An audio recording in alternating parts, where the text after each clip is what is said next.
He's had hard trials that I feel like a lot of people haven't really experienced. As a little kid, that's gotta be tough. There's research to demonstrate that play helps healing time, it helps reduce length of stay, it allows them to thrive in an environment when they're faced with adversity.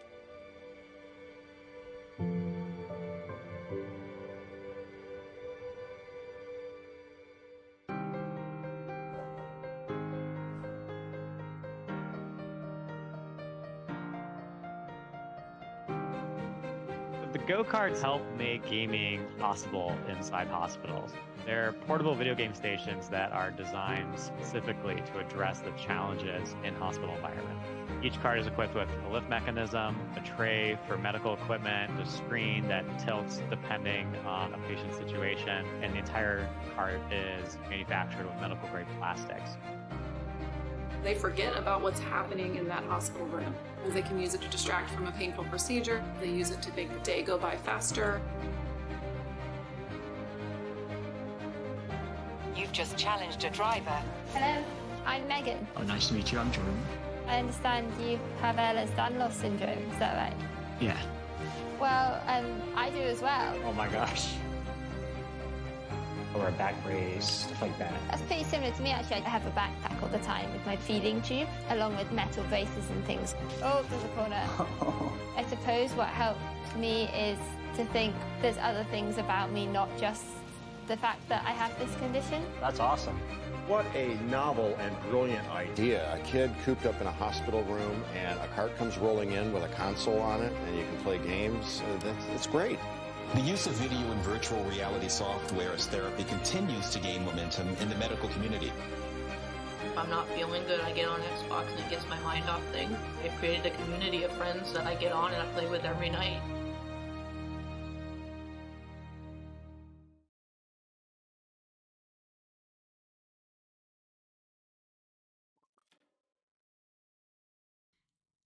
Hello, everybody. Good evening. Welcome to the stream. I have a friend with me today. Say hello, friend. Hello, friend. Hey, there it is. Ah! Oh, of course, you all can throw things at me, but not at them. I see. How dare you? I exist on the same dimensional plane. Damn it, you've only got 2 dimensions, and I'm stuck here with 3. Damn it.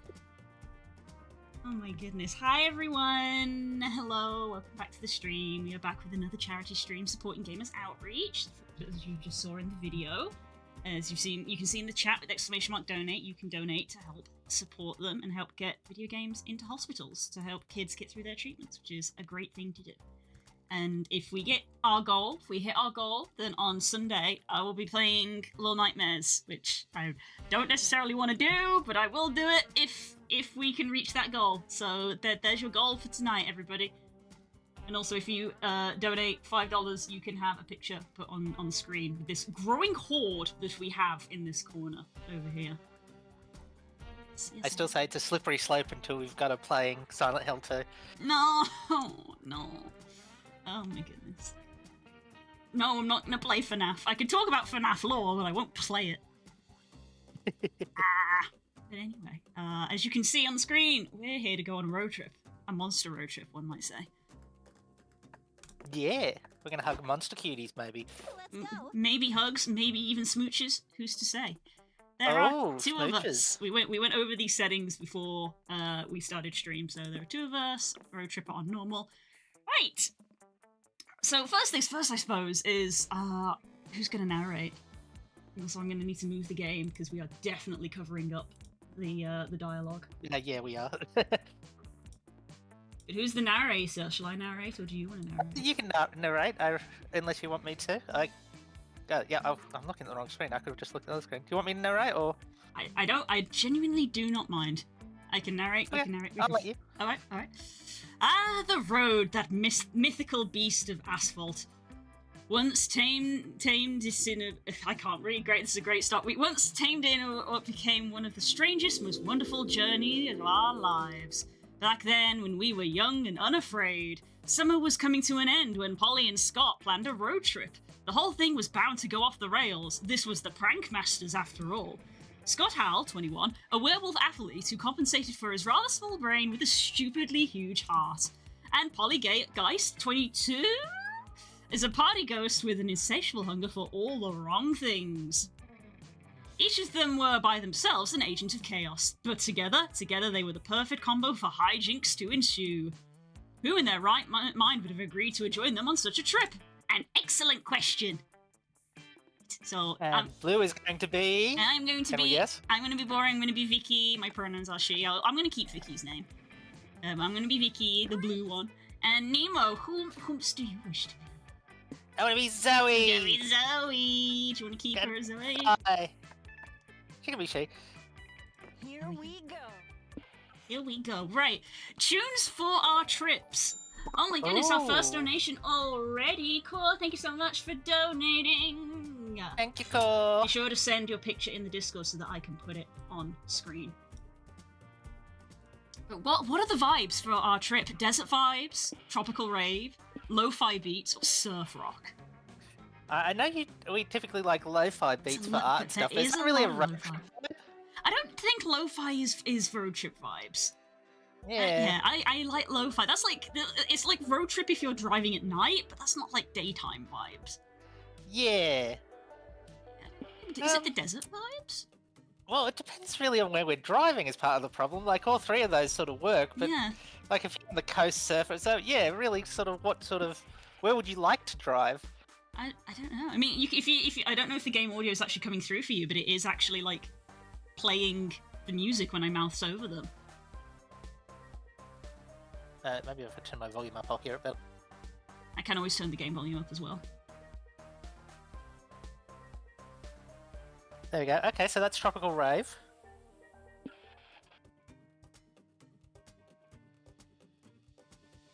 Okay. Desert's pretty cool, I do like surf rock. I think Surf rock's Michelangelo pretty would be proud. Yeah, and then the lo-fi. Turtle, not the painter. Yeah, lo-fi's cool, but I don't think it's road trip. That's it. I like lo-fi, but it's not vibes for the road trip. I think surf rock is where we're going. Yeah, surf rock. Yep. Wow. Was the road trip a dangerous idea? Yes. Was it poorly planned? Yes. Did we do it anyway? Fuck yes. For in the end, we were young and unafraid, and we were ready to start. Let's go. I would watch Blue play anything spoopy. Oh my god, no. And then we end up in the desert. And it turns out we're in the desert. If you want to play something spoopy, then it's very clear what you have to do. That's all I'm saying. It's true. It's true. Very true. I have problems with my card. No! Aw, Sag.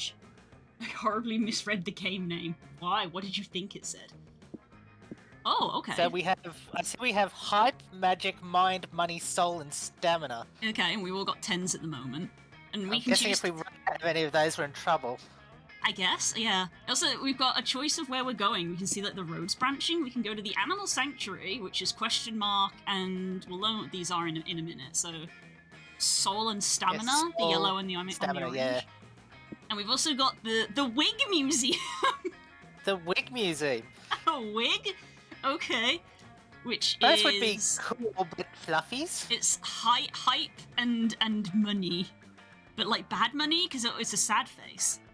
Because I guess we have to pay. I guess we have to pay to get in. I mean, it's gotta be the Animal Sanctuary. Petting zoo, yes. It's a petting zoo. Absolutely. Are you a cat person or a dog person? I'm a Scott person. Hereby. Yeah, we gotta work out who's gonna be who. Like, I'm happy to do Scott. I'm happy to do Scott because werewolf. Yeah, fair. Welcome to the Animal Sanctuary. It even has a petting zoo. There are dogs, cats, goats, bunnies, alpacas, ducklings. It warms your heart to see how many animals are being loved and cared for. Has that bunny got... You know what?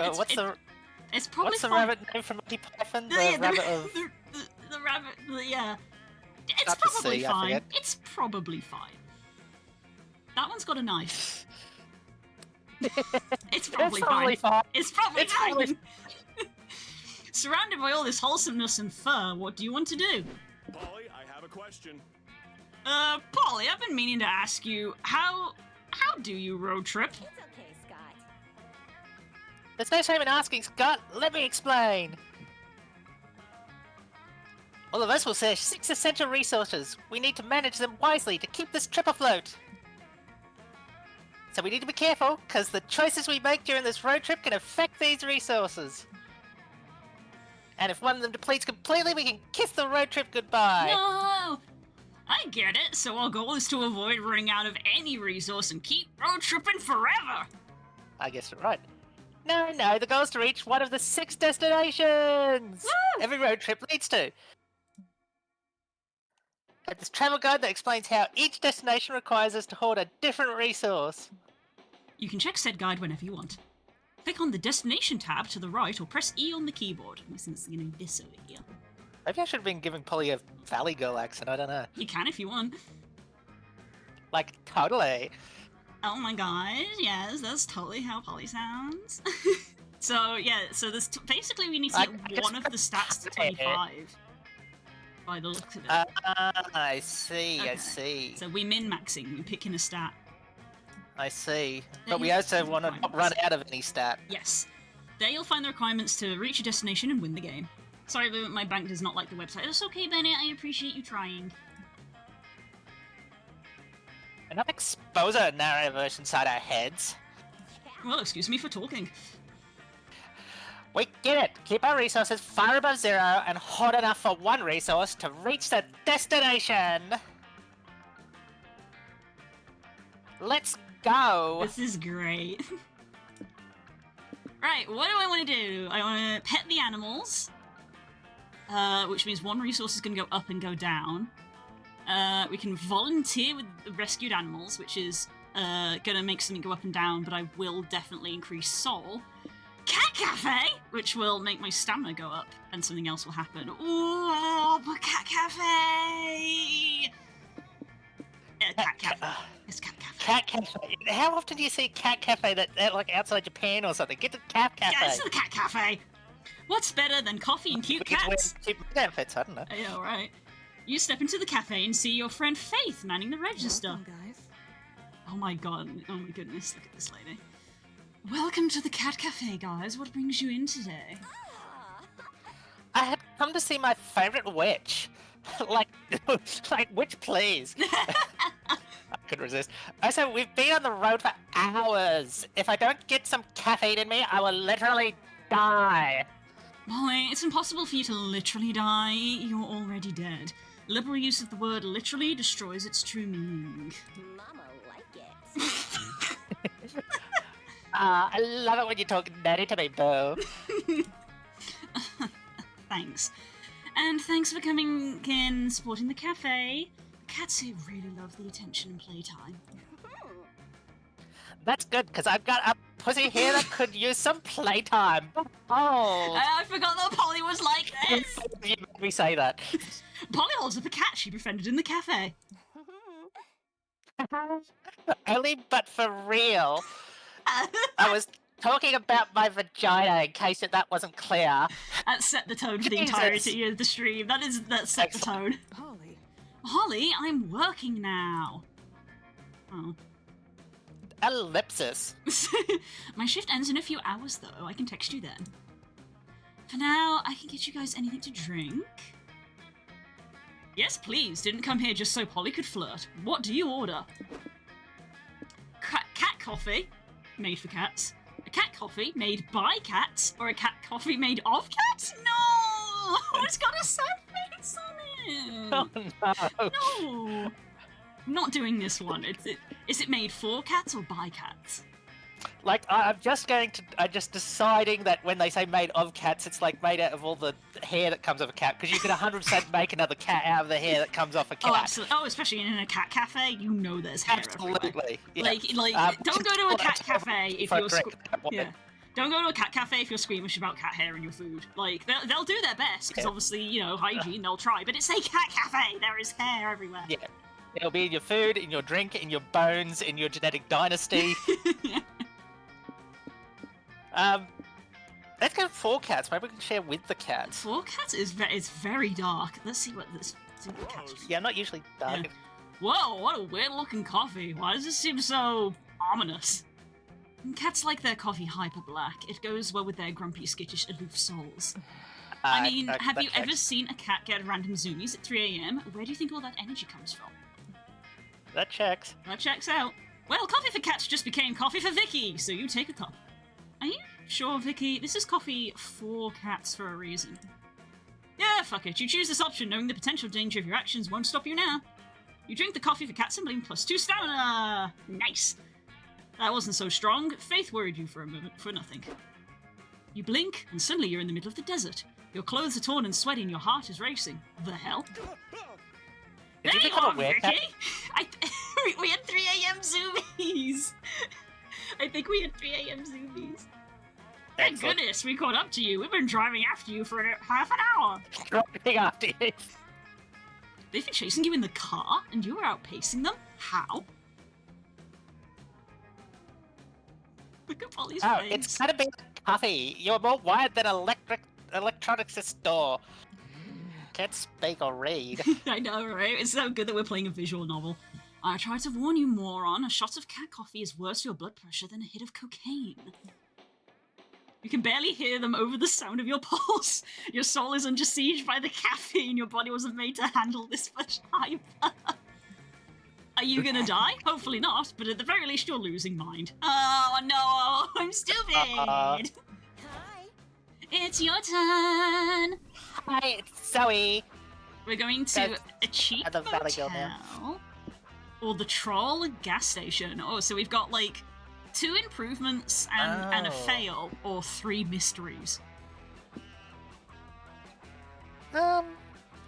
Ooh. Interesting. Very interesting. We got money to spare, but the mystery is... I worry about going to a troll gas station when we don't have any goats with us. That's true. Yeah.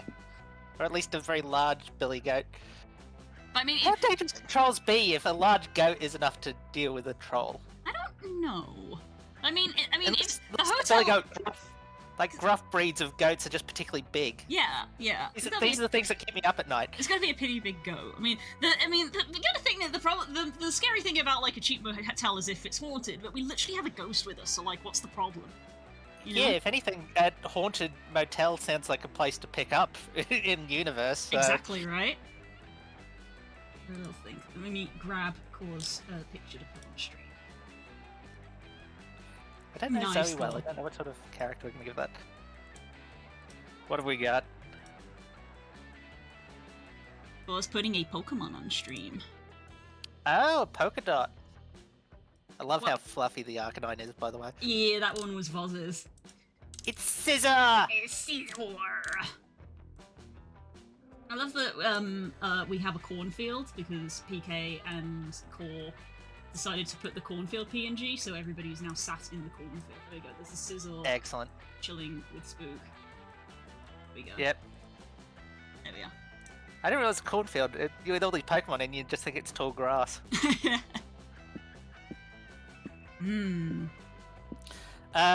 Yeah, well, I suppose... So it seems like we're switching characters, so it's more of a... I mean, we can discuss it with each other, but it seems more like you're choosing and then I'm choosing. Seems to be the way we're going. Yeah, it does seem to be. So the last encounter was kind of like my encounter, so this one's yours. So where do you want to go? Because I mean, we both wanted to go to the Animal Sanctuary, but I did want to go to the Animal Sanctuary. So where do you want to go? Yeah. I mean, we've only just started the trip. We probably don't need fuel either, and as I previously discussed, no goats on board. So I'm going to go for the motel because I do like sleeping. This is true. I am a big fan of sleeping. After all that caffeine, I probably need a nap as well. Finally, I could use some rest. Do ghosts rest? Not really. See, exactly. We're going. Even if the hotel is haunted, we have a ghost with us. It's fine.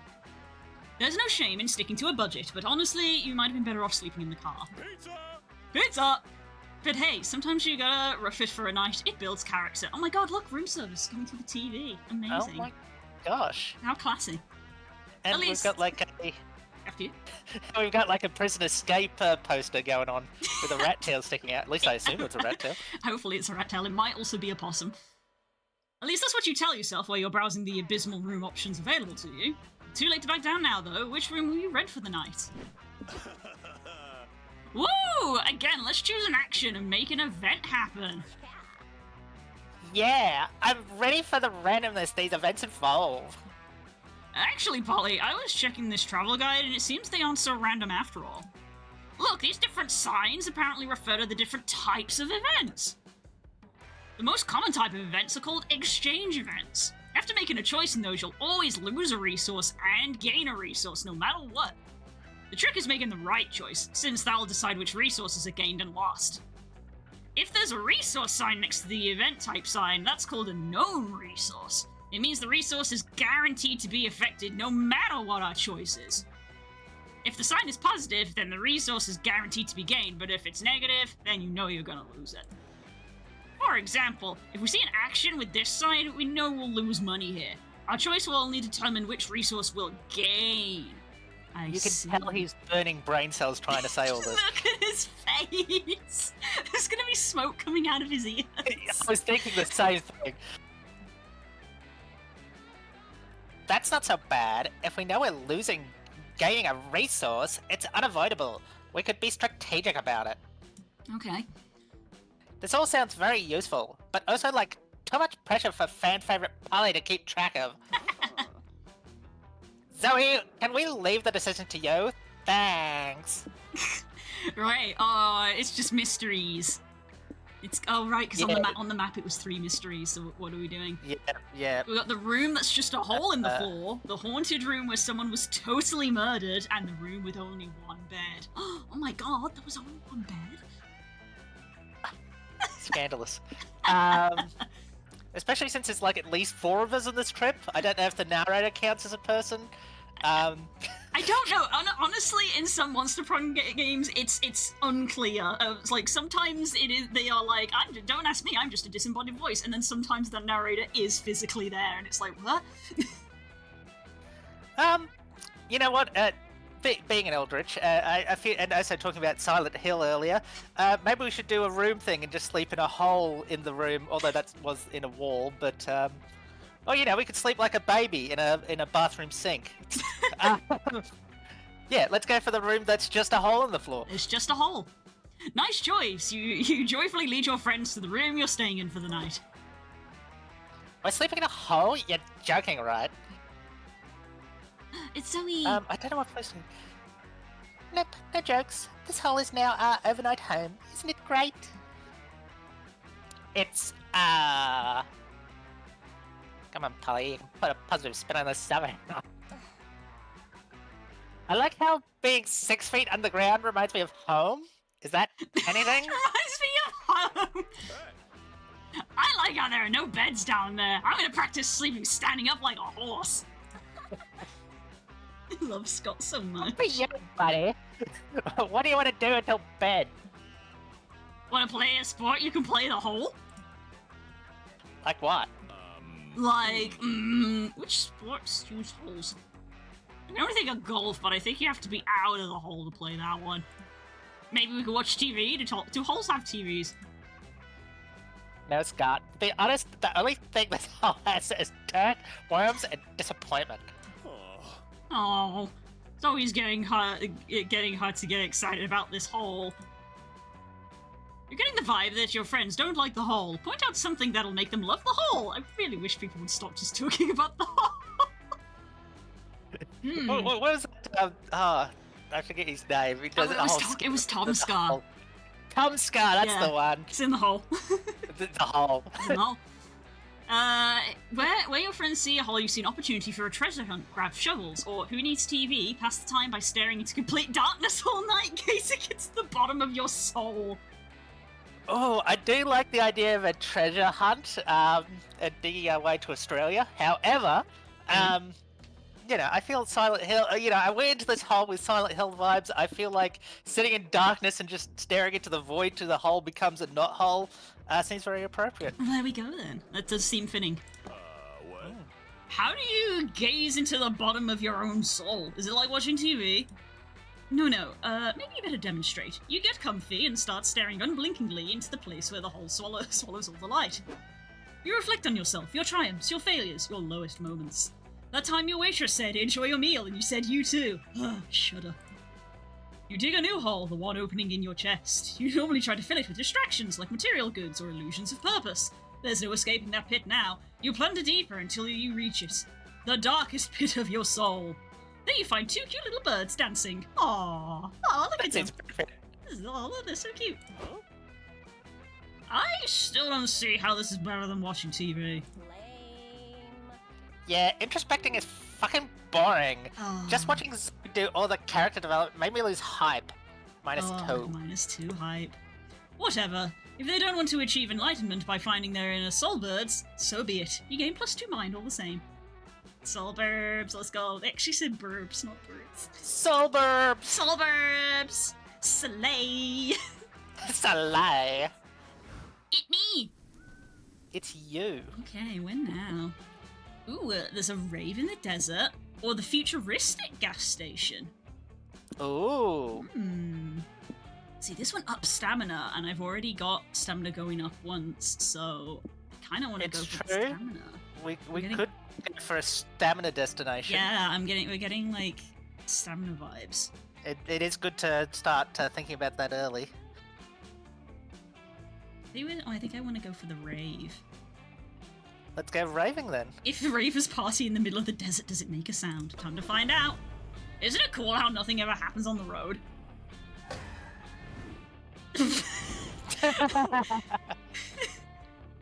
Whoa, I'm getting dizzy watching our resources go up and down. Yeah, man. Is it even possible to know what we're losing or gaining beforehand? Dang, we're doomed. Put something on the radio. We may fuck up this road trip, but at least we'll fuck it up while having some fun. Okay. Welcome to our humble radio show where our guests give narratively convenient road trip tips. Today we have road trip survivors Cormac S. Thompson and Hunter McCarthy. Guys, what do you share about to our audience? Manage your resources. That was Jesse! That was Jesse's voice! Jesse? Who's Jesse? I feel like I know that name from somewhere. Let me start by saying that the #1 cause of road trip or related deaths is not properly understanding how to manage resources. Oh my god, look at this sky. Love it. Do you want to take this one? Ah, yes, the Dread Sticks. Most unexperienced red fellas think they have behaved in arbitrary ways. That's simply not true. Calamity, thank you so much for the raid. How are you doing? Gibbering mad with the voice. We're having a monster road trip. We're having a great time doing shenanigans. I hope you had a good stream. What were you up to? We're doing a charity stream for Gamers Outreach. If you do !donate, you can donate to help get video games into hospitals to help kids get through their treatment. Hope you're having a good day. Wow. When you're making choices on the road, you have to look for little cues to infer what resource you're losing or gaining. Money makes the world go round. Money might be the easiest one. Are you buying or renting something? Money down. Hiring someone? Money down. Doing a job or selling something? Money up. Yeah, sometimes a solution doesn't obviously involve buying something, but it involves using expensive stuff you may need to rent or buy. Maybe I should have given him more of a Krang from Teenage Mutant Ninja Turtles voice. I will after I pass out. Understandable. Please do the self care. Make sure you look after yourself. Thank you so much for the raid. Do all the post-stream care you need to do. I totally did a stream for 18 hours. Oh my god, go to sleep. Please look after yourself. Yes, hydrate, all the things. Get water and please go to sleep. Oh my goodness, please look after yourself, friend. Thank you so much. Amen to that. And what about magic, the mysterious substance that fuels our cars? Magic What? is tricky. Magic is tricky because sometimes you need to use it for spell summoning or curses. And that will mean lowering your magic and risking empty fuel tank. Oh, so the fuel is magic. Yeah, that's interesting. Makes me wonder where we'd go for fill up on magic then. Well, we saw gas stations. Yeah, magic out can be quite hard. You can find gas stations, or you may need to resort to performing sacrifices or concluding with strange and powerful entities. This guy really has a voice for radio, huh? I know. I was just thinking that. It's like gibbering mouther for radio. Yes, he must sound incredibly difficult to understand. Much love, Calamity. You please take care. Take care. He's certainly got a face for radio. Oh, absolutely. They got multiple faces for radios. Yeah. Classic road trip stuff. Classic road trip stuff. Our time is up, fellas. Let's discuss the other resources in future episodes of everyone's favorite radio show, Convenient Exposition. I love that show. Clap, clap, clap, clap, clap. Whoa, that was like stupidly convenient. Scott, did you take notes? Nope. Well, I hope Vicky did. At least otherwise, we're truly fucked. And not in the good way. We're getting the exposition because this is literally our first playthrough. In the middle of the desert, ravers and partygoers have gathered to dance their cares away. You're drawn to some blurry figures in the crowd, ethereal beings who look like they were made out to party. Party time. As you behold them, you wonder, how should you milk the vibes of this rave? Party 24/7. Oh, this has drugs. We enabled warnings so we can see that there are certain things on certain routes. Yeah, Find trigger the warnings, obviously, for this game. Yeah. Drugs, sexual things, and yeah, extreme violence. Yeah, we did drugs, sex, and violence as the warnings. We got the best rave spot and get some drinks. I mean, I feel like I gotta get some drinks because of the stamina gain. Absolutely. We're probably gonna lose money, but we gotta get that stamina up, man. Let's get fucked. Absolutely, it's a rave. As you and your friends approach the bar, 3 happy-go-lucky party spirits approach you. Polly, you magnificent biatch! I didn't know you were coming to this rave. OMG! Hi! Scott, Vicky, meet Summer. I don't know. Say that. Macarena, I think. Macarena and cheese. Cheese? Party's past. Cheese toast, maybe? Sup, my dudes? Any friend of Polly is a friend of ours. You want to do this one? Oh, your fur is so furry. Can I pet it? Go ahead! Let's go to the bar. The first round's on us. You approach the bar. Macarena slides down her sunglasses, giving the bartender a look. A capital A-L, a look. And does some weird hand gesture. Ah, the bartender says. A tequila moonrise, 3 water bottles, a tall glass of vodka, and a sex on the beach in a pewter mug with a crazy straw coming right up. Wow, you try to order, but the bartender completely misses you and helps someone else. Too bad you don't know BSL. Bartender sign language. Don't feel bad, Vicky. Summoning the bartender takes a lot of practice. We'll wait for you and Scott to get your drinks. Listen, the DJ is playing my favorite song. If I get reincarnated one day, I hope I am just reborn as this song. Such a bop. You said it, my tiny dude. Vibing to the song is 100% my unfinished business.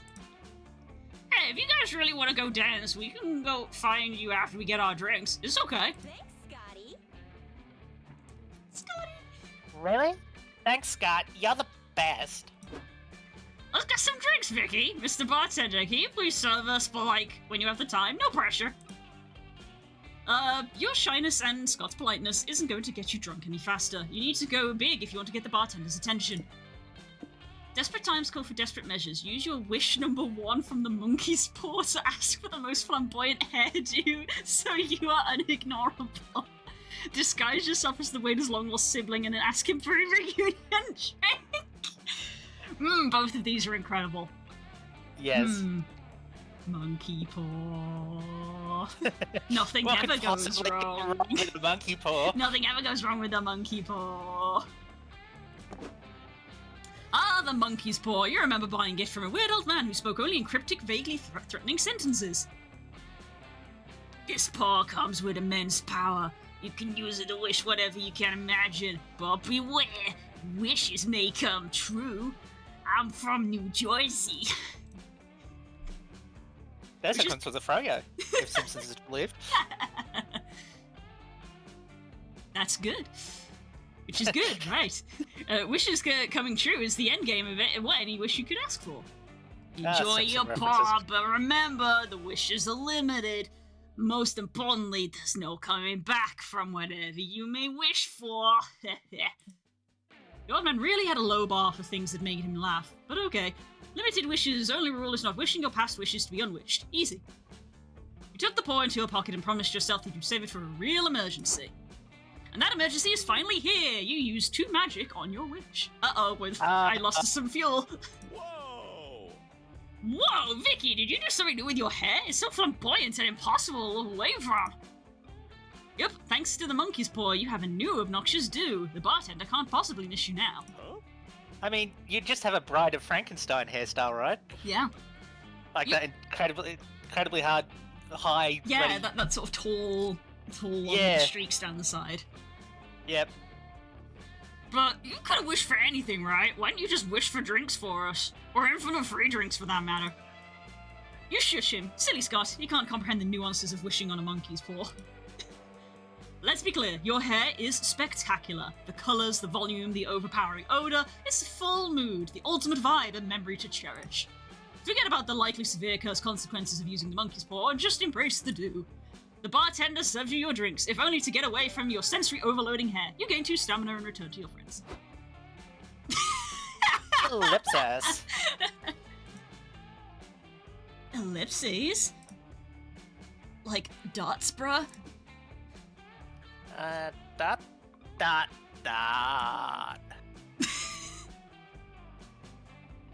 She used a monkey's paw, didn't she? I've memorized the That's it! Okay. Okay, yep. Cool, that's it. We'll continue to address that. Nope, okay. Ooh, we got National Park, which is decreasing a lot of things. And the Charming Village, which, both of these are not good. They both have decreases. Yeah. Well, is the orange one a decrease? I can't tell. Like, I don't know what that's supposed to be. I don't know which one is. I think they're like sad face. I think that's. Yeah. I think it's Those are sad definitely stamina. decreases. I think it's sad stamina because stamina is orange. So I think Yeah, that's you're right. a decrease in stamina. And Alright, well, then mind. Let's go to a cabin in the woods. A charming village, an idyllic little village where absolutely no atrocities ever take place. Uh-oh. Tempting. But, we're going for stamina, so we don't want to be actively losing stamina. Okay. At least not when it all looks negative. I can mouse over these. It's money and soul. Soul. I mean, both of those are on 10, so... Yeah. And what was the other ones again that we got? Mind and stamina. Yeah, we definitely don't want to be losing stamina. So we're not going to the cabin in the woods. We're going to the idyllic, charming village where nothing ever bad happens. Alrighty. Totally no cults. That was so fun. I automatically did that. It's even got the maypole. This idyllic little village is filled with flowers, maypoles, and celebration galore. Which means there's gotta be something weird going on here, right? Nobody's this happy all the time. What can go wrong? Maybe you're just being paranoid. This is a chance to have fun. What do you do first? Uh... So we've got guaranteed, lose soul and lose money, and then we've got mystery.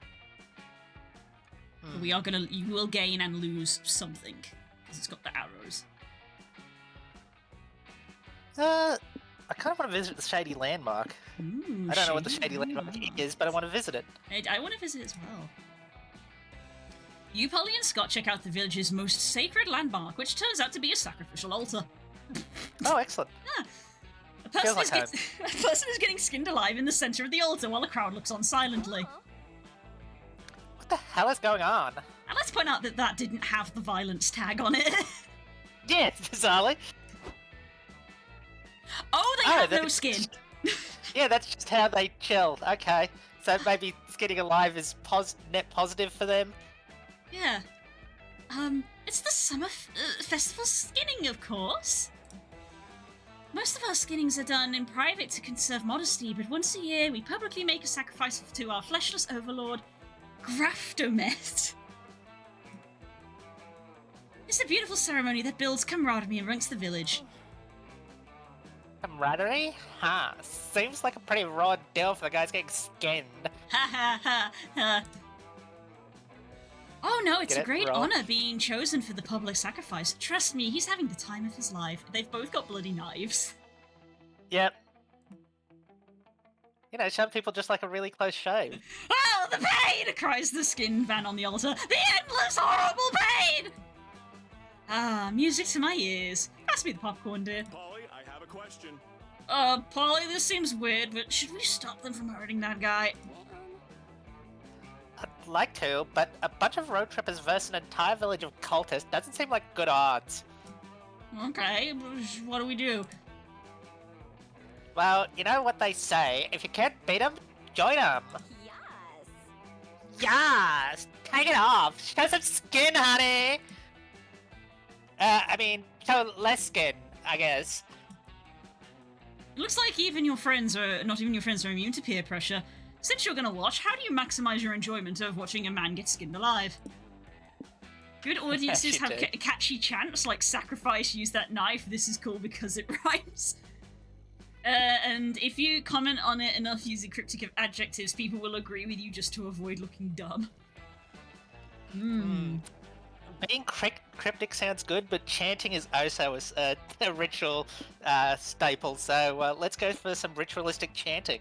Catchy chants! Even if it's not really ritualistic, and more like whatever it is they chant at football games. That's true, that's true. Also nice, Bennett. Bro, good plan. Everything is more fun if you cheer by chanting in sync. Hell, his skin like bananas. B-A-A-N-A-N-A-S. I'm just imagining it. That's what it is. B-A-N-A-N-A-S. Go! Bananas. B-A-N-A-N-A-S. B-A-N-A-N-A-S. Oh, what a fun chant. Could we teach you one that we know? The cultist eyes roll back in their heads and they chant gutturally in an ancient language that sounds like it might be really hard on the vocal cords. Hey, not bad. Maybe you should try adding some rhymes. People love rhymes. Interesting. We've been trying to make public skinning rituals more popular among tourists so they adopt them on their own towns. Do you have any more fun ideas on how to accomplish that? Sports! Oh, you could make it a sport. People love sports. Fuck yeah! Make a rival team who tries to reskin the person faster than the priest can skin him. It adds a stakes and thrill. Oh my god. What about a mascot, like Scabby the Skinless? Nothing gets me more hyped for to support a cause like having a colourful character to represent it. Great idea, buddy. Never thought I'd say this, but now public skinning rituals sound much more entertaining. I could watch that on TV.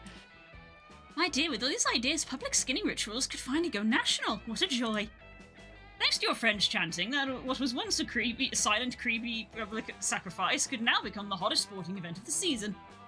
You lose 2 soul because that innocent person died a horrible death, but you gain 2 hype for watching it with pizzazz. Go team!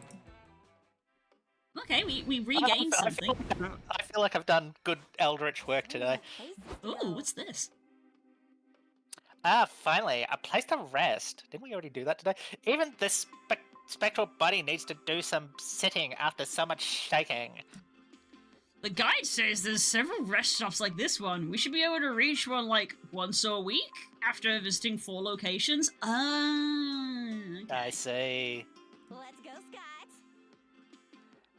That sounds good. Let's go chill on these benches, Scott.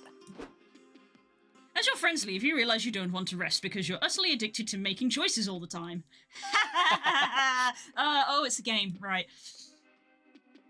This rest stop is no different. You quickly assess the many, well, 5, things you can check out around here. But beware, with the exception of the car, each choice can only accommodate 1 player. It's first come, first serve.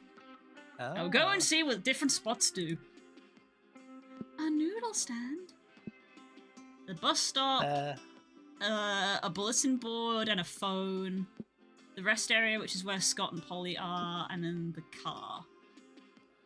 Yeah, is the car just like skipping the choice? I don't know. Yeah. Don't know. also interested that's 2 because I'm wondering if that just increases to according to how many people there are. Maybe, I don't know, because there's five options. I suppose that would mean that there's like one for everyone and the car. Yeah. I'm not gonna lie, I kind of want to go to the noodle stand because I mean, look at this guy's face. I know. He looks like some sort of octopus thing. You know, look at noodles. I love this guy. I'm gonna go here. Do you think they do takoyaki? Oh, I love Okay. takoyaki. Where do you want to go? I'm getting the vibe, like, I don't know a lot about Zoe, but I'm getting the vibe she's at least a little nerdy, so I feel like Yes. going to the info thing. Info. And go over here? Yeah. Later Maybe that learn night. something. Welcome to the bartering stand, where you can barter with little trinkets and manage your resources a bit. Oh. Ooh, okay. Each trinket is tied to a resource. You'll lose the resource tied to the trinket you give away, and gain the resource tied to the trinket you take. Also, Noodles is here. I don't know if that's a good thing. Noodles is his name? Oh my god! Yes! Do you want to voice Noodles? I missed how his voice sound. I think I sort of got that. Welcome to Noodle's Swap Shop, where friends get discounts and cops pay double. Hey! But you're neither of those things, so let's settle for a regular price, yeah? Great. Okay, I've got a postcard from my interesting. mom. I've got some gas cannons. We've already decreased our magic, so I kind of feel like I shouldn't be trading away gas. Oh my god, Dragon Heat! This is from the first game. And a book on how to road trip. I have a copy of Dragon Heat, a sequel to the erotic fanfic about dragons. Do you think it's the same writer who does the Lusty Argonian Maid? Probably. This is a franchise staple for this game. Dragon Heat is like always here.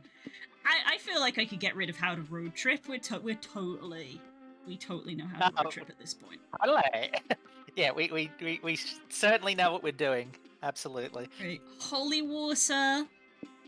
An evil deity trapped in a snow globe.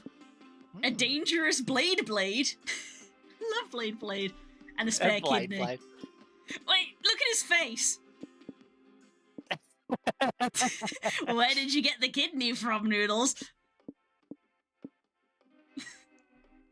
Where did you get the kidney from? I mean... Now, presumably these are all related to stats, so what... So we're guessing the fuel is magic. I'm guessing the fuel is magic, and I'm guessing I want to say... holy water... I want to say how to road trip was mined, I felt. Maybe. I'm guessing holy water is going to increase your soul. Yeah. I wonder if, like, a snow globe would increase magic? Oh wait, there's only 6 stats and there's like 8 things here. Yeah, so it's not gonna be every stat. I'm not gonna lie, I kind of just want to get the blade because that's hilarious. I love Beyblade going up, but I do wonder if a spare kidney is gonna help in my stamina or not. Yeah. Because I got 2 of them. Clearly, I have more stamina. Well, after this, you'd have 3. That's true. But also, again, the blade is so funny. You're a flesh golem, so I don't actually know how many internal organs you have. You might have got an extra. Exactly. I think I'm torn between these 2. I can't decide. Well, can you trade multiple? I'm not sure if it's a one and done sort of deal. I wouldn't be. I'd be have surprised. items. I feel like it's one and done. They're both good choices. A little torn. Do you have an opinion, chat? We can ask you. Do you guys have an opinion? That's highly illegal. The blade is great, but also a spare kidney might help stamina. Also, he's like really like shady about the kidney. Like these 2 he's perfectly fine with. These one he's perfectly fine with. This one he like smiles more. Like he squishes his eyes like he's smiling more. But this one he's like sweating. He's like, I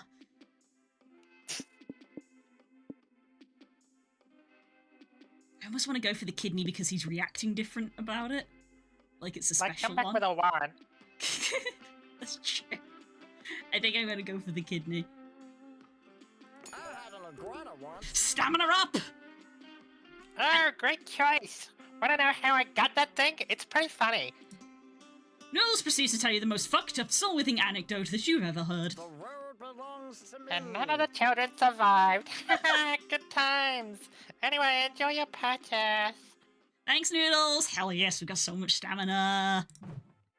Poor younglings. This is the map info board where you can do 2 things. You can check a map that shows 3 potential locations nearby. Choose a location to learn how to get there. This guarantees that that location will appear on your next turn. On the other hand, you can use the phone to call hitchhikers. When you visit the bus stop next week, the hitchhiker you called will be there. Ooh. Oh. These 2 options are about taking an extra step to secure an outcome you want, be it a location or a hitchhiker. Ooh. Interesting. That's very interesting. Now, we don't really know what hitchhikers do. Yeah, we've not had a us. hitchhiker, so I don't know what that involves. I kind of want to call a hitchhiker. Call a friend. Let's call a hitchhiker. Oh my goodness, they are friends! Look at Ravi! I love a Ravi. We can call the lamb from Cult of the Lamb. Oh my god, we can! That's awesome! That's very cute. Okay, so we got Calculista the robot, Damien the demon, Joy is one of the witches, Liam is a vampire, Milo is a god of death, Miranda is a mer princess, Moss is Mothman, Stu, I don't actually know who Stu is, Valerie is I think a werecat and was the shopkeeper, Vera is Medusa. You can apparently call yourself, which is fascinating. Yeah. I don't know who Adrian is, but they look like a mer person as well. So does Finn. Hope is also a witch, and then we have the lamb. Yep, witch the lamb. I'm gonna call myself. Let's see if we can go the self-cess route. Get ready to be take on the road. You're in first place, apparently. Okay. I don't know why. I don't know either. I don't know what determines that, but you're in first place. There you go. We're en route for stamina. Yeah, we only have to get up to 25. How many weeks did it say we had? It says 9 to go on here, but I don't know if that's days or weeks. Or I think that's saying 9 to go to stamina. Oh right, yes. No, you're correct. I don't know how long the game is. So yeah, I don't know how long that is. Yeah, it's interesting. We only need to get to 25. But of course, I suppose the other thing is making sure we don't. Yeah, that's run probably out of anything. Like if we may have to like lower stamina on one of them just so that we don't burn out on something else. Yeah, exactly. I'm really curious what's going to happen that you've picked yourself as the hitchhiker. Yeah. Ooh, you're going first. Oh, okay. We take turns in going first for the week, I suppose. So there's a picnic spot which has stamina, and then there's the rodeo which is extra hype. Good lord. Oh, lots of hype. So much we're hype. kind of good for hype. But more stamina is good. I do like the idea of a picnic in the shade. I do like picnics. Picnic? Yeah, picnic. Did you bring the picnic basket? Yep, and the picnic basketball too. Hell yes. Excellent. The sun is shining and the birds are singing and the ants are eagerly anticipating eating your scraps. Oh my gosh, she's so cute. Oh, she is. I love that. What a perfect day for a picnic. You've got your picnic blanket and your checkered blanket, and all that remains is deciding what to do now that you're here. Hey, wait a sec. That event type sign looks no. Yeah, according to the travel guide, that sign means a quantities event. They work a lot like exchange events. We always lose and gain equal amounts of resources, and we have to guess which resources are tied to each option. The main difference is the amount of resources that are affected by each option differ. They can be affected by a bit, some, or a fucking lot. You never swear. That's how the travel guide phrased it. Dang, so what's the foul-mouthed travel guide basically say is that we can choose to play it safe or go bonkers? You already know what Mama would choose, Zoe. Do you think it's Zoe or Zoe? I think it's Zoe. Yeah, I think it's Zoe. But this one's up to you, Bo. Go for it. Okay. So we've got just have a nice picnic, crash the other picnics, or play fetch. What came up when you ran over the question mark there? Each of the 3 options will either a bit, somewhat, or a lot. Okay. Okay, this one is just this. So these two. This one's a mystery. This one is going to make our stamina go up, and this one is like the double or nothing kind of thing. Yeah. Interesting. I kind of really want to see what that does, although at the same point, I mean, you're do want welcome more to. Stamina. You're welcome to. It's entirely up to you. No, I gotta engage in the chaos. We need to play fetch. I don't even know what we're playing fetch with. We're playing fetch. You dig into your sandwich. Holly lays down to sunbathe, and you take a moment to bask in this tranquil moment, because you know it can't last long. Zoe, I was kind of hoping. Wanna play fetch with me? There it is. Fetch, stick, throw, please. I have such a good stick, and I must chase it and return it to you.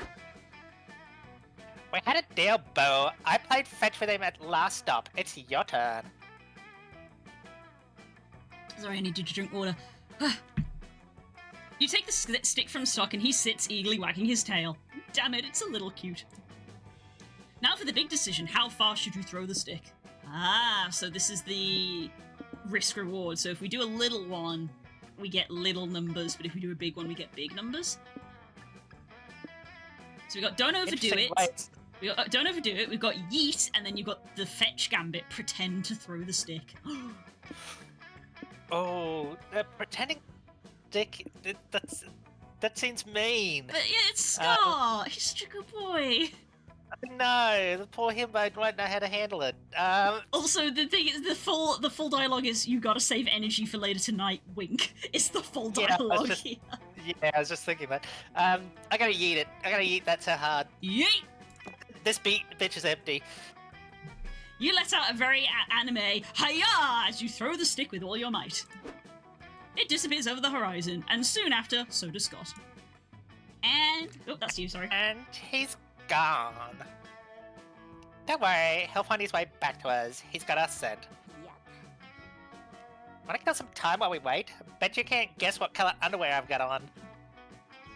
Score? No, actually, it turns out she's serious about making you guess.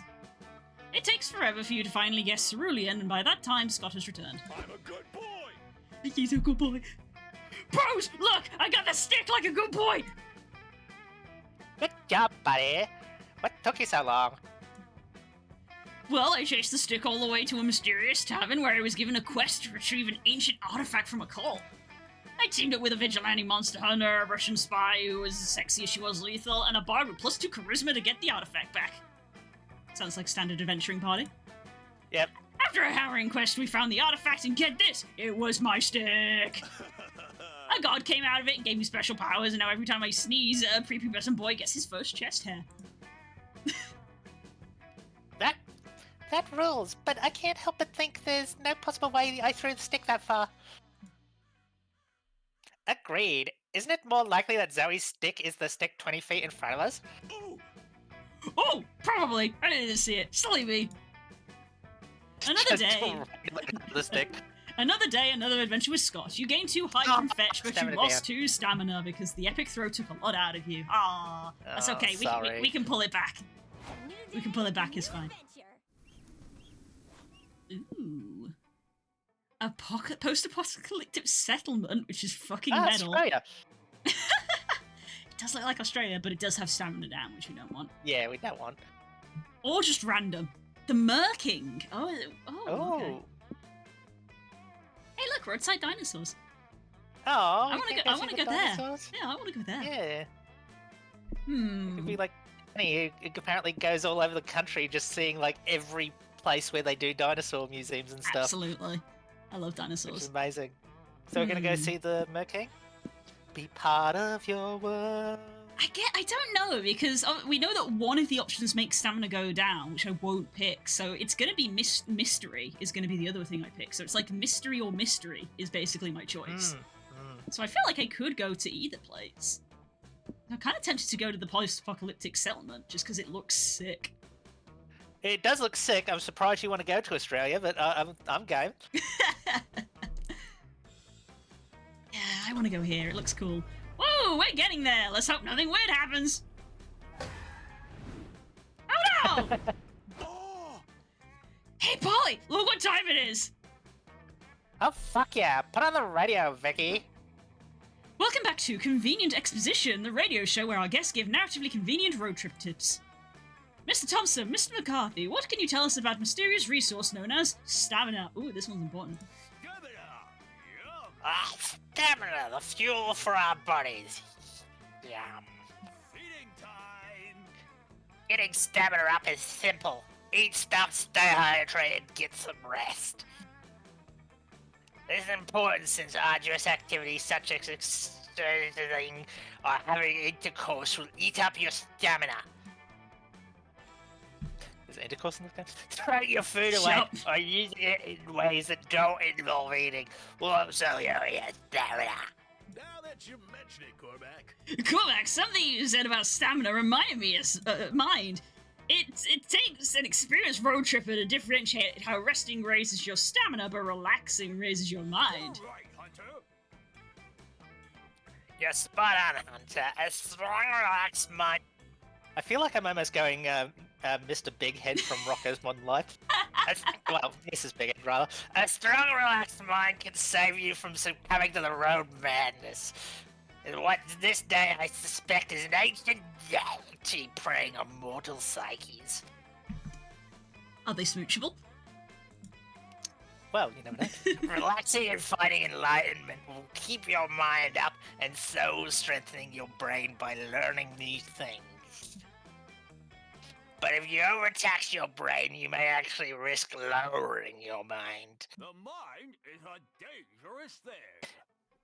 Anything that strains your brain can result in mind loss, but trying to comprehend the incomprehensible to getting in anxiety-inducing situations. You betcha, says the radio host. Even thinking a lot for too long, like myself, after this very edifying rumination, which is why we'll stop this episode right here. Cormac S. Thompson and Hunter McCarthy, everyone! Woo! Clap, clap, clap, clap, clap. Thompson and McCarthy, am I right? No, I have no idea what you mean by that, Scott. Me neither, Polly, me neither. Aight. The cars are dangerously souped up. The desert is a wasteland of hubcaps and bullet shells. Everybody's wearing leather, scrap metal armor, gas masks, and a lot of black eyeshadow. Idle collapse looks fun. Oh my god, look how cool I look! Welcome to the you're a Digimon protagonist. You've got goggles in your head. Hey, that's me. Welcome to the post-apocalyptic settlement, where the only law to abide is the need for speed. There are plenty of dangerous diesel punk activities to fill your time. What do you do?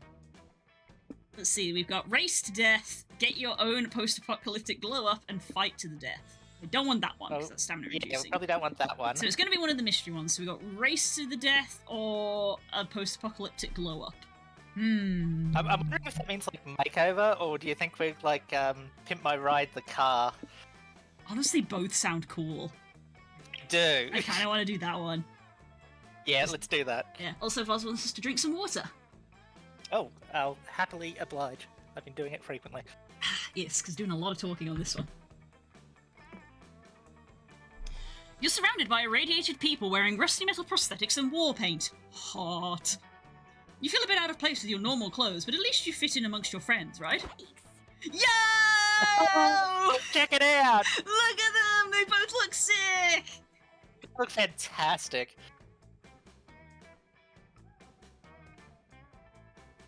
Oh! Awkward. What? Where did you get such sexy road warrior outfits? From our suitcases? Duh. It's not our fault you didn't plan for the eventuality we'd find a road warrior camp on our road. Hey. I bet we can find someone who can make you a cool outfit, Vicky. Let's just ask those scary bikers. They look like they know fashion. I love that his gas mask Oh my god, I love wearing fashion route. Fashion trip! The bikers direct you to their settlement's leader and clothing designer. She's oddly familiar. What's up, noobs? It's Damien! Okay. I love this. Hey noobs! That's so Welcome amazing. to my domain, where we're making the diesel punk apocalypse fashionable again. Hey, Damien, I didn't know you were here. I love your outfit. Thanks, these clothes represent more than my incredible good looks and fashion sense, though. Bow to the queen of the road. When I put on this dress, I'm no longer Damien LaVey. I'm the queen of the road! Head bitch in charge of this lawless utopia. Aww. They discovered drag. Awesome, I love that for them. That's awesome, bro. Do you think you can give Vicky her own Road Warrior makeover? I could, but Vicky doesn't need a new outfit. She just needs a total rebranding. Don't be shy, noob. In my domain, you can live your post-apocalyptic fantasy to its fullest. What sort of character do you want me to create for you?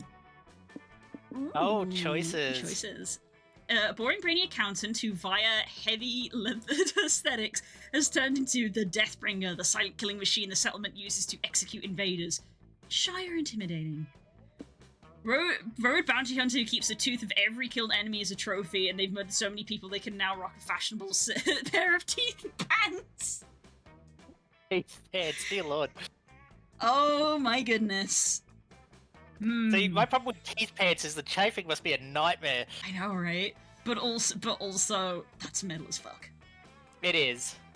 And teeth is a bit on this show. There you go. Chat's already beginning. Teeth is a bit on this program, so I almost feel like I'm obligated to pick the teeth one. Yeah, teeth. Teeth. I think it's the teeth one. Metal. Fuck yeah, teeth pants would be a look.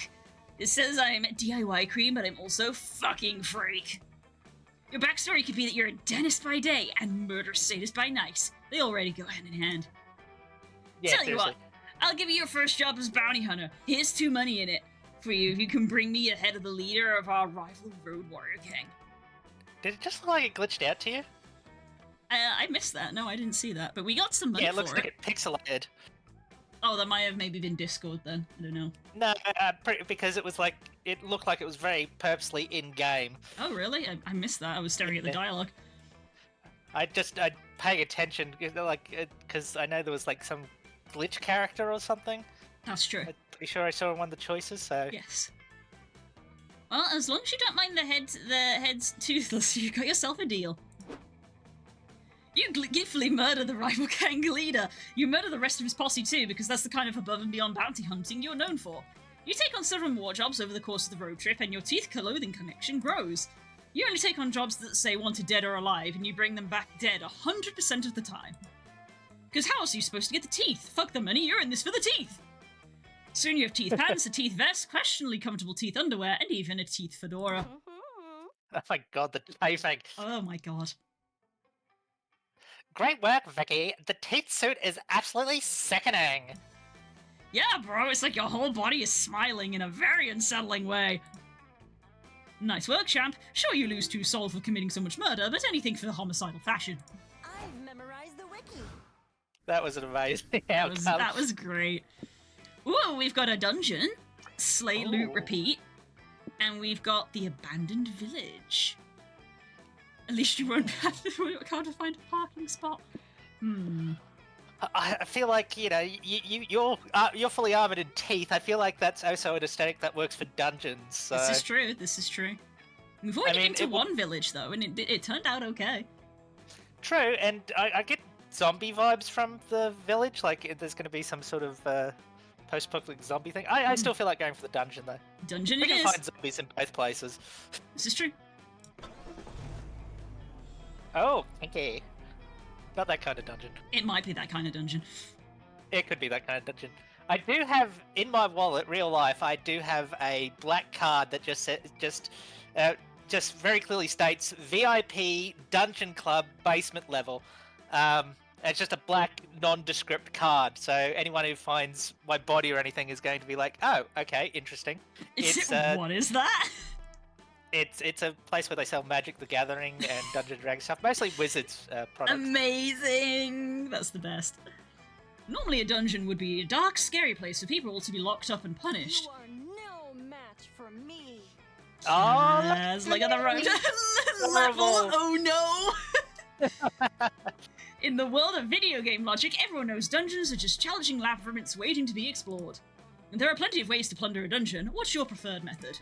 Ooh, we've got fight the boss, grind experience, or solve the puzzles. We got mind, soul, and mystery. Our soul is getting low, I will say.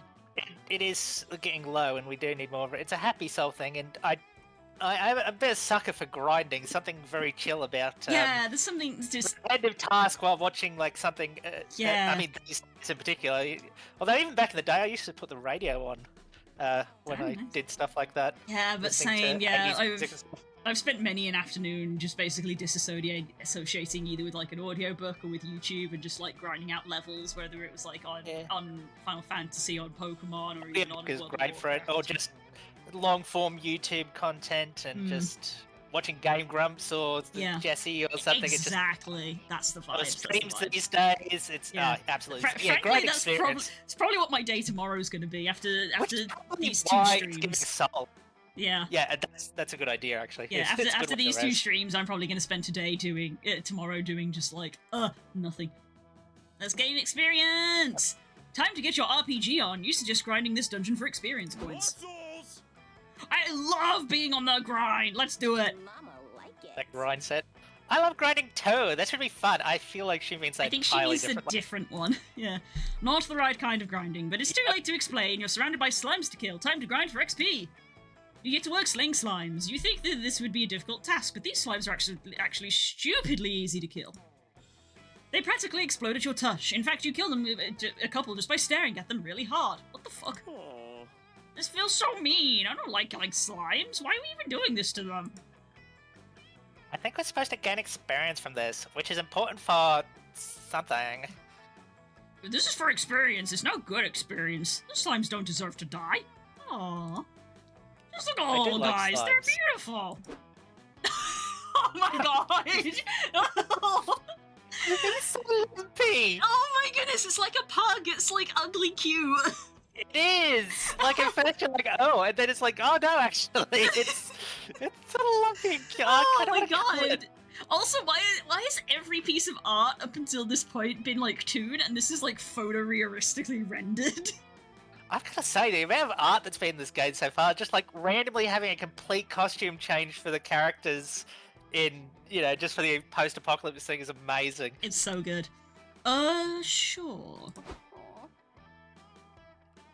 You're right, Scott. This is cruel. These slimes were just chilling in this dark, homely dungeon before we started slaughtering them.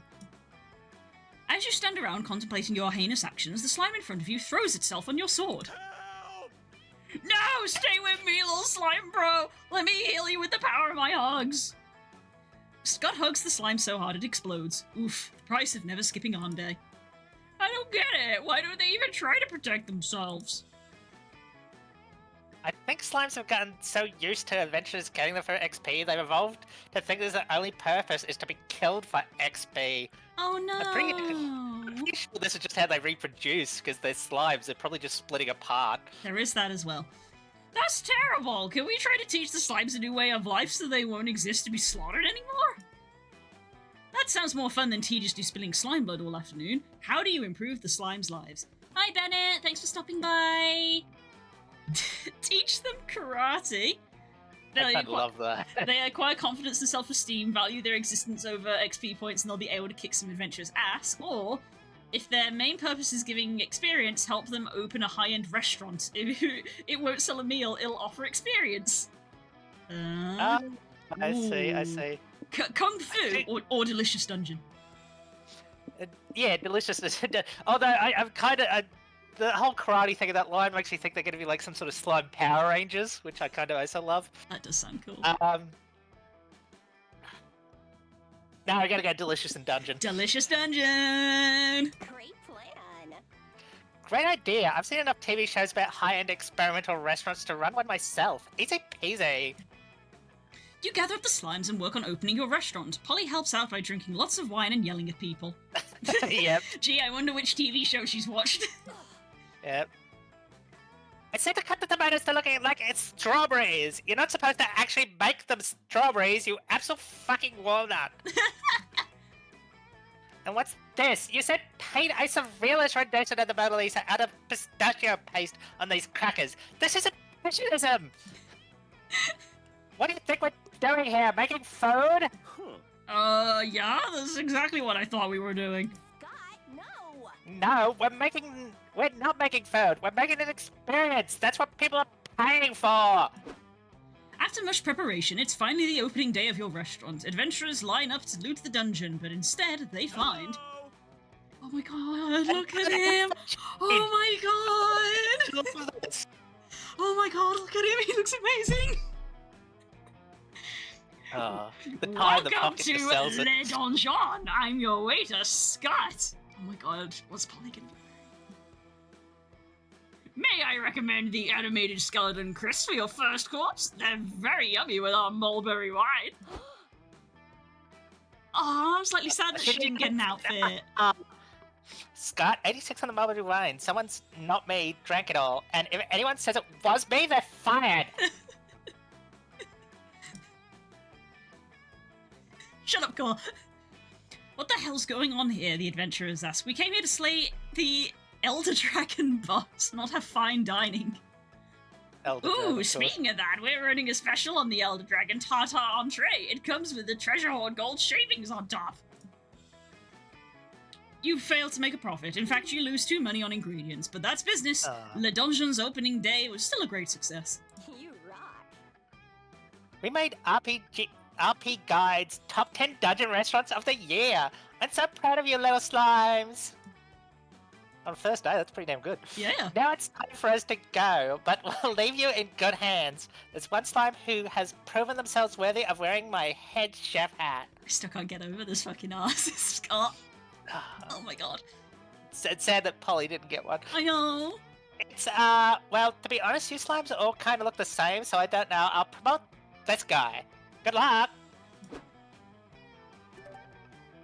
This has truly been an experience worth gaining. You earned 2 soul. Yay! We did need the soul. We're back from the brink. Okay. A Wild West. Let's head in a circle. Yeah, we have looped back on ourselves, which is very funny. We've got a Wild West town for magic and minus soul, and something unknown. The world's biggest potato! Holy shit! I feel like I've seen bigger. But we can get stamina from it. True, and also I love everything that's made out of potatoes. What isn't good that's made out of potatoes? I mean, it's gotta be the potato. Potato. Best thing about the road, nothing happens. Oh no! God, fuck! Turn the radio, convenient expedition has started already. We can't miss it. Roger! Mr. Thompson, what are you telling us about hype again? Yes, let me repeat. Anything that makes you rejoice to your core will get your hype up. That includes laughing out loud, doing thrill-seeking stuff, or going to town, if you know what I mean. Wink. I imagine winking would be like incredibly painful for a creature that has at least 2 eyes. Yes. I like keeping my hype strong and vigorous. That's why I avoid all the stuff that will lower my... Like doing boring stuff, mingling with dull, annoying people, or choosing mundane solutions over epic ones. Amen! Speaking of boring stuff, you know what else is boring? Being a good person. Sometimes you need to be if you want to keep your soul up. Yeah. Why do we need to have soul? Anyway. That one got stuck in your throat. I just feel like souls would get stuck in his throat. That was an artistic choice. Beats me. At least souls would quite easy to manage doing good deeds. Soul up, being your worst self, soul down. Take care of your soul. So remember, kids, don't underestimate the power of helping strangers while you're on the road. You gotta keep your soul healthy and clean. Amazing, simply amazing. Your tips have been extremely helpful and incredibly expositive. You've provided a great tutorial for anyone who aims to have a successful road trip. Comic C. Thompson and Hunter McCarthy, everyone. Woo! What happens if you do circle? No idea, Voz. We've not played this game before.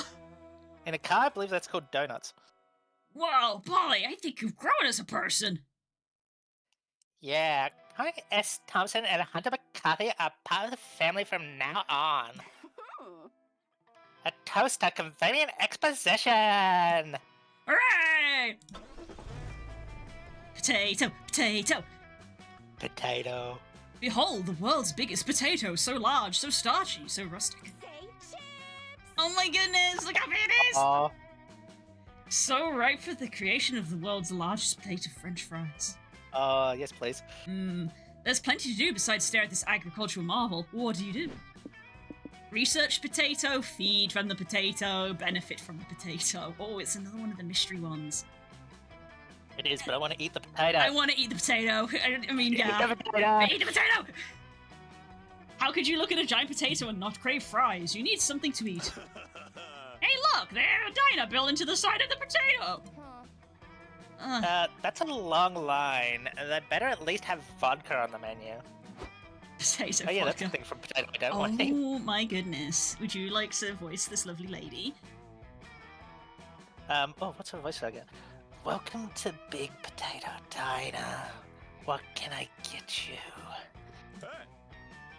One hamburger, please! What part of Potato Diner don't you understand? Don't ask him that. He might be here for a while. Damn, these dishes are kind of expensive. Why is this potato stand so pricey? Because we make all our food out of the big potato. Every bite is a bite of potato history. Trademark. Awesome, bro! Awesome! Does the big potato really make good potato dishes or something? If anything, it all tastes kind of stale. The big potato's getting a little up there in age. But hey, we have a special section on the menu. The manager isn't sure if it's morally okay to keep selling these dishes, so the prices are more competitive. Look at her face!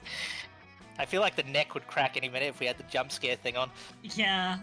There was an option for jump scares in this game, and I was like, what? No. Turn off like a coward. Yes, I am a coward. If you want me to get scared, you have to donate to charity. You have to donate if you want me to get scared! Exclamation mark, donate. That doesn't sound great, but oh boy, these prices are low. They're so cheap they won't even make a dent in your money.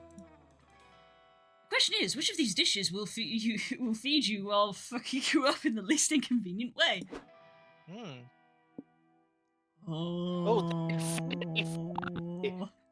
Oh, could you imagine that smashed potato? I kind of want the infinity fry. It also looks like it's directly coming out of part of Zoe. I'm just saying. It does a little bit. I mean, yeah, I think we both know it's going to be the infinite fry. Yes. It isn't literally infinite, is it? There's no way to finish cooking something that defies the laws of time and space.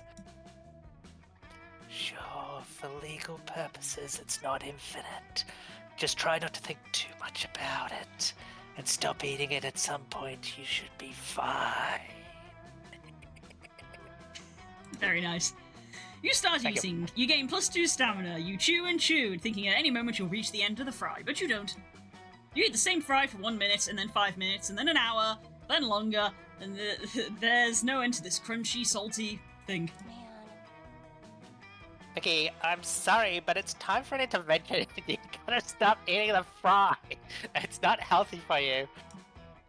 No way, I've invested too much time into finishing this fry now. I have to see it through. Sunken cost fallacy for the win! I was just about to say sunken cost fallacy. Can we at least have some? No, it's my fry! You keep eating, but your brain cannot comprehend infinity, not even in such starchy, simplistic terms. You eventually pass out. You wake up in the car. Scott and Polly threw the fry away and took you here to take care of you, which is nice of them.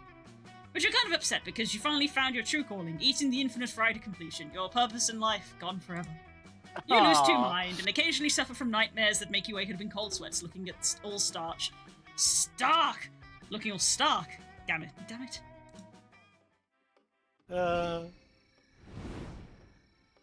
Time for another rest. Some time to update my fanfic. 8. Where would you like to go? You get first picks this time. Oh, she writes fanfics. That checks out. Mhm. The bus stop, because presumably I'm there waiting for me? I guess? Okay. That was apparently the phone call hitchhiker would wait at the bus stop next time, so we'll see. Time for some leg stretching. Okay, I'm gonna go hang out with Scott and Vicky. So we've done the 2 things that we haven't done. Yeah. Time to snack, time to slack. Oh. Welcome to the benches, where you can relax and talk with either Polly or Scott. The conversations you can hold with them are a chill narrative treat with no choices to be made. If you have enough conversations, you might score a date ending with one of them. Also, by having a conversation with Polly or Scott, you'll activate the chaotic energy passive effect, which will remain active for the following week. What does it do exactly? Find out for yourself. Now go make some small talk. Let's see. For 1 week, all resource gains and losses from locations are increased by 1. Oh, it's the same for both of them, so it's just who do I want to talk to? I want to talk to Scott. I thought you might. I want to talk to Scott. Oh my god, he's so big!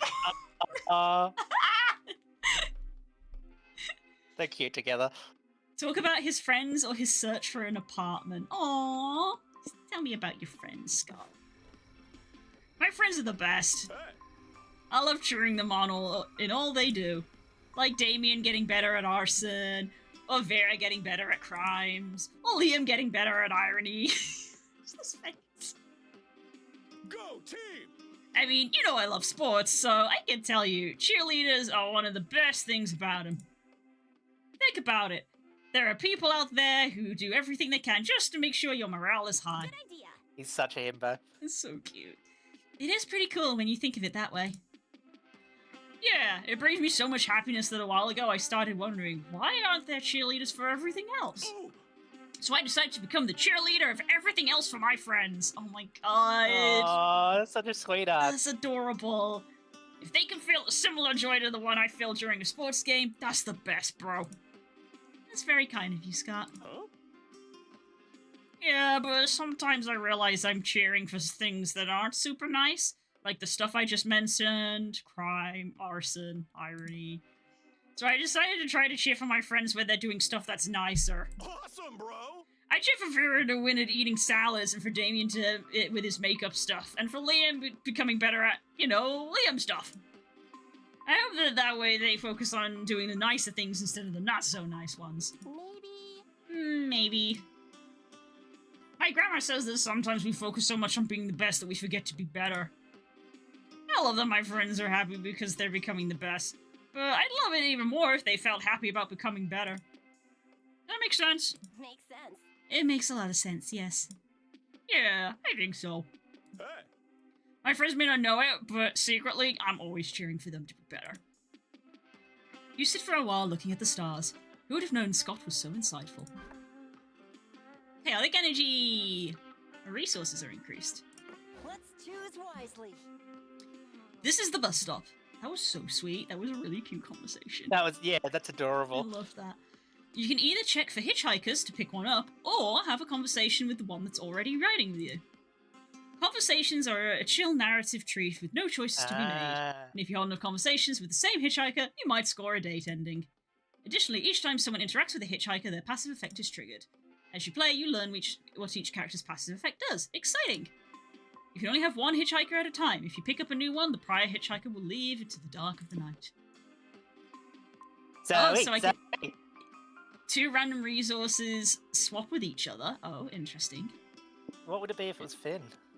You get a resource gain and lost copying ones from your last location. Oh, so you get like repeat. You get a repeat. Oh, okay. It's gotta be Zoe though. Zoe! I'm going for the self-set ending.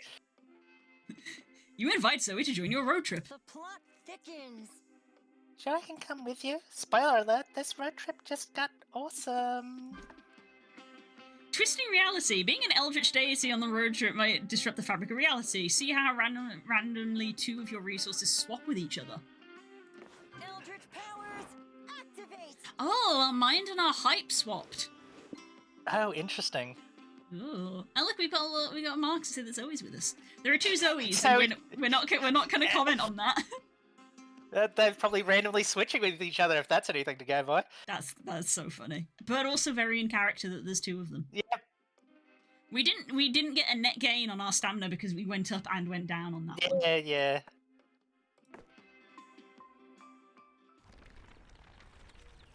Week 3.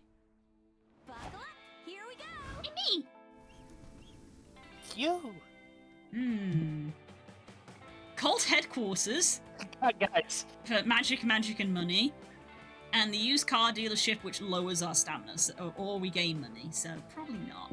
I'm wondering if the cult is, since we've already know the lamb is at least partially in this game, probably from some update. Do you think the goat's there? It does say got goats. Yeah. Yeah, plus our magic is on ace at the moment. Sacrifice. I'd be okay to have our magic go up a little bit, and money probably also wouldn't hurt.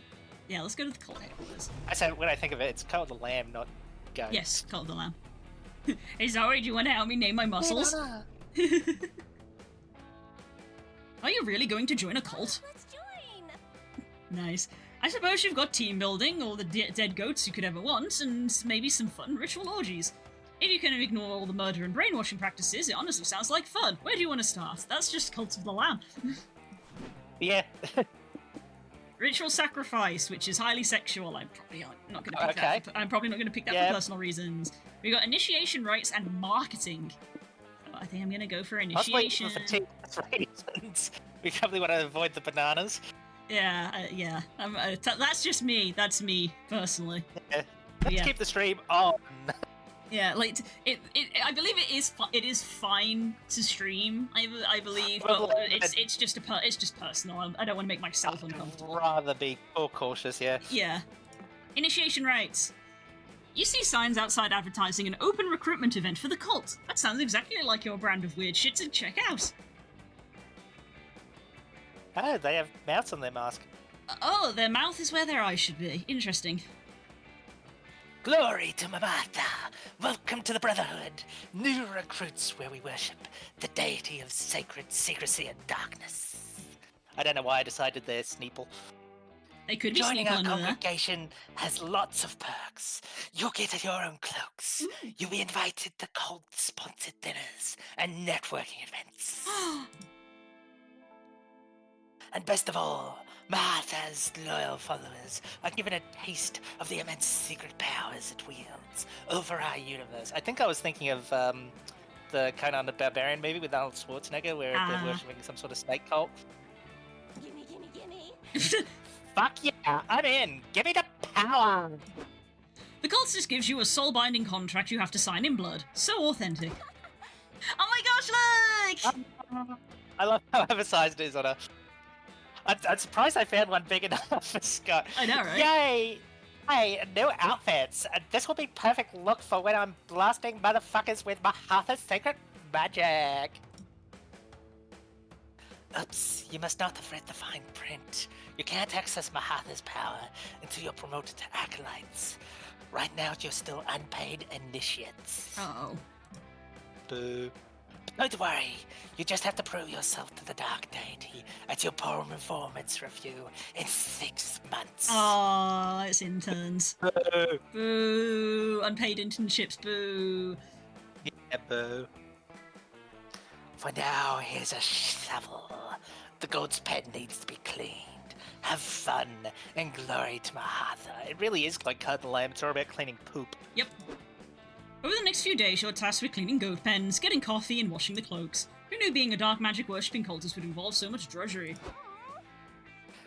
Guys, I can't take it anymore. I'll be damned, literally, if I'm gonna clean up one more goat turd. She looks so sad. I know. Forget the performance review. We gotta be a way to get our powers over all things secret and hidden right now. Let's see, you sweeten the cultists' hearts by bringing them the best coffee ever using your trademark secret blend. Shh. Or don't give in to temptation of cult gossiping. Show your co-workers you really know how to keep a secret.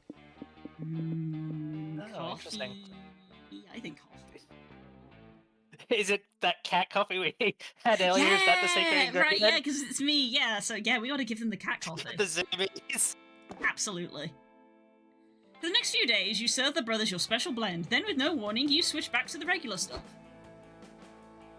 Ptooey, what is this shit? Where's your special blend, Vicky?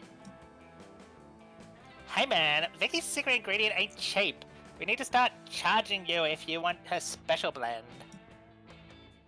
That's ridiculous. Just tell us what the secret ingredient is, and quit trying to rake us over the coals. Not cool.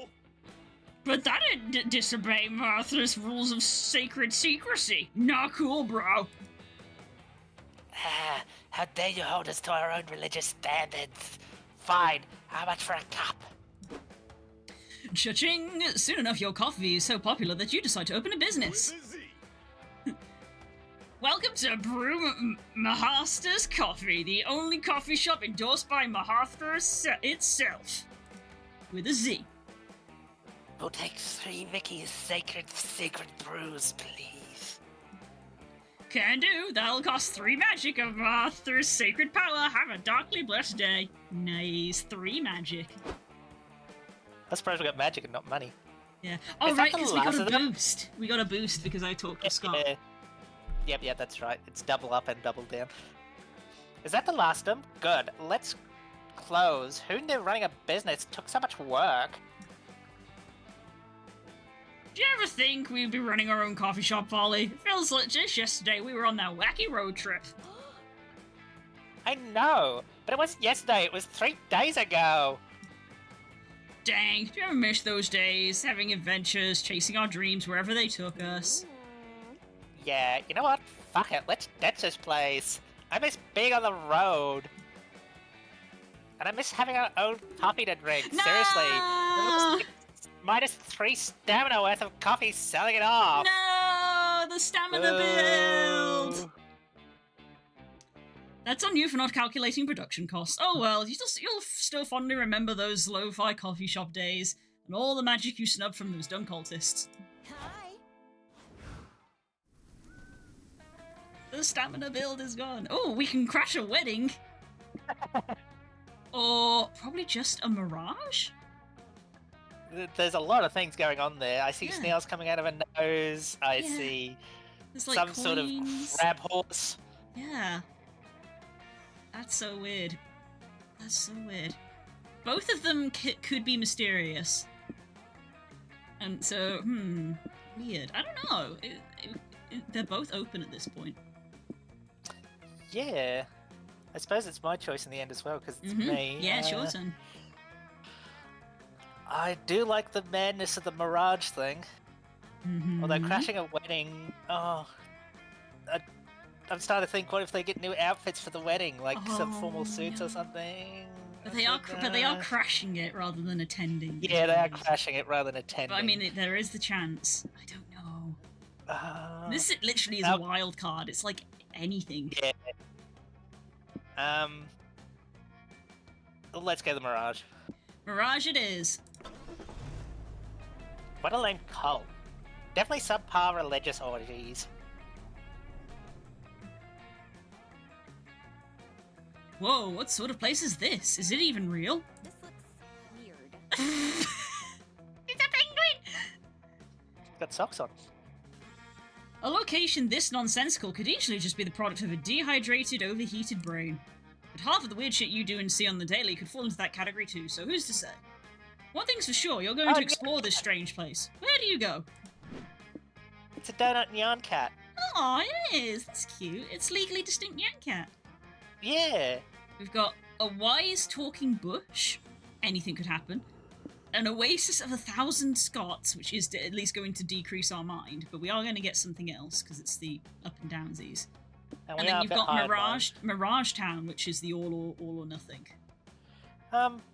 I might even benefit you. Let's go to Oasis of 1,000 Scots. 1,000 Scots. Oh my goodness.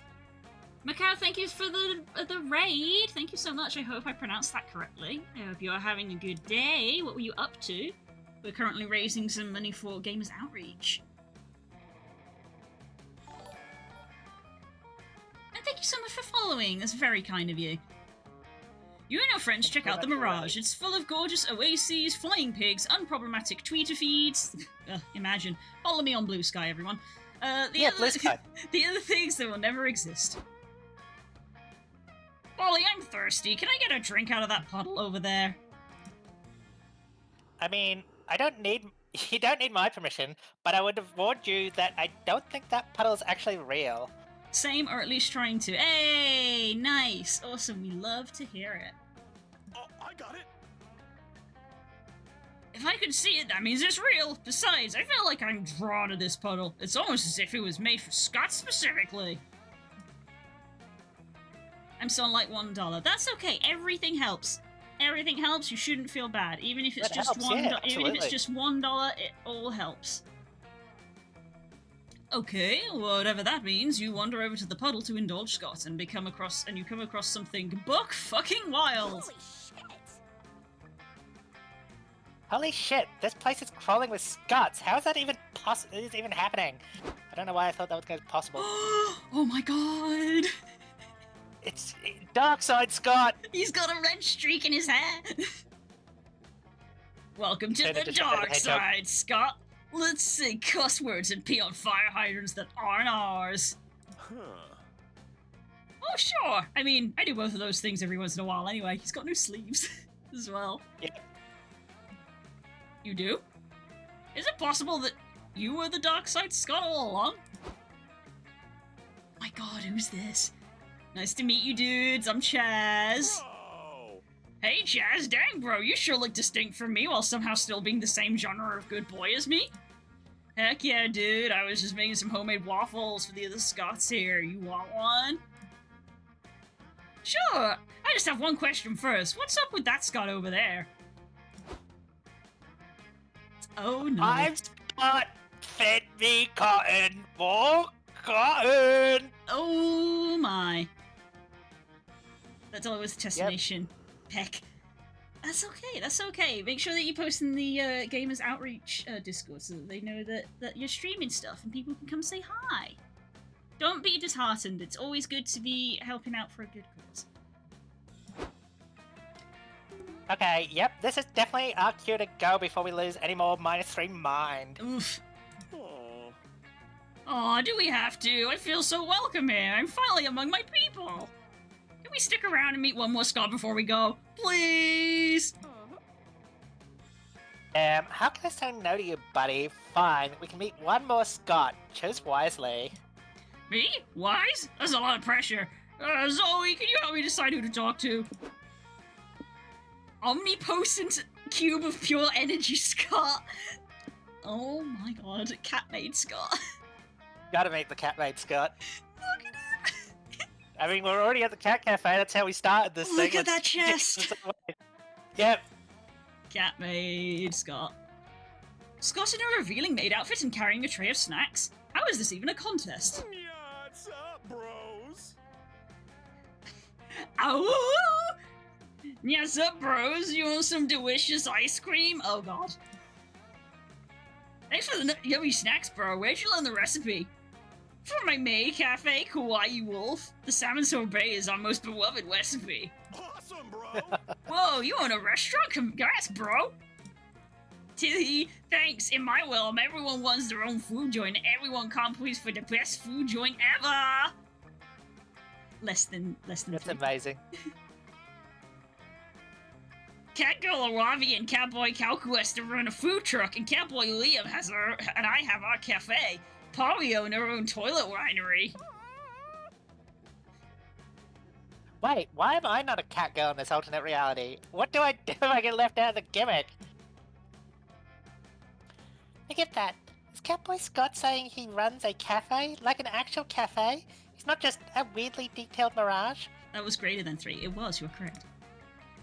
Of course not! Yeah. Whoa, what is this? Are you saying you bros ain't mirages yourselves? I don't think I'm a mirage. Maybe it could be. If I was a mirage, would I even know?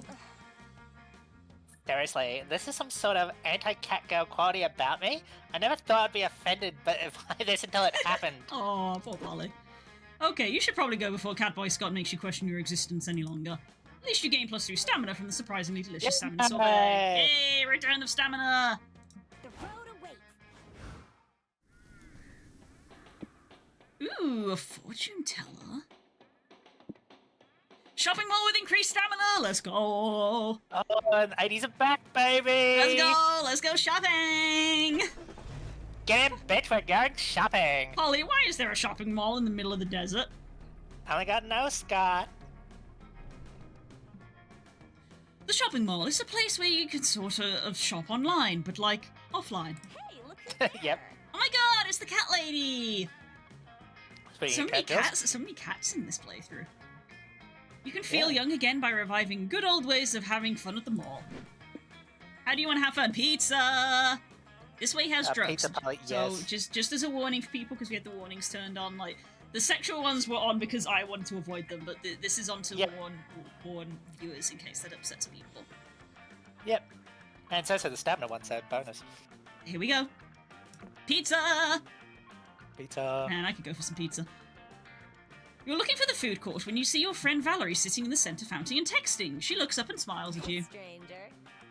Hey guys, no time no see. What brings you to the mall? I love this vibe. I love this vibe. The very punk rock aesthetic. Hey Val, we're on a road trip and stopped by to get some lunch. Where's the best place to eat around here? Bad question. All the food here is garbage. But I can take you to the least garbage food they serve. Oh my gosh, look who it is again! Welcome to Ponzo Pizza, where every slice is sliced with love. Except we're fresh out of love, so we've been slicing it with pocket knives that the chef uses to cut cocaine. Ah, this is where the drug use comes in. Yep. Is the coke on the menu? Hey Sadie, I didn't know you still worked here. How's things been? Her name's Sadie. Oh, you know, it's been a lot of this. She blushing. Blush. Oh my god. When are you gonna quit, girl? You should just ditch the greasy smock and start hustling with me. Well, I earn twice as much selling junk to my classmates as you do working at Posers.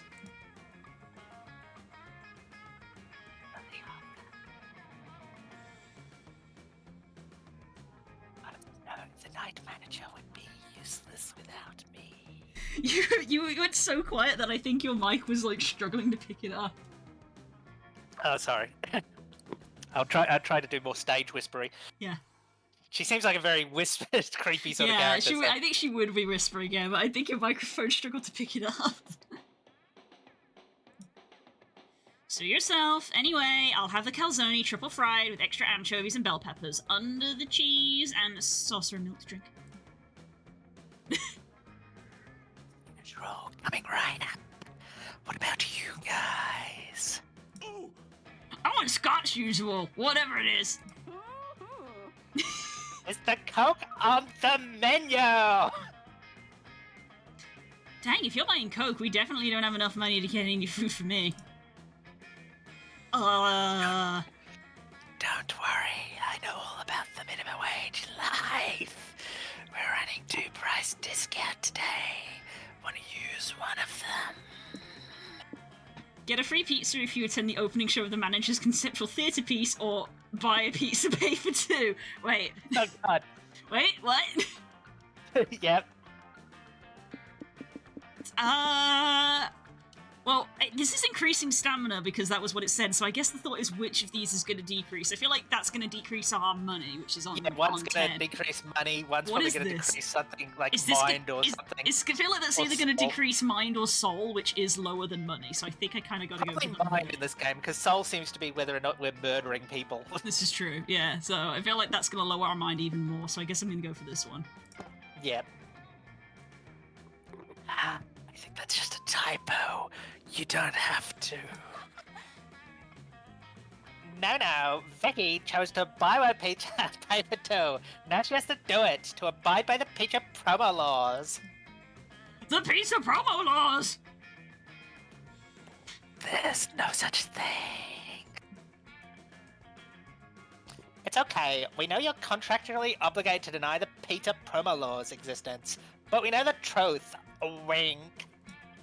What? Yeah, remember that massive uptick in murders after the infamous pizza promotion of 97? Oh my god, is that the buyer of 87? The buyer of 87?! The one that promised a pizza to die for? Life is precious, no pizza should be worth your life. Yeah, I learned the hard way, since that's how I died. Oh, there we go. Death by pizza. I don't think it is how she died. I think it's a running joke that she keeps saying that, like, that's how she died. Right. Although I think there is an actual, like, special ending where you do find out the real way that she died, but apparently it's really sad. Oh. Mm-hmm. Apparently. I'm pretty sure all of that is factually untrue. Why would we make up something that's a disservice to ourselves? At this point, I never know with you two. But that's half our charm. Come on, Vicky, pay up! We must abide by the pizza promo laws. We're noble that way. The pizza promo laws! Dang, you just misread the special, but now you sort of can't backpedal, can you? You lose 3 money and you get +3 stamina from the pizza. At least it tastes good. Got 19 stamina. Yeah, we're nearly there. And if you can one day achieve at least half the charm Holly and Scott have, that'll be a win in your book. Let's win this. Oh. Ah. Ooh, a wealthy mansion, which is just money. Yep. Or a graveyard, which can either increase or lower our soul. Yeah. We are pretty low in money, and all of those are going to give us money, and we don't want to. Although we're so low in hype, but nothing I can do Yeah, about I that suppose right the this thing. minute. I suppose the thing is that we know that this is going to increase money, but we don't know what things they're going to lower. Yeah.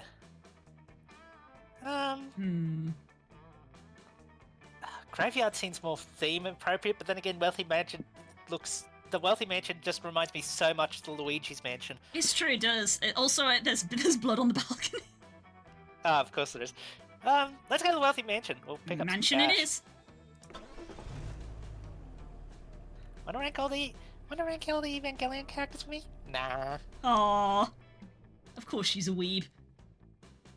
I love Wow, that. this is one fancy house. These people must be rich.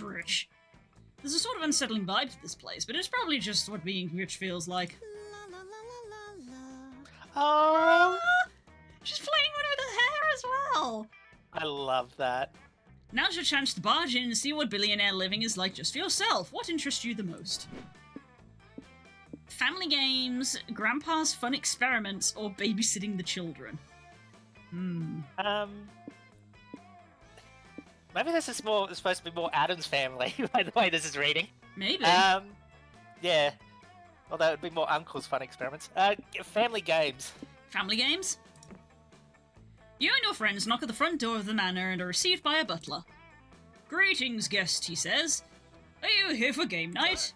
Sure, I love games. What are we playing? Let's find out, says the butler with an evil laugh. No! This seems You legit. can do the walk this way bit. Yep. You're led into a sitting room filled with rich people eating. Oh, Jeeves, says the lady of the house. You found fresh meat for the grinder. Sit, you perfectly oblivious proletariats? Sure, whatever that word means. We were just finishing supper, say the creepy twin children in unison. Do you like second-class citizen tartar? Oh no, they're cannibals. This tastes pretty familiar. Like something Wolf Scott's eaten before. Except if I, remember right, this flavor screamed when he bit into it. Oh, we're eating Soylent Green. Let's get into the game, says the lady. We've got a very special game plan for tonight. Jeeves, fetch the box. Jeeves returns with a tabletop game called The Game of Life and Death. Have you ever played? Asked the twins. You move your pieces across the path in whichever direction you are on the square you land on, you must complete. If you win, we can give you a monetary prize, says the lord of the house. Money is the only thing we understand as a token of appreciation. It's a weird-ass square. Like, the player on your left can cut off up to 3 of your fingers. You must spend 10 minutes in the murder room. It's okay, there's some good squares too. This one says if you land on it, you get to eat a banana. Ooh, banana. Look closer, it says you must eat a poisoned banana. Huh? Scott, no! That's bad, Scott. Oh! Well, if you don't like the game, we can play sports, the Lord says. But be advised, sports for rich families is just hunting poor people with crossbows. Fine, board game it is. Looks like you're at first. You roll a 5 and come to a fork in the road. Which square do you decide to land on? All of your moral business ideas are now intellectual property of the player to your right. Lose one moral principle of your choice. Oh no! I feel like any business ideas we've had so far in this game have been disastrous. This is true. But also, we haven't exactly been high on the moral compass. Our soul is an 8. So, although to be fair, since our soul is an 8, we probably shouldn't be lowering it anymore. Yeah, let's go all original business ideas against the play on the right. I feel like this is going to decrease mind since it's taking stuff from mind. Our mind is only 1 higher than soul's, but yeah. I feel like this is soul and I don't want to lose soul. Yeah. I guess I'm going to go with this one. No! Oh, sorry, I made that decision. This was your choice. That's alright. No, not your business ideas, Zoe! Those were your only chances of succeeding in life after high school! Too bad, no, your ideas are mine, chuckles Uncle Wilbur. Stealing others' ideas during the game of life and death is how I made my fortune. Go on, spill. You pitch your $1 million idea, a social media network for dogs. Dang it, that's such a good idea. Yeah. On second thought, maybe that isn't much of a loss, Zoe. No, hear me out. Dogs are social creatures, right? But what if their owners are too busy or lazy to take them to the dog park and meet other dogs? A social network for dogs would let dogs mingle with their kind without ever leaving home. I feel like Scott's gonna love this idea. It's a perfect solution to problem dog owners who don't even know what they have. I love it, cries Wilbur. Convincing people our products solve problems they don't know they have is an excellent business model. There's a lot of potential here. Dogs are certainly popular. Why? They're even in the face of some cryptocurrencies. Come to think of it, let's add a feature to the social media allowing dogs to buy stocks. If dogs start making money, there's a whole new demographic to market to. Maybe we can even make this network worse for the environment. That's how you start making big bucks, killing the planet faster and faster. Oh no. Rich people. No, I'm not condoning that. We could make a whole web of pet-centric social medias, the lady says. Like cats, gerbils, birds. We could call it the Petiverse. Oh god. You and your friends slip out as the evil millionaires break into a musical number about the joys of controlling the internet and monetizing counterculture. You lose 3 mind because your innocent dog social media idea has been forever tainted and lost, but you gain 3 money for selling the rights. Ooh boy. Let's get recharged. Okay, what do we want to do? Well, it depends. If you're going for the Scott ending, maybe you want to keep talking to Scott. Could keep talking to Scott. That's if that's what you want. I don't know yet. I don't know. I might go for the info board. All right. Just to see what's coming. Yeah, I'll probably go for the bus stop then and see about wooing myself. Here we go. Time for some leg stretching. I'm gonna pick a location. We've got the adorable village. There's a lot of villages in this desert. Money and soul. A regular gas station. Soul, money, and mystery. And a biker bar. Gain hype, gain money, or lose money. We are very low in hype. Again, we're also very low in mind. Yeah, there isn't any mind in here, so yeah, maybe I should go to the biker bar and regain some hype. Let's choose wisely. Talk to Zoe. Talk to Zoe. Oh, 2 resources are gonna swap. Yep. Oh my gosh, look at this! What do you want to talk about? Fandoms, obviously. Fandoms. This is gonna be a conversation of you talking to yourself. Have fun. Yep. I need a ton of fandoms. It'd be so hard to choose just one favorite. There's Dragon Hate, Human Prom, Garfield. Of course, there's Human Prom. And Garfield is very Eldritch brand. I told you Dragon Heat was popular. Oh yeah, that too. It's beautiful when you think about it. All these people communicating over a work of fiction that had such a meaningful impact in them. You want to submerge in it? You know, dive deep and consume everything? Oh no. That sounds intense. Yes, you keep diving deeper and deeper. It's not enough having consumed the fiction and devoured wikis and other types of extra meaty content. You can go even further, start creating yourself, spending hours distilling your endless passions into something else. Lady Fiend, thanks so much for the follow. I hope you're having a good day. We are raising money for charity. I hope you're having a good day. evening here. Neo is currently talking to themselves. As you do. Yep. Thousands of pages worth of fanfic, and most detailed cosplays ever. Tons of horny smut, anything. Well, that's caused by a silly dating sim. Some sexy dragons or a comic strip about a grumpy orange cat. Who'd have thought? It is kind of sweet when you think about it. It is. Isn't it super weird to think and marvelous that you think about it? Agreed. Actually, yes. There are downsides, of course. Some people truly lose themselves in the passion. It can get ugly. Some people mock people for getting so attached to fictional characters. But they forget fictional characters can feel more true and more impactful than real people. Still, at the same time, you need to remember that these they're in fact fictional characters. You can't become miserable because your favorite fictional has taken a turn you don't like. It's true. You can't be an asshole for real people because fictional ones, it's never worth it. True facts. I just want people to remember that fandom shouldn't be a place of rage and gatekeeping, passion and community. Or communication, rather. Yeah. And important to connect with other people. And An opportunity to... I can't read. It's fine, it is fine. The best way we can do is focus on bringing good to the communities we're a part of. The next time you're about to engage in hours-long senseless arguments about the silly thing you're so passionate about, ask yourself,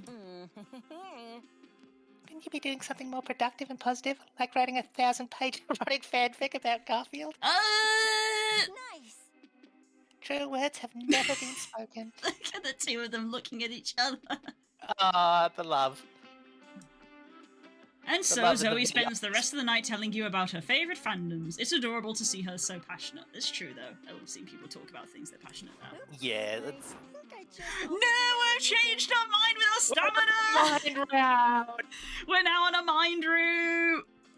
The game has changed. Now we have to go for mind things. Yep. Chaos. You've messed with our minds. Yep. Well, first up, the caves. Some mysterious. And a rocket, the space station.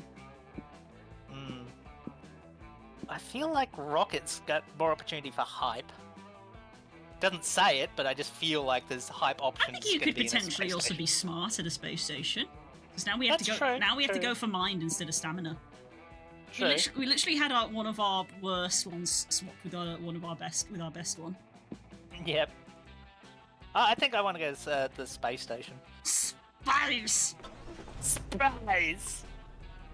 I love the song. It's a cult classic. Oh my god, same. Like most people, you wanted to go to space when you were a kid. Then you heard about how much math was involved and decided that shit wasn't for you. Yep. But now's your chance to indulge your inner space cadet. What do? Oh, we've got all or nothing. We've got go to communications, dress up as astronauts. How does that make your soul go down? And watch a rocket launch. Probably because you're like never gonna be an actual astronaut. Maybe. Or gonna. I feel like watching a rocket launch would be fun. We're gonna watch the rocket. You sneak past security, open a bag of astronaut food, and settle in to watch the show. This is so cool! I can't believe we're gonna watch a real rocket launch. We sure are, Scotty. And you know what? Every rocket launch needs, right? Rocket? No, a prank! Oh god. Rocket launch is probably the worst time to play a prank, actually. And that, Zoe, is why you're still just a prank master's intern. In order to be a true master with a Z, you gotta see the potential prank in every scenario, even a rocket launch. Oh, I got it. Right! And the perfect prank for a rocket launch is something involving a whoopee cushion, maybe? Nah, the perfect prank would be to set up a cardboard cutout of the moon and launch a rocket there instead. The old switcheroo. That sounds like a terrible idea. Okay, do we have enough cardboard to do that? No, sadly we used all of it to make that cardboard skyline of Detroit for our Liam thinks we're going to Detroit prank. Totally worth it though. Well, then what do we do? Make our intern think of a prank, obviously. What should we do, Zoe? We've got replace the rocket fuel with sugar for a sweet idea. Replace the oxygen with helium. And replace the astronauts with corgis. It's a cool genius plan. It has to be the corgis. Corgis. It has to be. Days later, the rocket touches down on an alien planet far away. The aliens watch as 200 corgis exit the rocket wearing four-legged astronaut suits. Aww. How do we address the alien situation? The planet's emperor asks the advisor at the next meeting. Have the invaders explained why they're here? They're here to declare war, says one advisor. We must slaughter the furry bastards. No. They keep chewing up the furniture and digging up our buried dead and urinating everywhere to claim our territory. Act soon, Emperor. We will become their slaves. That's not a war declaration, says another advisor. Those are just cultural norms on the aliens' home planet. These invaders show only love, friendship, and head pats. They're here to usher us into an era of peace. I'll give them whatever they want, says the Emperor. I have fallen in love with their cute faces and little legs. If only we knew their demands. Just then, the meeting doors open. It's Fluffbutts, the invaders' ambassador. Cue a chorus of ahs from the aliens. Aww. Fluffbutt jumps in the Emperor's lap and tries to pet, and lets him pet his belly. The Emperor notices the note tied around his neck and reads it. It says, Dear aliens, you're welcome for the dogs. Please wire $1 million alien to our shared prank fund in thanks. We also accept tips in super juicy alien secrets. We don't tell anyone, promise. XOXO, Prank Masters with a Z. Polly, listen. Polly, listen! I just got a call from the bank saying someone deposited 1 million globals into our bank prank account, which is worth 2 money. Nice! It just got highly classified alien telegram. It says, vacate this planet before the year's end if you want to live. Oh. Haha! What the fuck? Wacky! -5 soul! You lose damn. 5 soul, but gain +1 hype from your successful prank that the alien tip will prove useful sooner than you think, so you gain +2 mind. Task failed successfully? We need some soul. Yeah, we did need hype, but damn, we lost a lot of soul. -5, Jesus! None of these increase soul! No. I think I'm gonna go to the biker bar. Right up. Ah, look at this meme. XD, how did you vocalize an emoji? I was just wondering myself. Oh my god, about being Eldritch. I'm just worried about our soul. We will game over if we lose any more soul. Breaking bottles, It's a horror clinking game, shot losing our gases, soul. and revving motors. The crash of a window some dude got just thrown out of. Yay, defense station. Oh, you look great. I got a little biker jacket! Yeah. Such are the dulcet melodies of a bona fide biker bar. This is your chance to embrace your inner badass. What do you do?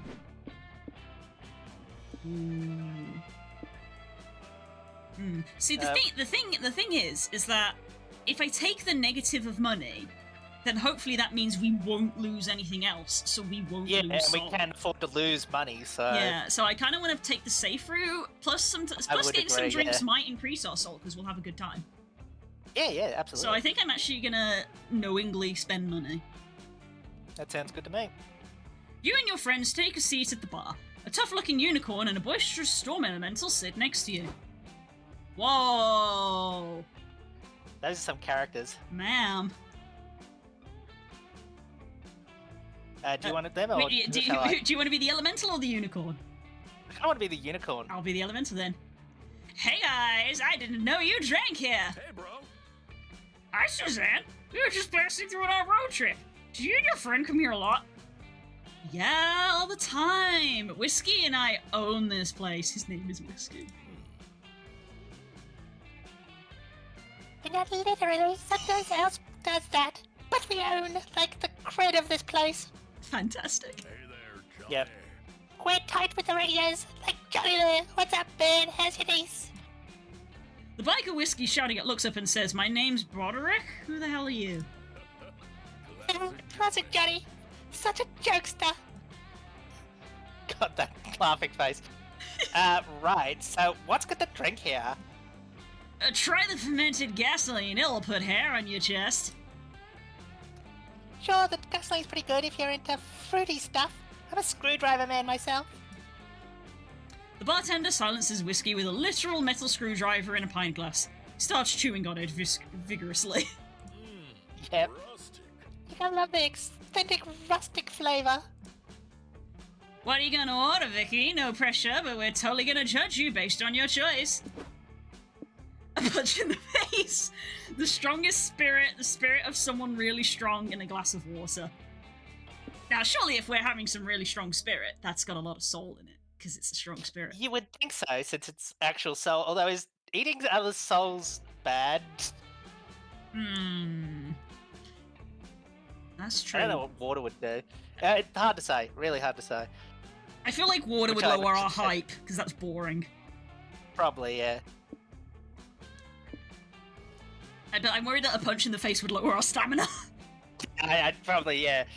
I'm gonna go with the strong spirit and pray. Yeah. You pay -3 money and the waiter brings out a ghostly brew. The spirit of an extremely muscular man comes pouring out of the glass. Vicky, he says, I am the spirit of the strongest man in the world. I have many names, but you may call me Mr. Worldwide. Tell me, are you worthy of consuming me? What feats of incredible strength have you performed? Well, pull-ups aren't my strong suit, but my pet fish died last winter and I bore the crushing weight of his loss every day. Aww. Impressive! Have you ever used your strength and heroism to help others? My mom calls me a strong, helpful little girl when I help her carry in the groceries. Good enough, you're clearly strong, but now it is time for the true test. Are you strong enough to lift this pint glass? You try to pick up the cup you've been given. Wow, this thing is heavy. What kind of Goliath was the bartender who brought it to you? Want us to help you lift it, Vicky? We work together, we can do it. Go, team! Yeah, true strength comes from the friendship and teamwork. Well, that's a little corny, but fired. Whatever gets the alcohol into Vicky's bloodstream for fasters. Your friends work together to tip the strongest spirit into your waiting mouth. It tastes like an old gym rock and +3 soul from the literal soul of Mr. Worldwide. Refreshing. Whew, saved it. Let's win this thing. The Battle Royale, Mystery and Hype, and the end of the world summit. No heroes are allowed. Is this like a villains meeting? Plus to mind and minus soul. Plus to mind because we're on mind. That's true. Oh, but a battle royale. The odds are not in your favor. Yeah, I kind of like the idea of going to what is it, the Doom Patrol's hideout. Yeah, the end of the world summit. Yeah. Let's go. Wanna rank every sex scene in Dungeon Heat with me? Yeah. Yes. Wow, the evil synergy here is palpable. Every villain who's any villain must be here. Classic trolley murder. Ah, that's cute. You don't know if you consider yourself to be truly villainless, but then again, your life's philosophy is be your worst self. Which is close enough, apparently, because they give you an entry pass at the door. Sweet! There's plenty of events being hosted. Which one interests you the most? Let's see, a roundtable and fighting good. I ended a whole timeline and You Can Too panel, which is the mind, and the evil plan workshop. I want to go to I ended the whole timeline and You Can Too panel. Here we go. You understand the basics of villainy, but now's the perfect time to learn from the experts. It's the witches! Do you want to do this one? Because I voiced her when we did the Cat Cafe. Yeah, I was just trying to remember which one was which. Welcome to the End of the World timeline. You Can Too panel. I'm your host, Evil Joy. With me, my co-host, Evil Faith. The panel begins. You're so invested that you forget to be alarmed that they're discussing the ending of the world. You gain +3 mind. So, to wrap up, just remember, incapacitate your non-evil twin, keep monologuing to a minimum, and when all else fails, C4 prevails. Thank you very much. We've reached the Q&A portion of the panel. Does anyone have any questions? Oh my gosh, it's the Evil Storm! This is a question for Evil Joy. Are you doing anything later, babe? How strange. My entire afternoon is booked solid.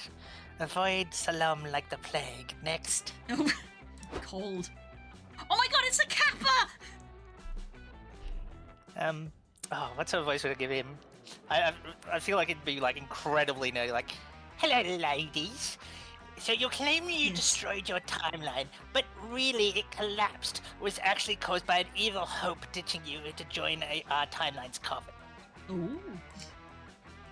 She only left your timeline because our coven pursued her to join them. Actually, the real credit for ending your timeline goes to the timeline's coven. Wouldn't you agree? Evil Faith pulls out a gun from her purse and shoots Leonard in the knee. Just excellent. After that, the entire Q&A line hurries to sit back down. Psst. Zoe, is your chance to ask a dumb question and totally prank the evil coven. Go for it. Yeah, sure. Prank the unhinged supervillains who might have magic powers and a fucking gun. Seems legit. What question do you ask? I wasn't listening. Could you repeat the panel? Of the two of you, who is the most evil? We're betting on it, and I'm pretty sure it's Evil Faith. What do you think? And who is faster, Superman or me? Proceed to run around the room. I'm just imagining Zoe Deruta running around the room. She would never get one. She would. She 100% would. That's my headcanon, so it has to be that. I'm gonna go for the running one. Who's faster? Who's the fastest, man or me? And then Narita run around the room. What? No time to explain. You're running around the room now. Very fast, in fact. Well, obviously she's running slower than Superman. Rude. I think she means it as a sort of proportional thing, like the model of a building. So while of course she can't run as fast as Superman, if she was a Kryptonian version of herself, would she run faster than Superman? Oh my goodness, who is this? I don't know, but they're cute. Oh wait! Maybe it's another way. It's in comparison to assume Superman was trying to pass as a regular convention attendee and had to restrain himself?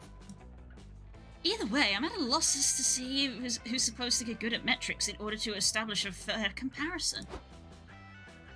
Oh my god. Actually, last year I spent a month speed training for evil purposes. I used Superman as a frame of reference to set my goals. I made many calculations and was sure that if I became a Kryptonian, I would be faster than Superman himself. So if Zoe can run faster than me, then we know she would run faster than Superman, provided she was Kryptonian. And so, Dimitri proceeds to run around the room too. Hey, sorry guys, I'm back. I had to hit the bathroom. Wait, what's happening? Why are those two running around the room? Is it a sex thing? I'm in. What is this pose? I don't know. Morty proceeds to run around the room as well. You know, Faith, there's days I wish I was destroyed along with our timeline. Preach. You lose +3 stamina from sprinting so much, but at least you have a fun afternoon gathering Superman speed data. Uh-oh. Were you faster than Superman in the end? We're not spoiling the fun for you. Meet up with some friends and do your own IRL calculations. Godspeed. Here we go.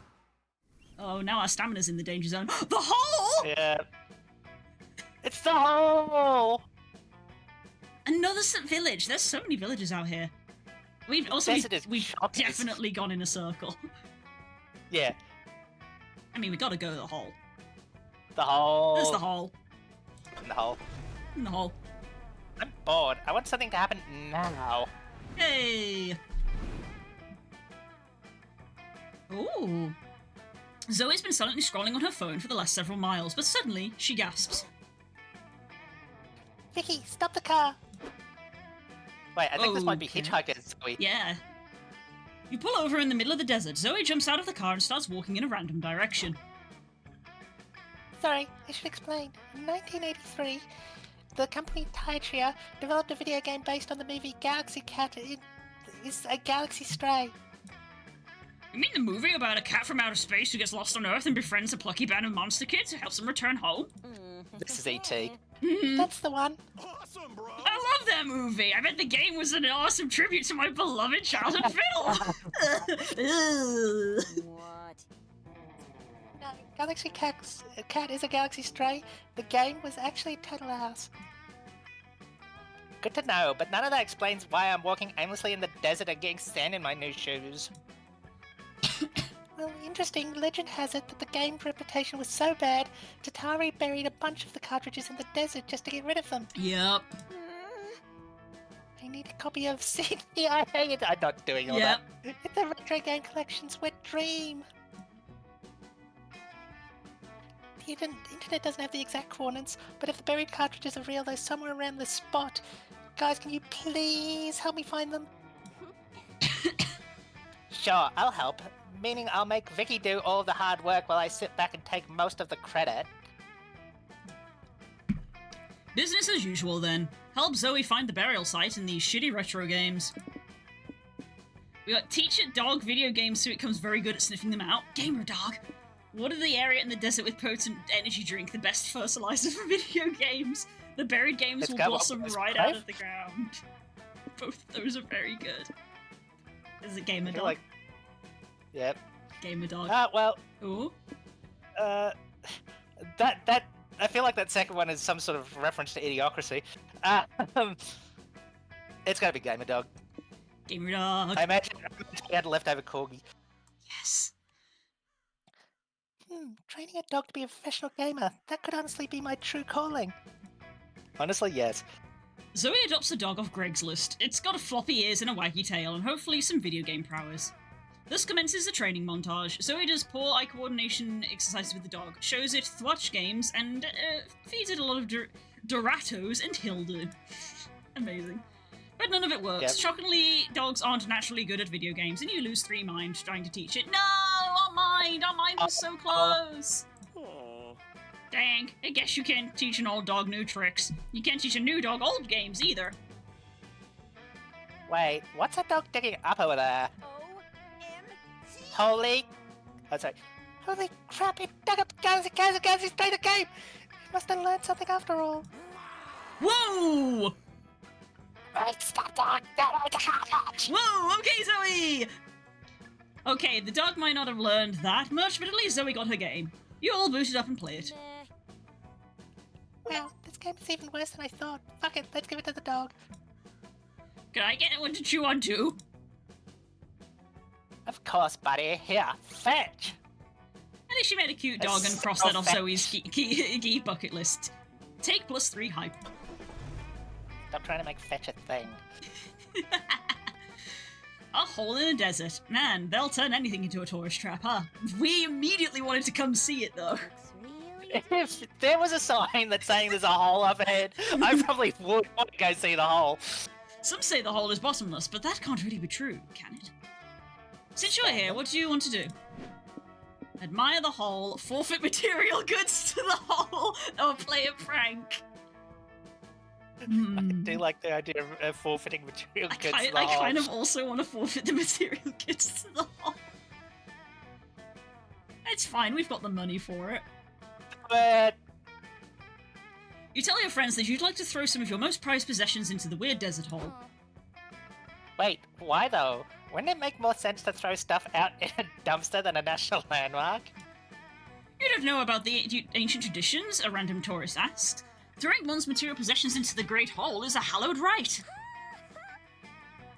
Wow, sounds dumb and nonsensical. You have my attention.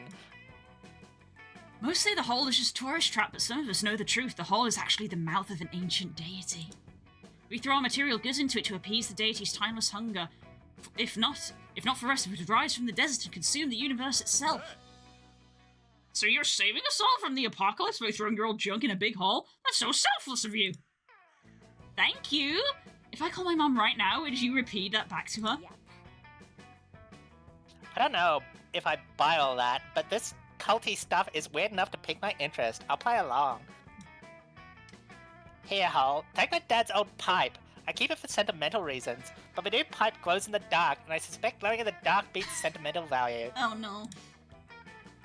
Good riddance. Oh, great hole! Here are some of my favorite bones. Normally I bury them myself, but I can only dig a good hole, and I heard that you're a great hole! Vicky, what are you throwing into the hole? Roll a pair of dice into the hole and never know what number you rolled, or throw away the incriminating evidence. Oh my. No one can know.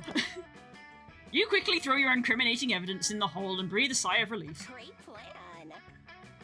Hey! Look, that's you. Hey, great idea. I've got some incriminating things I could toss out too. Like these Polaroids of me and the giraffe I stuck out of the zoo for a week. Good times. Nice. I'm gonna throw away these bloodstained wallets and horrific crime scene photos. Wow, I had no idea you had that kind of evil in you, Scott. We could have been pulling way cooler pranks all this time. Oh, these aren't mine. They're Wolf Scott's. He can be a kind of rascal, and I can't go back to jail. I didn't see what you threw away, Vicky. What was your incriminating evidence? You have a flashback to being at summer camp. That was the last game. You just worked up the nerve to sit by Calculester and Dahlia at the campfire. Hey Vicky, nice scrapbook. It's more than a scrapbook, it's a trip planning book.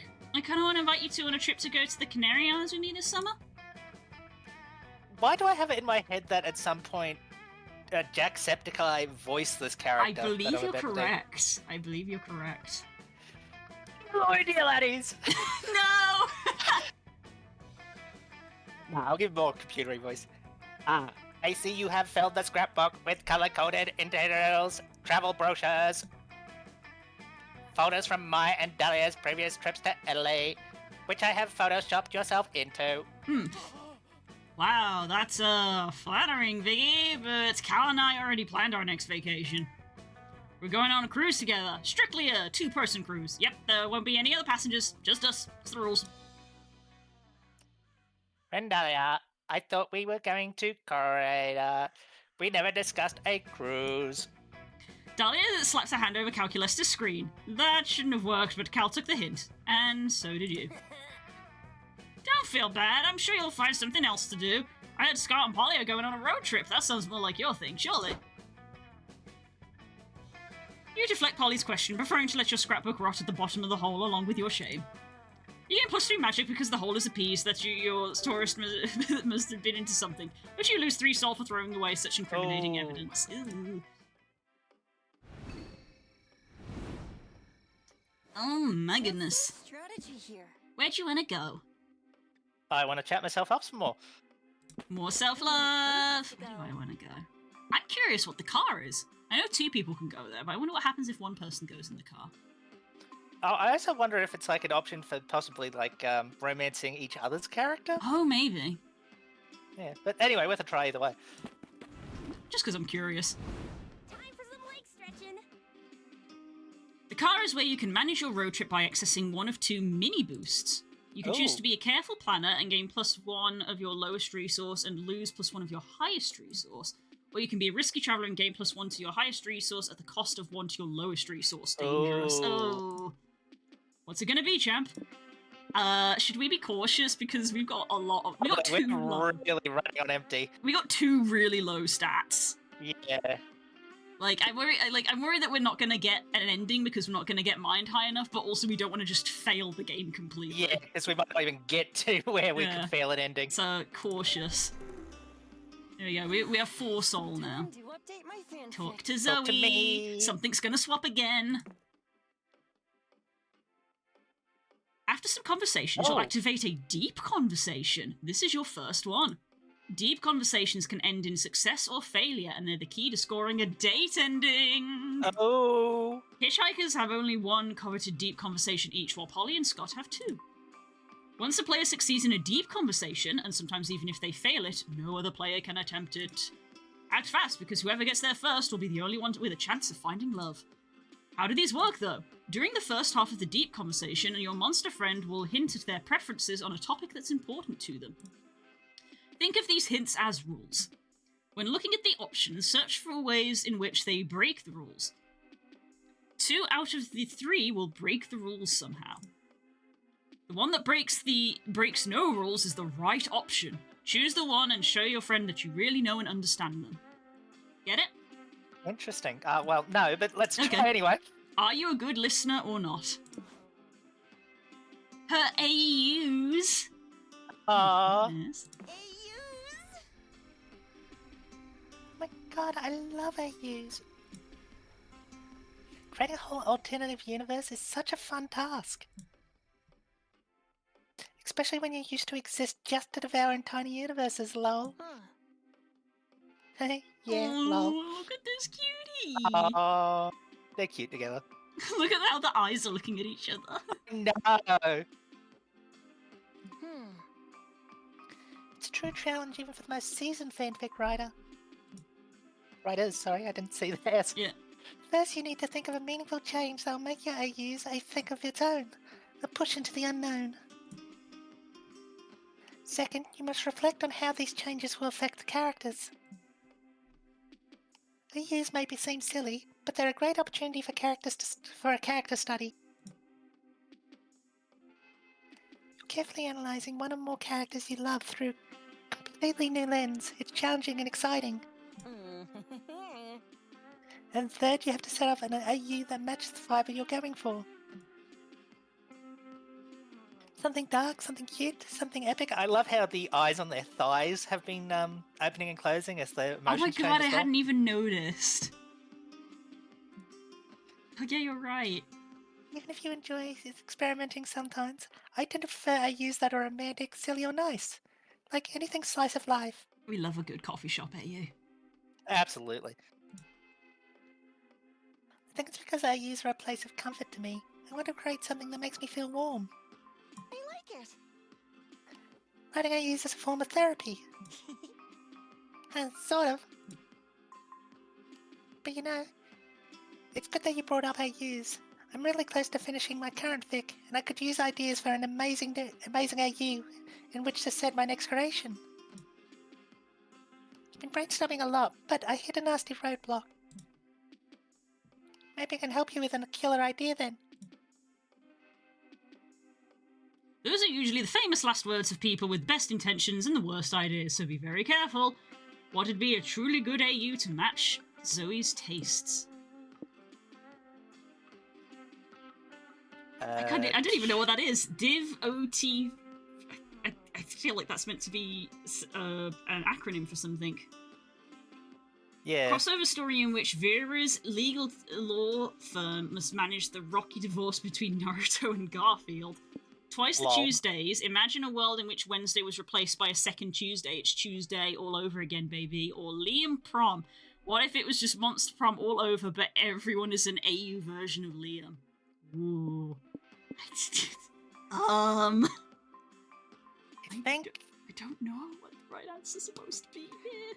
The first one is no. I definitely think the first one is no. Okay. The last one doesn't feel like it wasn't expressly said, but making everyone an AU version of Liam doesn't seem, because she feels like making a character in a different universe, whereas that one just seems like it's just Monster Prom with a bunch of different characters more than different universe. So I think, and she did mention liking silly, simple, slice of life stuff, which I feel like twice the Tuesdays. Okay. Going for twice the Tuesday. It might be wrong. No, it was Liam Prom. Oh wait, we're giving it. Oh no, we've got a second chance. It's not that one. We have a second chance. You want Liam or? I mean, I agree with you. I don't feel like the law. Were we supposed to be removing the wrong options? I don't know. I can't select this now. I thought it's good to pick the right option. I'd go for Liam Prom. I might be wrong in that. Liam Prom? Liam Prom? Nice. Yeah, she basically. Liam Prom. Liam Prom. Zoe? I think this idea is so dumb I can go full circle and become genius. That's what people say about most of my ideas. This is the best possible. It's absurd, but in such a way that it can become the biggest Liam character study ever. There could be a different Liam covering every aspect of Liam. Oh, she's writing it down. Aww. Live post-apocalyptic Liam. Liam, that's all about how Liam always tries to seem cool without even trying. There's obviously trying a lot. Passionate pot artist Liam. The Liam who focuses on Liam's passion for art and he struggled to create art for an audience without becoming too popular. Small cynical Liam, a silly floating Liam that provides comic relief when exploiting Liam's friendless angst and sarcasm as a defense mechanism. Brilliant. And Buff Liam. Buff Liam. Buff Liam. What would that Liam explore about Liam? What if Liam was buff? They're both blushing. Aww. Yeah, that checks out. Buff Liam. Sorry, I'm having a lot of fun just brainstorming all these Liams. Time to brainstorm. Love talking to you, but I can't ignore this bit of interruption. Want to brainstorm with me? Aww. You did it. You spent the rest of the night brainstorming what Liam Prom would look like. It's a silly, fun way of bonding with Zoe. Eldritch powers, activate! We swapped hype and money. Is Zoe more than a friend? Oh.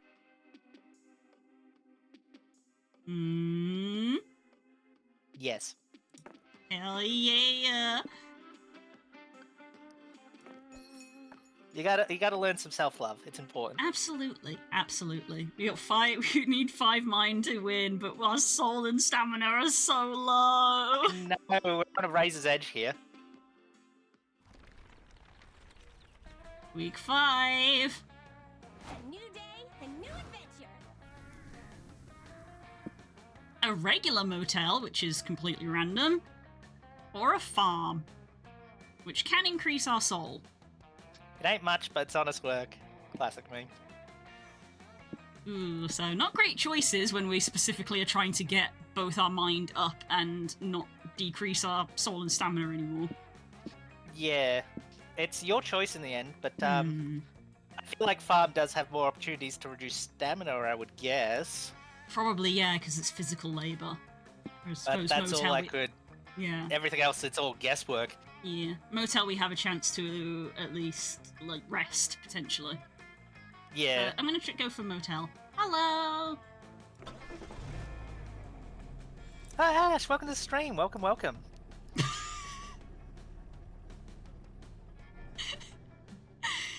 She did it again. She did it again. She just said, "Hey, look at this meme," and Zoe went, and she went, "Did you just key smash out loud?" Yep.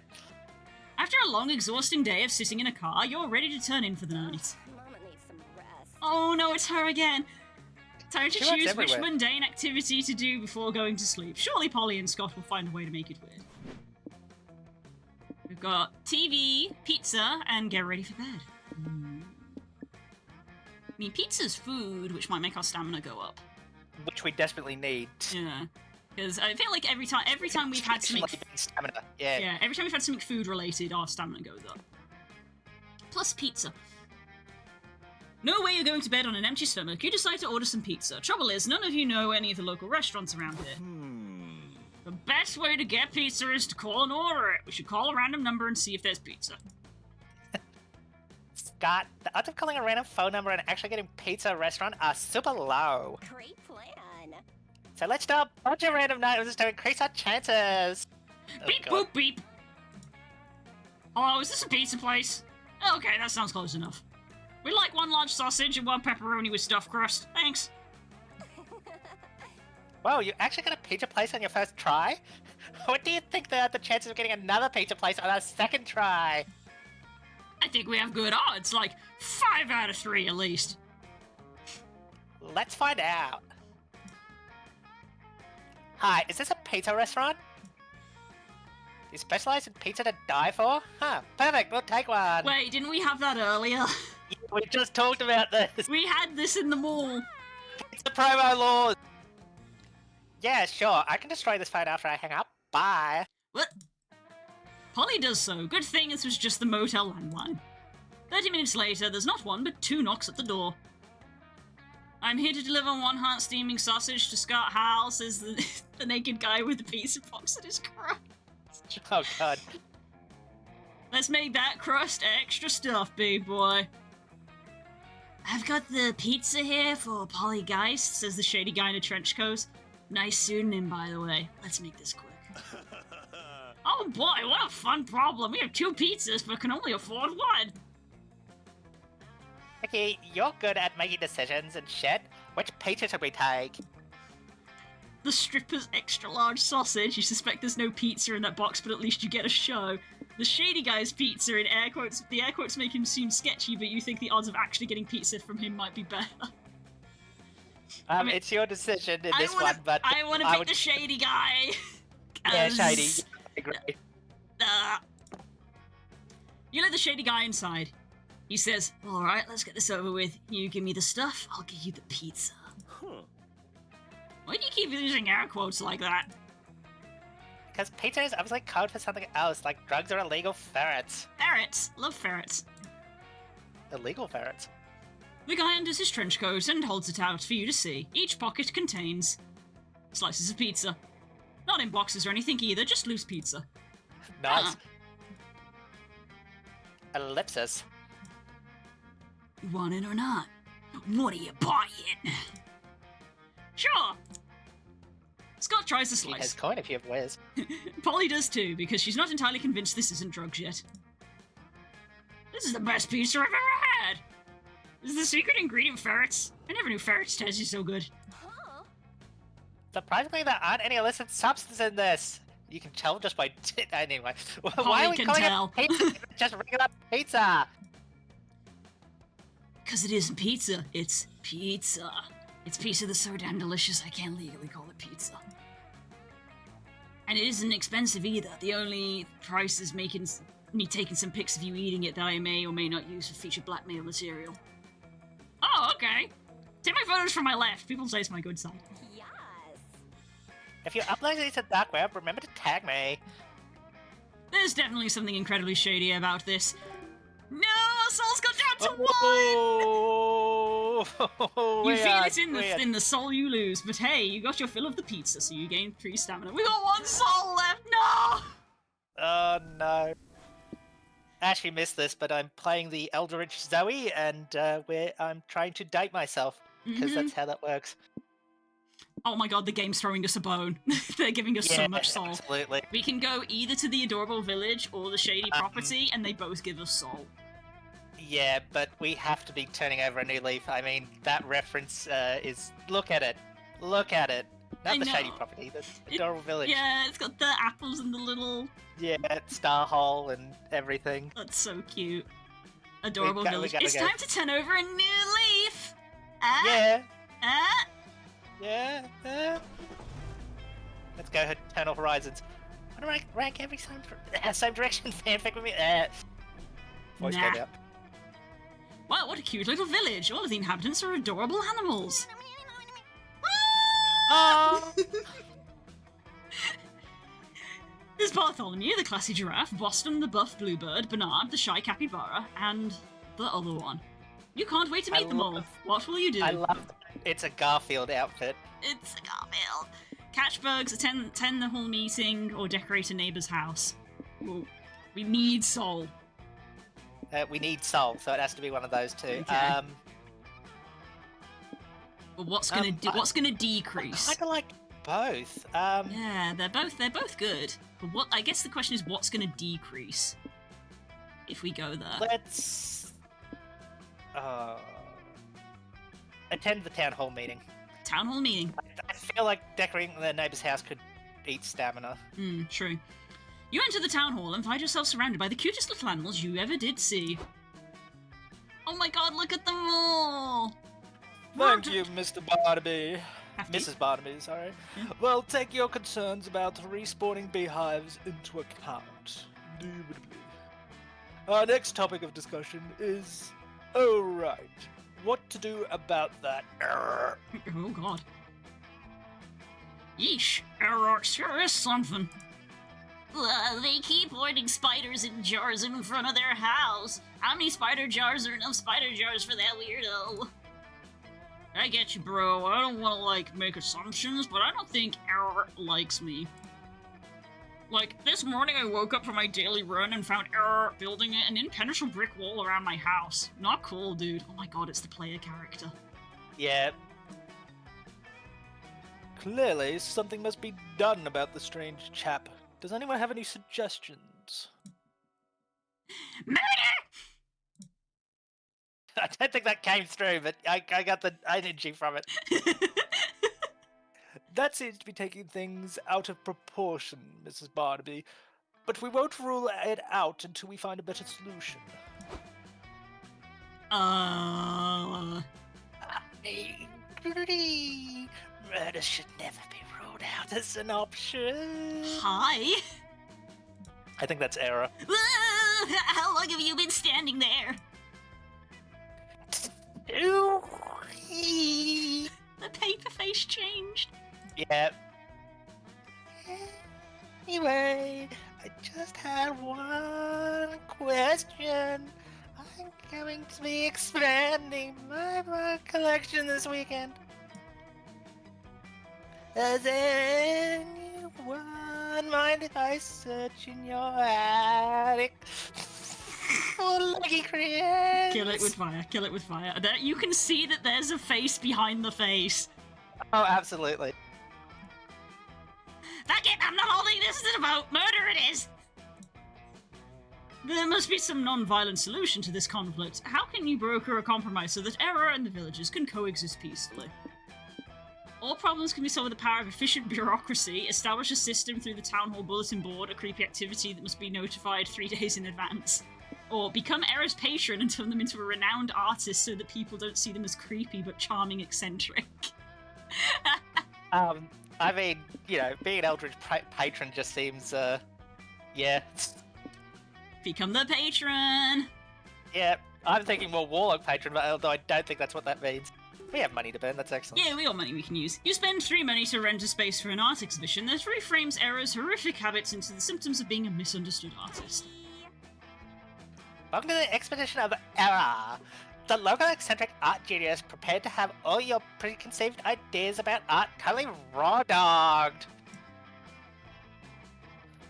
Look at this short film.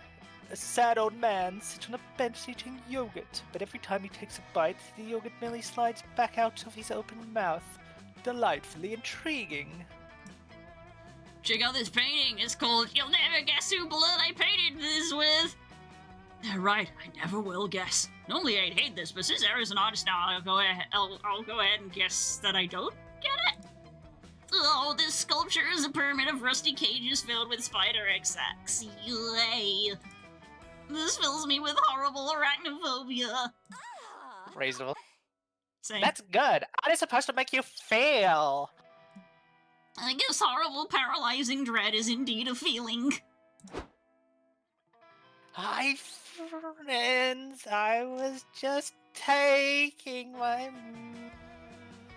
millipede for a night, and I walked away in my yard. We were checking out your exhibition, bro. You know, I used to think that you did all that weird stuff to torment us, but now I get it. You're an artist. I am. Look at Error.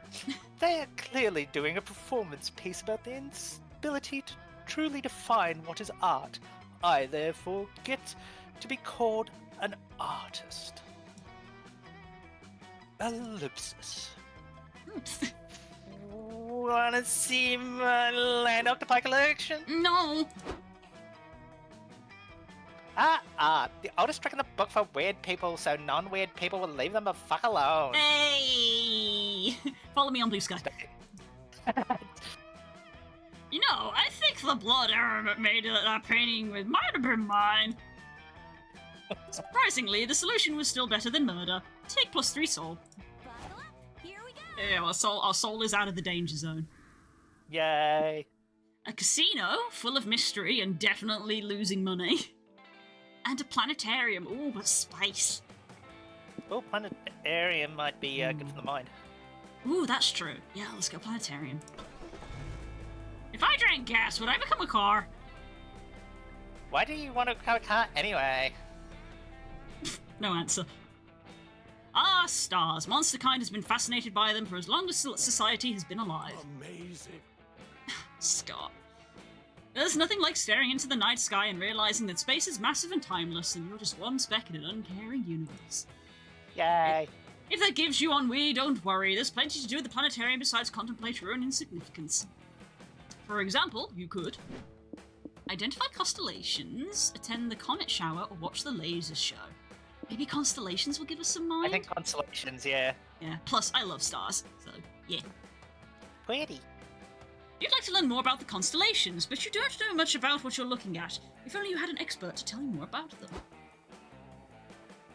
Ooh. All we have is this headshot of this mystery person. Yeah.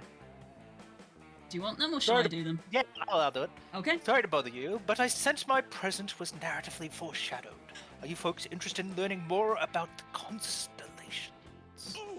We totally are! What great timing! Then I can help. I'm Andy. I have a PhD in astronomy. I can teach you all about the science and history of celestial bodies. Billions upon billions of stars. Sure, but can your fancy degree teach you how to properly attune to the ever-changing vibes of the universe? Didn't think so. Wow, yo. I'm Lee, expert astrologist. I could teach you how the positions of the cosmos affect your moods, bruh. Your behavior, your future. Cool, huh? Ugh. Not this ridiculous star magic again. You know astrology is all hogwash, don't you? Psh, typical skeptic, man. Just because you can't scientifically prove something's existent doesn't mean it isn't real. I can't use science to prove that you're a huge nerd, but everyone knows it's true. Can I get a high five? No, they don't. Lee may have a point here. As much as you love to watch these two experts bicker all day, you actually want to learn about the constellations, but from whom will you learn? Stars are beautiful celestial bodies. Ah! Ow! I just got arcanine. Oh. Hi, Das! Fortunately, I'm 2D enough to be hit. Yeah. Nemo is lacking the extra dimension needed to physically deal with them. What was I saying? Stars are beautiful celestial bodies by themselves. No need to pretend they're crabs, virgins, or sexy centaurs. Let's hear what the astronomy take. Or there needs to be something else in the stars beside tons of gas and exploding miles from Earth. Let's hear astrology. I mean, we want mind. I think it's cool, but we want mind. Yeah, they're both cool, but we want mind, so we're gonna go for this guy. Yeah. I feel like those two options would be opposite of one another. Right you are, my friend. Oh, that's you, sorry. I think that's me. Yep. Right you are, my friend. Why embrace the unknowable, undefinable magic when the real world is fascinating enough? I'm a little sad that these two didn't get, like, full R. I wanted to see what they look like. Yeah, I'm curious. Maybe they are just heads, though. Oh, maybe. Cool! Dr. Andy, can you tell me anything about the Big Boy Frying Pan constellation? Oh, well, an interesting fact about that constellation is that it's actually called the Big Dipper. Whoa! You know the Big Boy Frying Pan's legal name? You must be really close. What can you tell me about Fashionable Steve? Like, do you know where he got his starry belt? I want one just like it. Oh, you're referring to Orion. Well, what if I told you that one of the 3 stars in Orion's belt is actually a nebula? Whoa! It's not a star? Wow! I had no idea my nighttime buddies were such a diverse group. Dr. Andy, can you tell me about how the constellations go away? Sometimes they're in the sky and sometimes they're not. Am I making them mad at me? The galaxy's on Orion's belt. Yeah, it sure is. Don't worry, the stars never really go away. The visible constellations simply change as the Earth rotates around the sun. Hey. What? The Earth doesn't rotate, silly. The sun rotates around us. You can see it moving in the sky. Oh no. You think that the... Okay, I'm going to need to grab you a textbook. Stay here. This is the most you've ever seen Scott connect with academic material. You gain +3 mind for learning astronomy, but you lose 3 magic for snubbing astrology. Yeah, that reads. I feel like those two would have been opposite of one another. Yeah. Which I think they're both fascinating and cool in their own right. Yeah. The Carnival and Cryptic Tech Company. Like, Cryptic Tech Company seems to be more like it's just going to be for money. Yeah.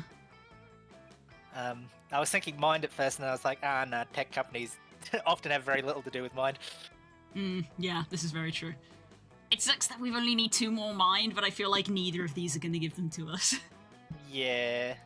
So where do you want to go? I worry the tech company could be more soul damaging. Yeah, I bet. Yeah, I feel like the tech company is definitely going to take our soul. Yeah. So maybe the carnival, if only to maybe bring our soul up, maybe, but Maybe? I honestly don't know. Let's give it a try. And that's why the flat Earth theory can be easily disproven. Wow, Scott, when did you get so smart? This road trip has been very stimulating for my mind. Seriously? It's because we're so smart. What's more fun than a carnival? There are games, rides, people in costume, and all the junk food you could ever want. Aww. The first order of business is, obviously, consuming a pile of cotton candy bigger than your head. Then, while you ride the resulting sugar rush, what will you do next? I think that is supposed to be Luna from Sailor Moon, only the moon symbol is replaced with a pizza. Yeah. We've got House of Mirrors, which is a mystery event. Who knows what you'll find in there? We've got Carnival Games, which is random, and the Freak Show, which will lower our money, but increase something else. Our money isn't too bad. I got no clue, frankly. I got no clue. I don't know what it can increase, and I think we can afford to lose money. I don't know. I think we can lose money, like... I don't know how long we have left in the game, but I feel neither do I. I feel like... Freak Show could have raised a few things. Yeah. So we're on week 5, Money's not something I'm too scared to lose, either. See, I feel from like a vague memory of playing Monster Prom in the past that week 5 maybe might be the last one, which was why I was a little upset that we didn't get any mind options here. But Freak Show has the potential to increase our mind, I guess. It does. It could be also magical. If I was to guess, as far as mind goes, actually any of these could potentially give mind. Freak Show might? I really don't know. Night, Spook. Spook's coming to say goodnight. He's going to bed. Night, Spook. I feel like we're close to the end. Cool, thank you for giving Ash a sub. Aw, thanks, Cole. Oh, damn.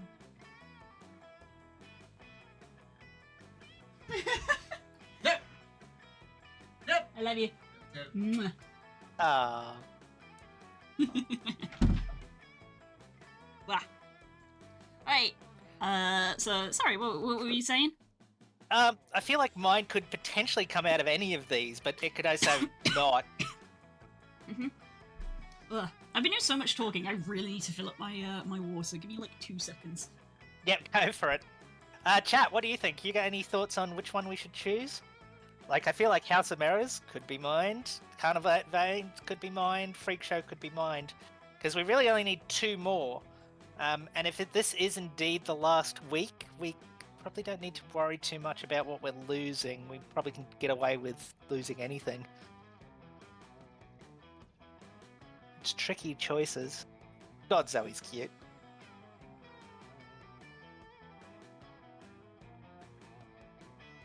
And giant plush is very appropriate. Wow. I'm back. I really needed that water. Welcome back. I've been doing so much talking. Core's recommending mirrors. Core thinks mirrors? The mirrors with a question mark. Yeah, I mean, it's a good choice as any, really, at this True. stage. I mean, we've gotten everything out of the danger zone, because the worst decrease we've seen is a -3, so... Yeah. We're not gonna, like, lose the game, because even if we get a -3 in something, we're not gonna go to 0. Yeah. Flubble, welcome to the stream. Welcome, welcome. Hi, Fluffable! We're just hugging monster friends. Oh my goodness, thanks so much for the follow! If it's the end, we might as well go deep. I mean, this one is a random one, so it literally says who knows what we'll find. Because these ones are at least, you'll gain one and you'll lose one, but this is we don't even know. and I'm playing an Eldritch cutie who's looking to date alternate universe version of herself. Apparently so, yes. House of Mirrors, then. You wander through the Hall of Mirrors until you stumble upon an unexpected visage. La la, look at that babe, all tentacles and cuteness. This is so amusing seeing that I'm also dating myself. Are we about to be a third version of yourself? I wouldn't put it past me. What can I say? I'm an Eldritch cutie after all. A cosmic princess. How many times have I talked to myself in this? A craft of love. Rise of distraction and tear of despair. Oh, wow. That is... Okay, so 4 versions of Zoe, then. Yay! Yay! Oh my gosh. But like 12's hair. But oh my gosh, is she like single though? I know, right? I'm up for a polyamorous relationship with myself. Hey, what are you doing here, you party pooper? Reminding you of your purpose. We are meant to bring extinction. Cease your childish games. Uh-oh. I'm not you anymore. Not in this timeline, but apparently we exist forever in the multiverse. This is going well. Less, every round in which I ended you, then you, frowny face. We are created with a clear goal. Why forget your duty in favor of pretending to be part of mortal kind? Dash just being like, wood. I'm living my truth. Aww. This is no game. I am part of mortal kind now. And I won't let you put an end to that. Aww. If not you, then one of our kind will take care of it. Slowly, we will tear down timeline after timeline until only nothingness remains. Sure, you may ravage some timelines, but I am sure some other timelines will survive. No one gets to tell you who you are. I even guarantee there will be more and more timelines in which we, will realize we don't need to be bound by some arbitrary design we have no say in. Nonsense. Let's go, girl. Rebel. All the sense. Maybe even you will eventually start questioning stuff. Then you realize there's more beyond our original purpose. Exploring your truth is all it takes. And you'll see moral life is something to be celebrated and embraced. Find yourself, be yourself. You'll get there. I believe in you. Aww. I didn't know we would... I'm getting big trans vibes from this and I'm loving it. It's great. It's great. Fight the enemy with kindness. Yes. Look at you. You slay, girl. We are queens, deities. We kneel to no party poopers. Let's go. That was great. Ooh, time Did that even result in anything? I didn't think anything happened. I don't know. I think it was just a special encounter. And apparently we maybe have another week. Because we're at a rest stop, so I guess we get another week. Alright, I'm gonna go to the info stand because I definitely want to try and see what's coming up next. Alright, I can't help but want to go on more dates with myself, so let's see if that's still an option. Of course. So many places to go. Pick a location. Ah, there's no mind again! Maybe the mystery event at the art exhibition might give us some mind? Maybe. I feel like out of the options, that would have the most likelihood to give mind, although with the way this game works, it could just easily give many things. I'll pick the art exhibit. It's just one of those ones. One of the other options might give us mind, I guess. Time to update my Talk to Zoe. Oh, yeah. We're about to swap it again. What if we don't need mind anymore? Yeah, we might end up needing something else. Miro keeps twisting reality. Sorry. Hey Zoe, what's up? Oh, I'm sorry, but I'm a little busy to talk right now. I just found this video essay that recontextualize the Garfield canon in ways you'd never imagine. I love how much she loves Garfield. She really likes Garfield. It's weird, but hey, weird is my brand, so This is going the to be the only next time 4 it hours was of my night. acceptable to plus tell an 2 eldritch more hours this entity man to playing go it fuck online. yourself. Thanks for the 100 bits, I, Stas. I knew little about Zoe, and I love her. She's Everything great. I'm learning about is just fantastic. She is fantastic. Want to join me or what? Aww. Of course, you spend the evening watching crack theory videos with Zoe. It really opens your mind. What could be better than just sitting, just being alone together and watching ready, long form YouTube content. Just chilling. Absolutely, absolutely. We only need 2 more mind. We're so close.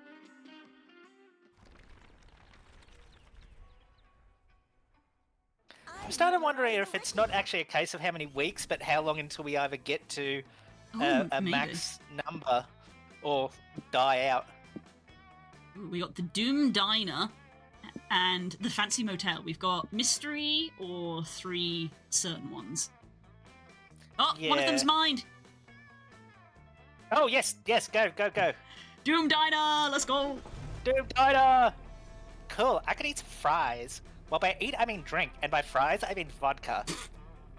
Potato. Literally. You read about this diners in the listicle of the top 10 most cursed restaurants you could never ever visit. A breath of stale air. Aww. I feel ya. The heat is death. Yep. Sun is the enemy. Obviously, you took that as a challenge. Seriously, after all the dark magic you've messed with over the years, you think you can handle a diner. So now you're here, what do?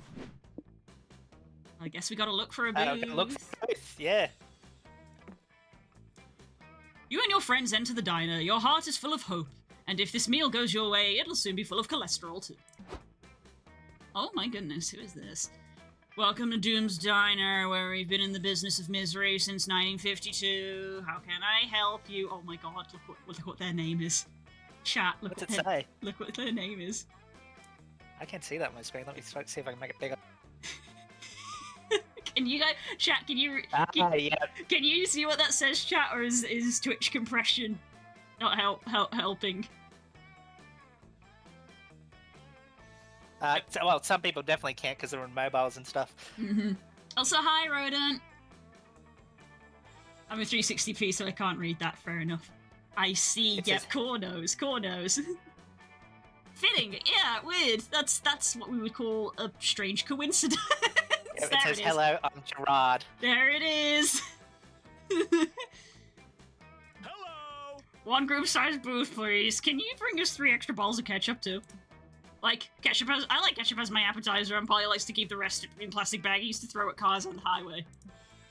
Don't care, didn't ask. It's dead as a morgue here, so you guys can sit wherever you want. Tight. You head to the closest booth. Zoe, are you crazy? We can't just pick any old booth like that. Picking a diner booth is massively important. You gotta think about the jukebox proximity, drafts in the building, lingering bad vibes.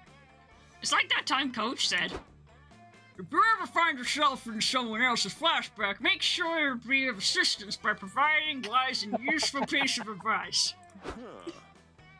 I don't know what that means, but it felt appropriate to say here.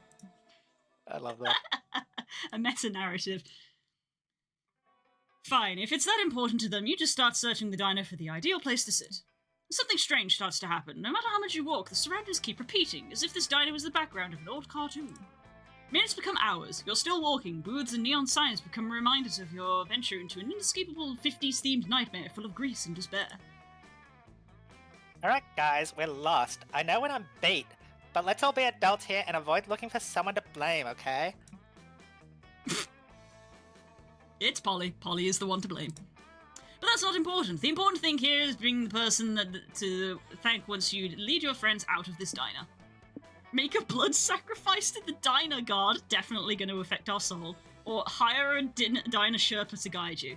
That's going to be money. We got money to spend. We got money. We got money. Hire a Sherpa. We got 7 money. Good idea. Hiya! Hey you, in the checkered booth. Are you a Sherpa? Yes. Let me guess. You're assuming that a Sherpa is a person who can guide you through a dangerous foreign environment, yes? A Sherpa is actually a Tibetan ethnic group, and reducing that group to a mere profession is a bit of a stereotype. You don't want a Sherpa, you want a guide. There you go. Oh, sorry, my bad. I'm guessing you're not a Sherpa then. Well, I happen to actually be a Sherpa, but that's beside the point. The important thing here is you're looking for a guide, okay? Yeah, got it. Do you know where you can find a guide who could lead us to out the diner then? As a matter of fact, I'm a regular here, so I could act as your guide too. So in this specific case, I am both a Sherpa and a guide. But let's not allow the coincidence to inform your future use of the term, okay? Here you go, and learning things. See, you learn. Yeah. Yeah. Then follow me. I'll lead you out of here. Perfect. You pay your new guide -4 money. Jesus. The biggest, yeah. Yeah, I'm glad we didn't choose the one that maybe lowered our soul. We would have Yeah, lost. yeah. He leads you on a harrowing journey through Doom's Diner. What was once tedious, never-ending diner soon has become something actually dangerous. The architecture of the place starts to break into Escherian structures that defy all logic. Ah, it's like the back rooms or the endless IKEA. Yeah, Escherian would be MC Escher, which is the endless staircase painting, is what that's referring to. It's almost as if the diner was never a diner at all, but a sentient creature trying to pass off as a diner. That's very unsettling. Oh my god, it was a diner mimic. Yep. Like when the floor rapidly recedes, presenting a bottomless pit. You all jump back, but the guide falls short. He manages to grab an edge, but it doesn't look good. Quick, take my hand! No, you must run. Don't worry. I always knew the risk of coming to this cursed diner. It's just, you can't beat their fried pickles. They're really good. Before you can finish that sentence, he falls into the abyss, and you run for your lives. Hey, no running in the diner. What? As if the diner accepted your guide as an offering, the interior of the place is back to normal. You tell everything to Gerard. So that happened. I interest you in a special daily offer, burgers with a side of fried pickles. The price is signing the agreement stating that you don't sue the Doom's Diner. Deal! You eat your burgers while you mourn your friend. You gain +4 mind from freeing yourselves from the nightmarish maze. I'm still kind of sad, bros. That guide was really nice. Don't be sad, Scott. If you think about it, our Tibetan friend didn't die in vain. We got these burgers out of it. Fried pickles are good. I've never had fried pickles, but I would eat that. Yeah, he was right. These fried pickles were really good. I've got a good feeling about this. Cool, we have 27 mind. We just need to not die. Yeah. Let's avoid anything that looks like costs money. Like going to a soup place and buying food. Yeah. The art exhibition, which could increase our money. Yeah, well, it's guaranteed to increase our money if we pick that option. Yeah, let's go to the art exhibition. Yeah. If you think about it, roads are like streets for cars. Wow, Scott. Deep. Is it? Art is beautiful, art is emotional, art is a raw, unfiltered exploration of the monster condition. This is one of our signature artworks. Art is apparently painting a white strip on a blue canvas and charging $40 million for it. It's time to get cultured. What do you do at the art exhibition? That's called tax evasion. Oh, why is the art the sexual one? No, that makes me uncomfortable. Yeah, let's not do that one. Yeah, well, we don't want to lower our soul anymore, so I guess we're gonna go for display our art. Yep. Display our own art. You tell your friends that you intend to display some of your own artwork at this exhibition. Sounds fun! And look, they even hung up a blank canvas for people to draw on. Greetings, my friends. It's Liam, the hipster vampire. Yeah, we were gonna make the Liam verse earlier. Oh my god, that was a whole thing that we did. I feel like you should be Liam because you made the Liam verse. Oh, what voice did... How do hipsters sound? I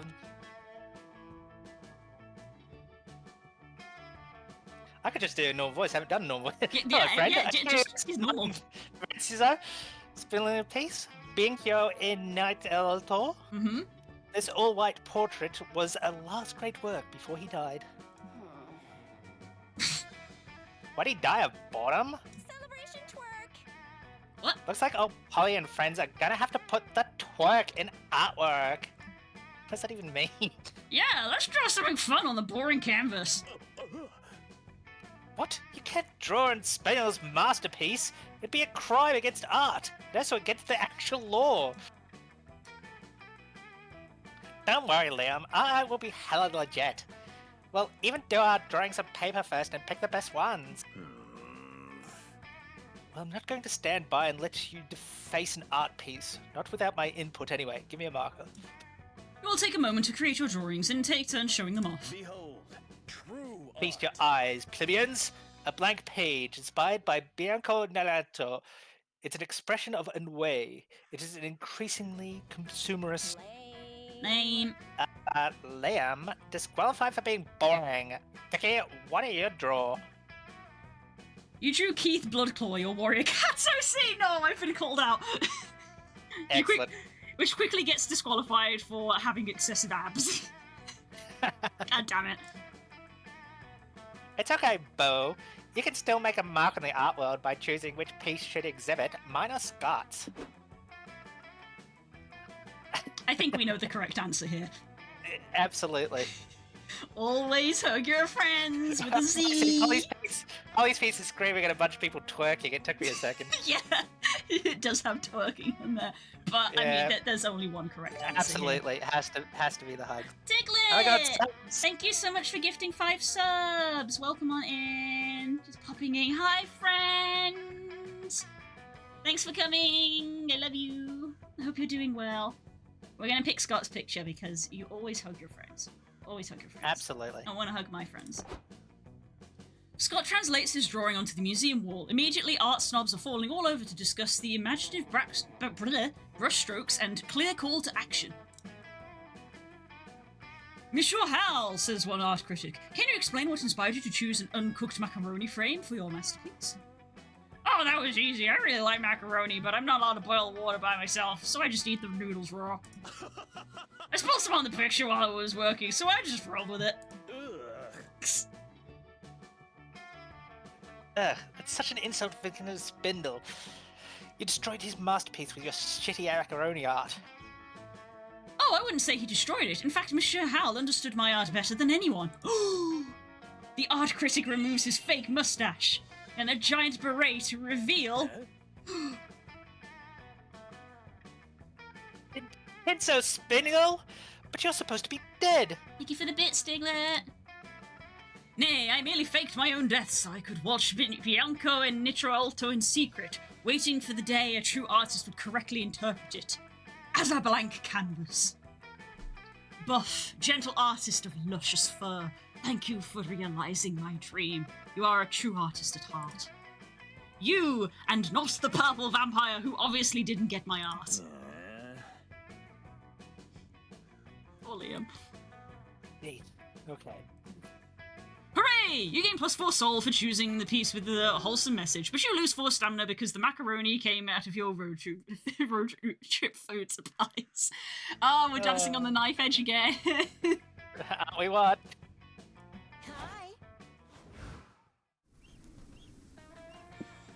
A gothic manor, the manor is not going through a phase, and the circus.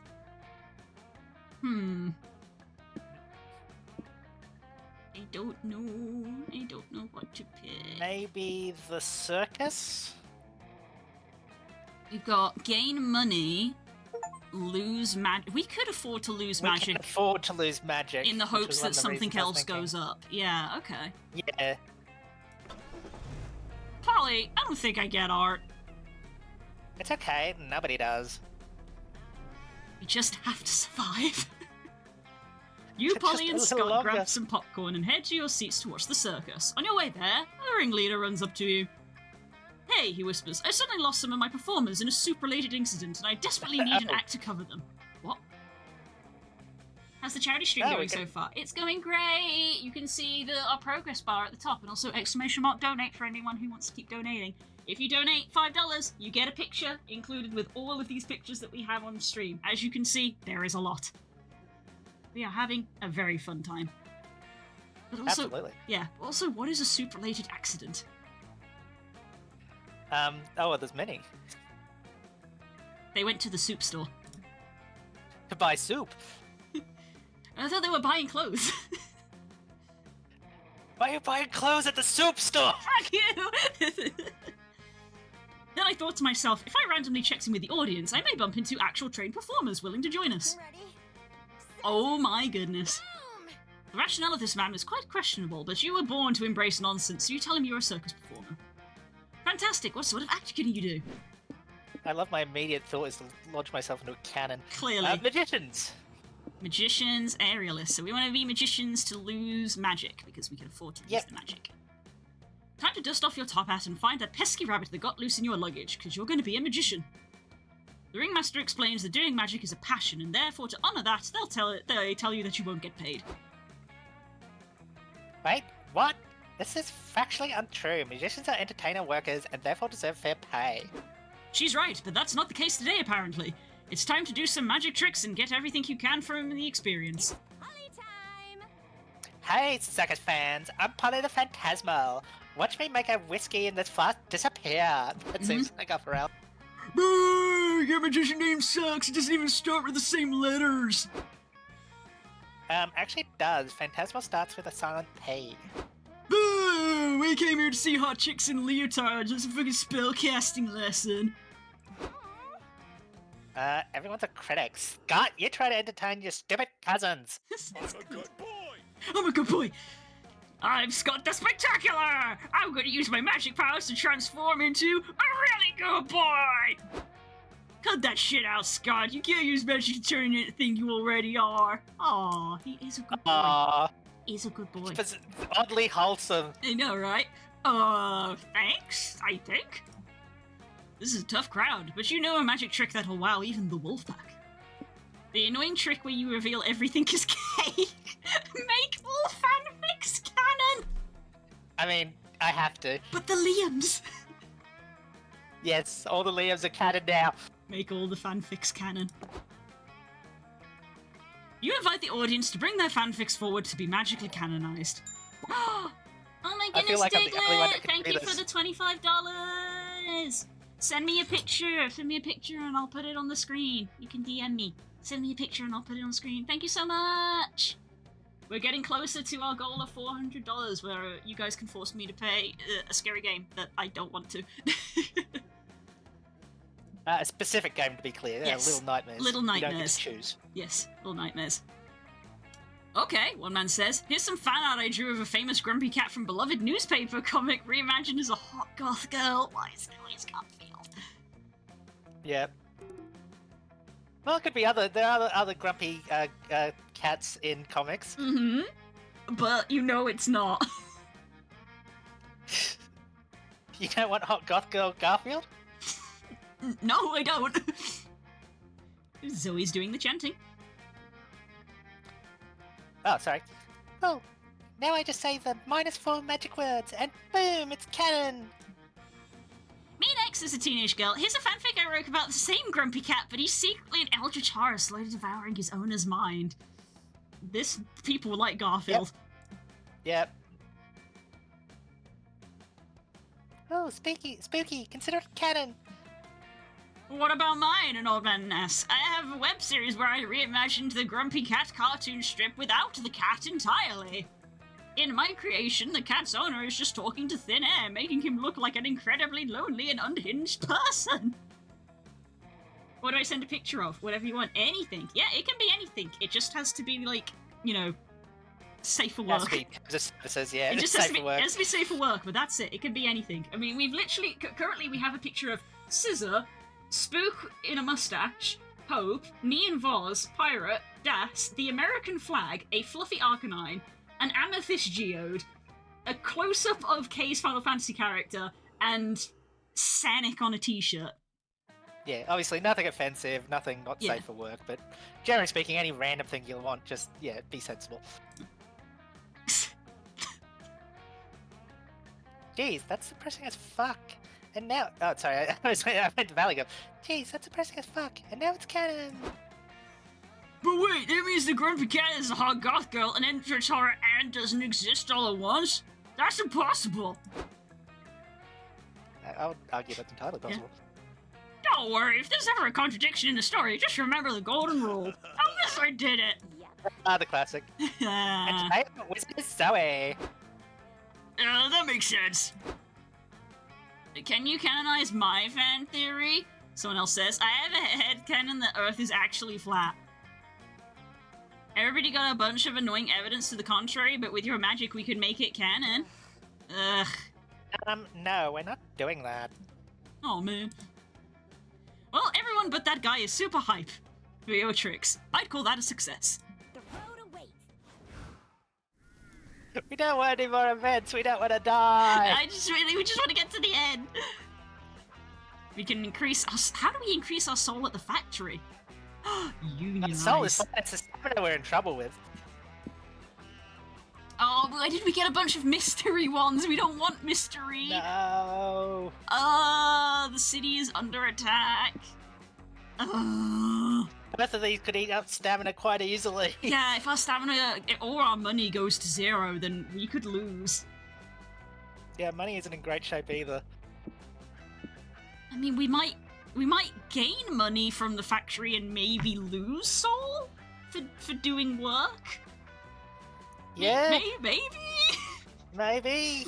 Let's go for factory then. I guess the factory. That's good as any.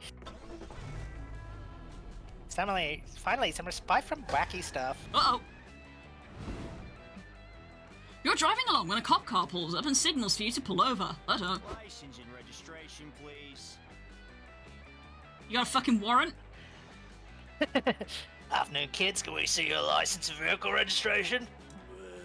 Hey, does anyone else smell pie? I love them already. Sorry. I don't. Now that you mention it, I smell pie too.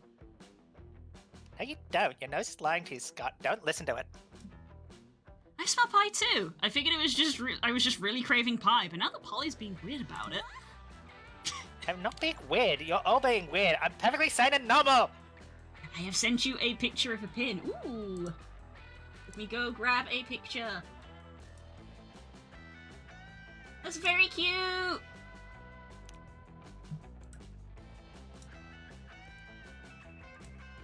Wow. Oh my god, it's so big. Sorry. One moment, chat. We're currently going through some technical difficulties. Please stand by.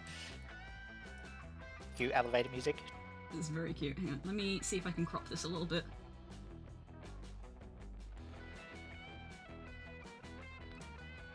While you're doing that, please remember that this is all being done for charity. Yeah! To help get some much-needed entertainment to the poor kids that are sick in hospitals and stuff. Absolutely. It really can be world-changing to be able to, have something to take you away from when things are bad. So, yeah, it'd be lovely if you can donate, but don't feel bad if you can't. Just, it's good to get the word out and try and support where we can. I think we're just going to have to do it like that. That's a cute pin. It's very cute. It doesn't want to crop, so we're going to do it like that. I'm just going to tuck it behind. Like that. There we go. Yay! That's very cute. Thank you so much! Right. Who gave the cherub a gun? Okay, well, looks like your paperwork's all in order. We're just gonna run your plates real quick. Your kids should be good to go.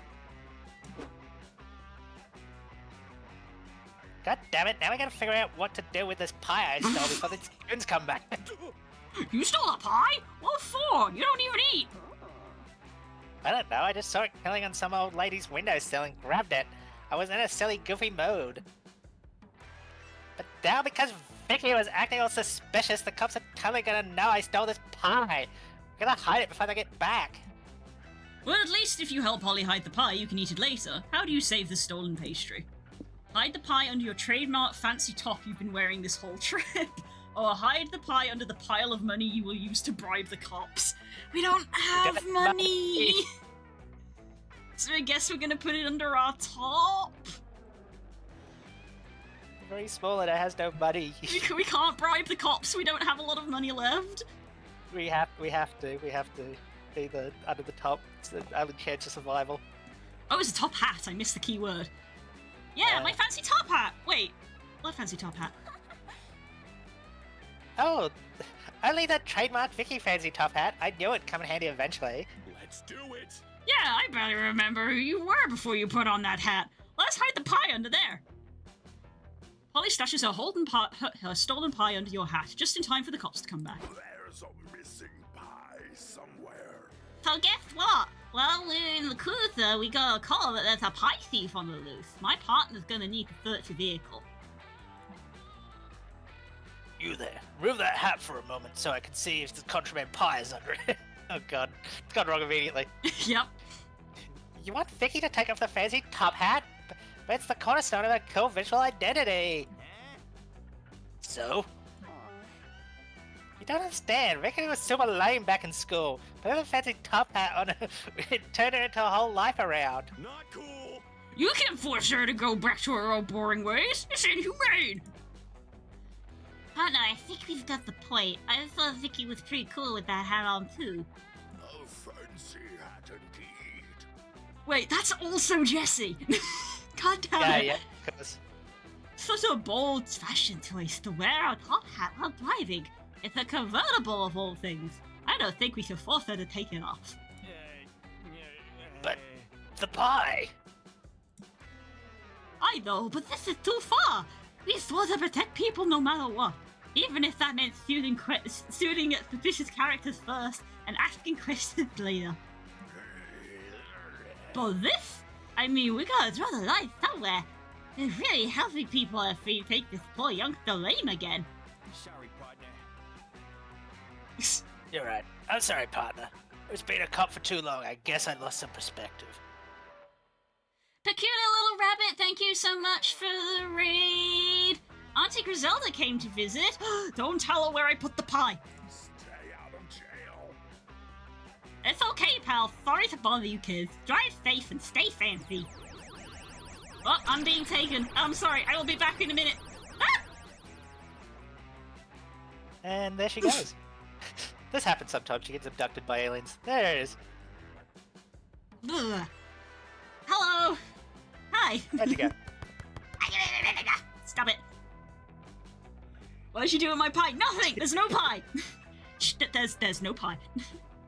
Oh, come on in! What were you doing? I hope you had a good stream. We are currently raising money for Gamers Outreach to try and... Ow!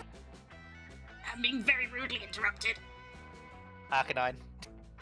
It chose you. Yes. We're raising money for Gamers Outreach so that we can get video games into hospitals to help kids, you know, get through their treatments easier. I'm stumbling over my words. Hi! Oh, that's an excellent grab bag of short horror games. I love that. Nice. And also raising money for Gamers Outreach. Let's go! We're raising money for charity. We'd love to see it. And thank you so much for following. Thank you so much. Make sure that you take care of yourself, dude. Take some self-care if you need to go after your stream, then please do. Look after yourself, get some water, get some rest. Thank you so much for coming and raiding into me. Wow, we are doing shenanigans. Old Faith, thank you so much for the follow as well.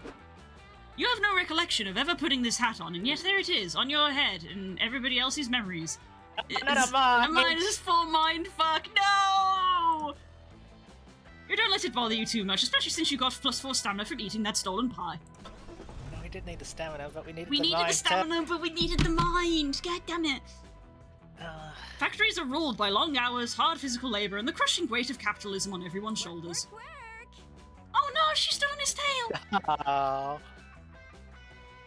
It's obviously the perfect place for you to have a little fun and cause a little chaos. There are rows upon rows of conveyor belts staffed by workers assembling something. How to participate? Test a product, seize the means of production, and work the machine. Very tempting to seize the means of production. Test product or work the machine. I feel like those two could give us minds. They could be smart. At least our stamina's gone back up. Work machine will typically give us 3 sub-choices in that, That's so true. It's hard to say. It's very hard to say. Of course, if any of us cost us money, we're dead. Should we test the product? We're not buying anything. No, I'm kind of going for work the machine because I have a hard time thinking of how we'd lose money working the machine. That's true. Unless we break it, but I don't. Yeah, so if we seize the means of production, we could lose money. Absolutely. So maybe work the machines. I'm gonna head out for now, but lovely meeting you. If my nieces, nephews, or nibblings give you trouble, let me know. Oh, I will. I will. Thank you so much. Go look after yourself, and thank you again for the raid. Thank you. Right, let's work the machine. You approach the foreman and ask if you and your friends could work at the factory for a day. For just one day, yes? I mean, that's not really how employment contracts work. Or how do they work, then? They work, well, I don't know. Now that I think about it, half our employees are in draconian contracts with nonsensical clauses, and half have no contract at all. You know what? Fuck it. Some of my guys called in today anyway. You can fill in for them. Cool. Is there any sort of training we need to operate the equipment properly? Nah. You'll just be screw 3B into panel A for 8 to 12 hours. It ain't hard. Got it. So, what's your company's position on office romance? What's a policy on sharing company-related memes? Is there a group chat for all employees? Are there any rules on using lewd emojis? What? We don't have any policies for any of that stuff. Our employees almost never talk to one another. You could probably name like 3 of the 300 guys on the floor. Good to know. What's your brand philosophy? Brand philosophy? Screw 3B into panel A for 8 to 12 hours counts as a philosophy? Works for you! You sidle up to start screw 3B into panel A for 8 to 12 hours. What could be more fun? After about 15 minutes, you realise that anything would be more fun than doing this. Luckily, since there's no contract at work here, it's up to you to decide how hard you want to work today. So how much are you committing to this torture? So we've got the little, the medium, and the high, which is... Well, we definitely don't want to bribe the dude next to us. No, we have no money. Just work, no jokes, we're here to work. We, the writers, always work. We have to fun today, you will work and we play. Work forever, work until life looks like panel 1A will be solved by screw... Okay, this is your life now. I feel like I want to just go for the mid one. Yeah, the middle one. Because I feel like the mid one could maybe be stamina, but working forever maybe would, like, be your soul? I don't know. I really don't know, but yeah, I'll go for the middle. Go for the middle. Yeah, you know what? Fuck you. We're taking the day off. You screw 3B into panel A or whatever. I don't care. Meanwhile, the riders are having contests to see who can stuff the most cookies into their mouth. Nice. Another screw 3B. You know what you're gonna do? That's right. Screw it into another panel A. Oh, it looks like the writers are learning how to play the xylophone now. Godspeed, you funky creatives. We love the writers. Screw 3B, panel A. 3 screw B, panel A. Screw 3B, panel A. Wait, what? Did I get that right? I'm too busy drawing wacky fan art to care. That's right, writers can make fan art too, even if we can't do it very well. Shit, I think the creative director saw me goofing off. Back to your regularly scheduled antics. You know what? I'm sick of this. Screw 3B. But not as in screw it, as in screw it into a panel A, screw it. As in screw this shit. Let's leave before we lose any more hype. I can take hype. You leave with a newfound appreciation for the people who behind this whole thing, who in their own way screwed the screws 3B into the plaques A of this game. You also leave with +4 money for the work you did. Woo! Oh my goodness. How are we not done? I don't know. Maybe you're right. Maybe we do keep going until we meet the win condition. Yeah. The thing is that it's 10 to midnight. Like, I'm gonna have to go to sleep soon. Yeah. It sucks that we had it and then we lost it. Yeah, I might go into the car and see if I can like do a safe trip or something that would, in theory, increase our stuff without being as likely to die. All right, I'm gonna do the same again. I'm gonna see if I can plan the area. Some time to update my So cautious planner. Cautious. That evens us out. Pick a location. There's no mind on here again. Let's see, we've got lowering our hype. Should we go for the LARP just cause? Yeah, let's go for because LARP. neither of these really help us. If it doesn't end by the end of this week, we gotta call it. Yeah. Because you need your sleep. I do need sleep. I will say, do you need a bathroom break at all? I'm fine, but should we take one anyway, just so we both I have a think chance? 'Cause maybe anyway. it might be sensible to, because it's been nearly 4 hours. Yeah, we're gonna be right back. You're right. Yeah, we'll only be a couple of minutes, and I will Yeah, run and the we'll on the finish radio. this one way or I'll another. roll the video. Please don't go anywhere. But yes, we will be back because this has gone longer than we anticipated it would. This.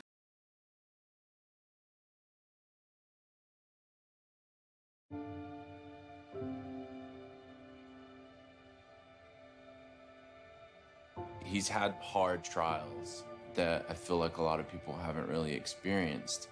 As a little kid, that's got to be tough. There's research to demonstrate that play helps healing time. It helps reduce length of stay. It allows them to thrive in an environment when they're faced with adversity.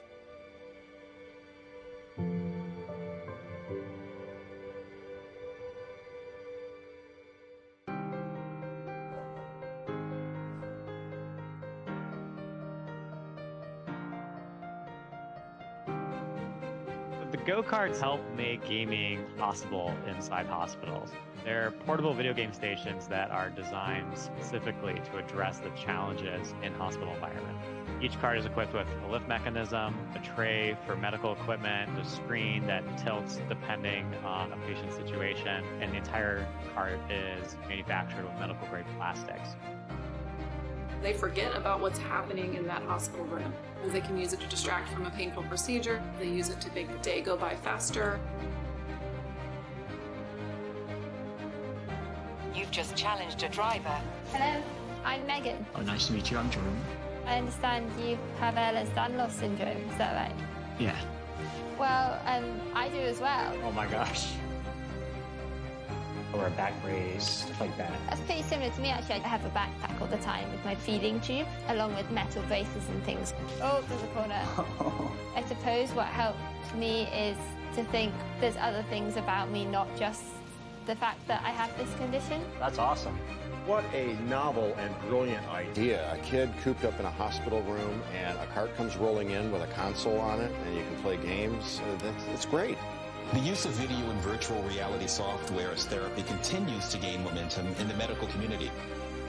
If I'm not feeling good, I get on Xbox and it gets my mind off things. I've created a community of friends that I get on and I play with every night.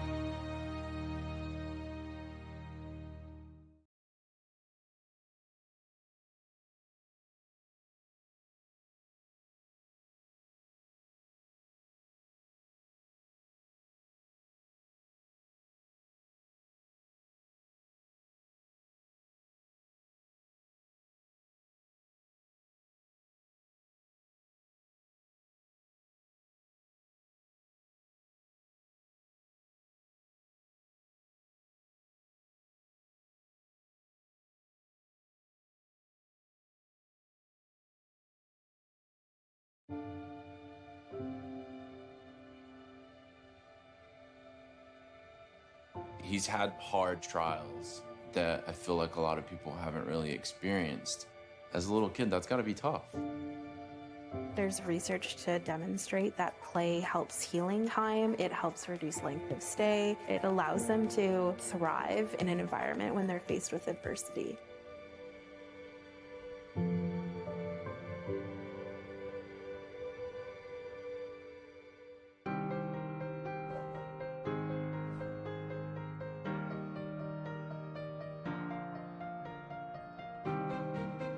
The go-karts help make gaming possible inside hospitals.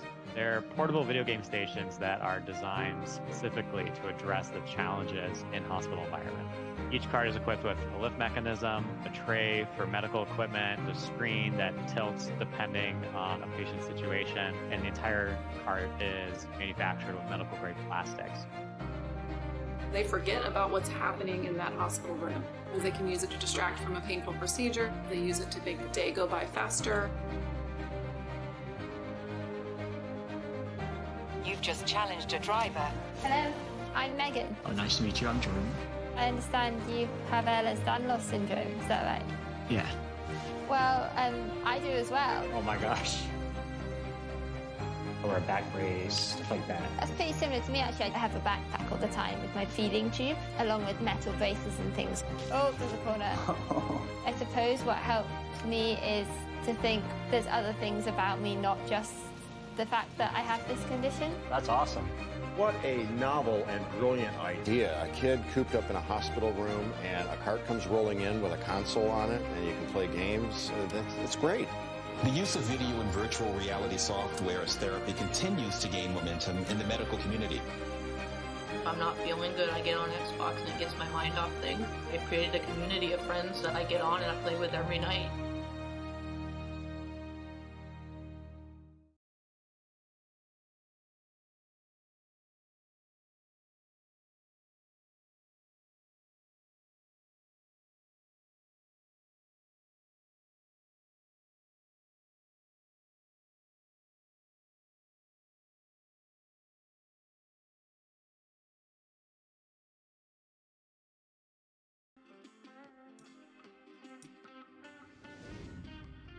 Hello, we are back. What? Is everybody good? I'm good. Is everybody good? Oh my goodness, I can see we had 2 donations while we were away from both Das and Nemo. Thank you so much, Nemo. Very sweet. What? Thank you so much, both of you. Never. Yes, both of you. Thank you so much. We've reached the goal, so I'm going to be playing Little Nightmares. I'm gonna be playing. Oh, here we go. Boy, thank you so much for donating $10 as well. Oh my goodness, thank you. We've absolutely smashed the goal. I'm gonna be playing Little Nightmares on Sunday. There we go. So there is our 3rd charity stream locked in, because I am unfortunately busy tomorrow, but also I do need a day off. But on Sunday I will be here and I will be playing Little Nightmares. I will be continuing to raise money for Gamers Outreach. Thank you so much everyone for the support. And yeah, send me your PNGs if you are not part of the Discord. We have a channel in the Discord where you can send your PNGs for me to put on the overlay.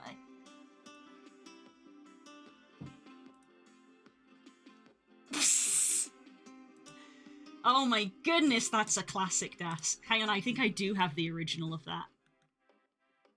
I think I do have the original of that. Da-da-da.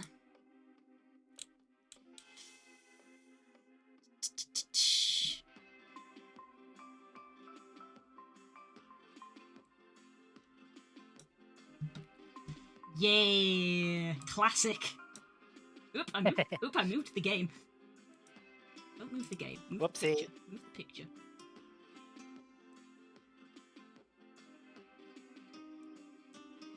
Oop. Oh, our possum isn't there. Let me fix that. Put you in properly. Yeah, I was able to properly crop it down. Maybe that was why it didn't like it.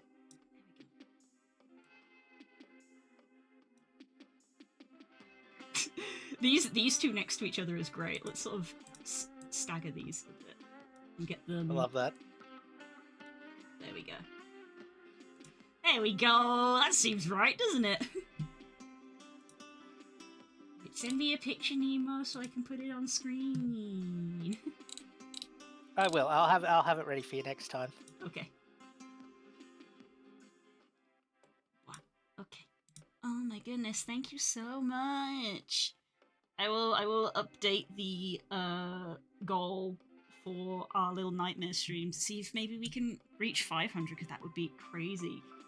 That'd be insane. But wow, you guys are amazing and wonderful. Thank you so much for contributing towards Gamers Outreach. That's just astounding, really helping. And this is the second time we've raised money for Gamers Outreach, and you guys are very, very close to smashing the record that we achieved last time. Last time we raised $450, and we still have another day left, so that's crazy. Thank you so much. Thank you so much. 500 for Little Nightmares. Little Nightmares 2 isn't out! I can't believe I've had to tell people this twice. Little Nightmares 2 isn't out!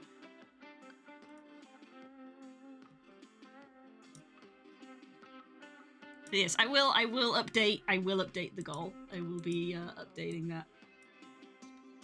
I will update the goal. It's not out! Is it out? Or did it just release? Wait, I might be stupid. Oh, Little Nightmares 3. Okay. Little Nightmares 3. I am stupid. It's fine. Anyway, I will address that one of the other days. Anyway, besides the point, I'm playing Little Nightmares tomorrow. Tomorrow's Sunday. I'm tired. My brain is frazzled because we raised $430. Ah, thank you so much. We're gonna keep going. Ah. Yep. Oh, thank you for $25. You can send me another picture. We raised $460 and we beat the... Yep. Brain is stopping. The brain functions are stopping because it is past midnight now. Brain functions have ceased working. Oh my goodness. Thank you so much, everyone. Thank you. Just... Ah! Let's play game. Let's play game and Nemo and Core owe me PNGs. Hopefully we can just finish this week. I'm hoping that maybe if we can finish with 25 mind, then we will win. But I'm worried at this rate that we're giving 4, so I'm worried at this rate that we're going to lose. But we've immediately got the LARP, and we've also got experimental prisoners, which doesn't sound. Isn't that the mind symbol? Or is that hype? We've got hype, hype and minus stamina. I don't feel like a prison is going to help our mind. No. So the choice is prison or LARP. Let's go LARP. LARPing. Maybe we can be a wizard or something. They're even talking about how mindful we are. This road trip has given me such peace of mind. I know, right? It's such great development. Wow, this LARP is crawling with humans. Real, actual humans. That's weird. This must be one of those areas where the dimensional fabric between human and monster realms is starting to tear. Strangely, the humans aren't screaming or grabbing pitchforks, which goes against all you know about their thoughts on monsters. Oh, She's Doctor! outfit! I love that. I want to do that once, yeah. I'm guessing it's a druid. Scott's a druid. I think he's just a tree. Yeah, that's a good point. Might be a tree. I think he's just a tree. I would love to laugh as well. I would love to try laughing. Ah, if I were you, their ignorance is your bliss. Since you're here, what LARP activities are you interested in trying? PvP, GMing, or NPCs? GM's gotta be closest to mind, if anything. Oh, but imagine being an NPC in real life. I feel like if you were an NPC though, you're probably like... I guess you would probably just end up being a shopkeeper and gain money, I suppose. Yeah. No, you're right. GMing would probably increase your mind, right? I'm already a figment of your collective imagination. This is true. This is true. PvP is going to be like stamina draining because you're going to be fighting. Yeah, no. I think GMing, I think you were right on that call. You arrive at the lot, but it looks like the event hasn't started yet. Some props are strewn about, and you see the GM writing in his world-building notebook. You ask him where the bathrooms are. He takes one look at you, screams, "Ah, real monsters!" and falls over. Oh my gosh, look at her! I love the belly button there. Oh my god. Yep, That's he's great. dead. Don't feel bad, Vicky. I would never die just by looking at your face. Oh, what do we do, bros? The LARP is starting soon and there's no game master to direct the event! Maybe we can fill in for him. The show must go on. Let's check his world building notes. These notes say the LARP has taken over an evil sorceress, and it's up to the LARPers to find the sword of justice and slay the... Yawn! I'm already asleep. Not to bash nerdy shit, but this is super played out nerdy shit. Maybe it's a good thing Vicky killed that guy. That's so brutal. Now we have a chance to improve his setting. Vicky, can you think of a twist we could add to the LARP to make things more unique? Design a complex economy that relies on microtransactions. It's so popular in mobile games nowadays, it must be the right thing for players. The thing players like the most, right? Introduce these people to real adventure, a world where they must brace an upcoming prom while attending a school where they must do everything but learning. There's only one correct answer here. Yes. Over the next few hours, you build some sets and get into costume. Soon the first LARPers arrive. Oh my god! On guard, villains! My adventuring party and I are here to slay the evil sorceress. Prepare to fight. That is a bard that is using a shoebox as a loot. Also, he's in the El Dorado pose. Yep. Nah, we're not doing that anymore. Now the LARP is all about being a student at Spooky Academy, where danger and haughtiness abound. In this scenario, we're skipping class in the bathroom when a wild griffin appears. What do you do? I use my greatsword to behead the beast. Sorry, boo. Actually, you can. Your only two options are to turn the griffin into a wrapper or bake it into a pasta. What? Let's do the music one! Do the magic loot! Now, for this event, you need to throw a bunch of parties to discover the secret ingredient that makes all parties great. What do you do? Oh, I wouldn't even know where to start. I've never been invited to a party. God damn, are you serious? That's so mean. Humans are really real monsters, huh? Why are you saying that like you're not something other than human? Moving on. Well, now you have to help your vampire friend become popular enough to be crowned prom king. Really? That sounds awesome. Oh. He's never popular enough to be prom king back in the day. This is my wildest fantasy ever. The LARPers are having a great time cosplaying as people who were happy and popular in high school. You gain +4 hype. But this all reminds you that you learned nothing in school because because you were too busy being chaotic horny. You lose 4 mind from these nonsensical scenarios. We're doing worse! No! Why are we so bad at mining? We're doing so bad. We've found a regular gas station again, so we've definitely gone in the circle. And a pancake diner. Ooh. I want pancakes. You wanna go have pancakes? Yeah, let's go have pancakes. Pancakes. Well, this card mining is a good woofer. I can help. I saw that coming all the way down the road. Breakfast is the most important meal of the day, and the best breakfast is a fluffy stack of carbs smothered in syrup. Pancakes. Aww. So cute in that dress. You see that this diner has some absolutely enormous menu options. I hope you're hungry. So many pancakes to eat, so little time. What sort of meal do you want to order? Eat food like a regular person, the biggest meal, or a pancake eating contest? Pancake eating contest. Ooh, eating contest. You enter the diner and are greeted by the hostess. Guess who it is? Welcome to Pancake Paradise. Were any of you entering our pancake eating championship today? This poor person works at every diner. Yep. Championship? Nah, I didn't do my warm-up drills or anything. I think I just cheerlead from the sidelines. Zoe, I might give it a shot. Maybe there's a cool prize. Psst, I want to make some laxatives in the pancake batter to ensure our victory, Bo.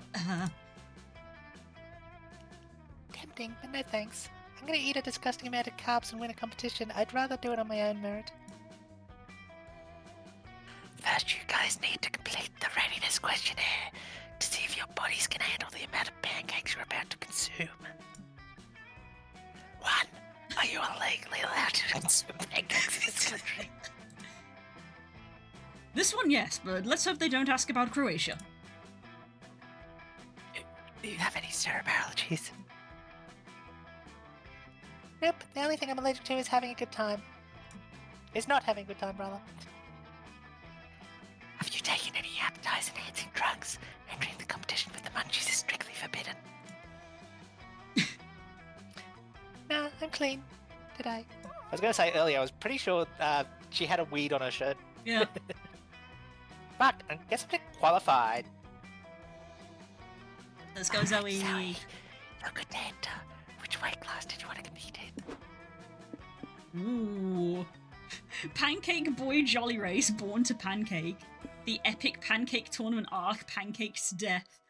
Pancake Beyond. Consume the concept of pancake. Yes. I think so. Absolutely. Great. Another theoretical pathologist. You'll be eating in the conference room. This greasy diner has a conference room? Yes, apparently, and it's full of uber-serious philosophers contemplating a stack of pancakes on the table.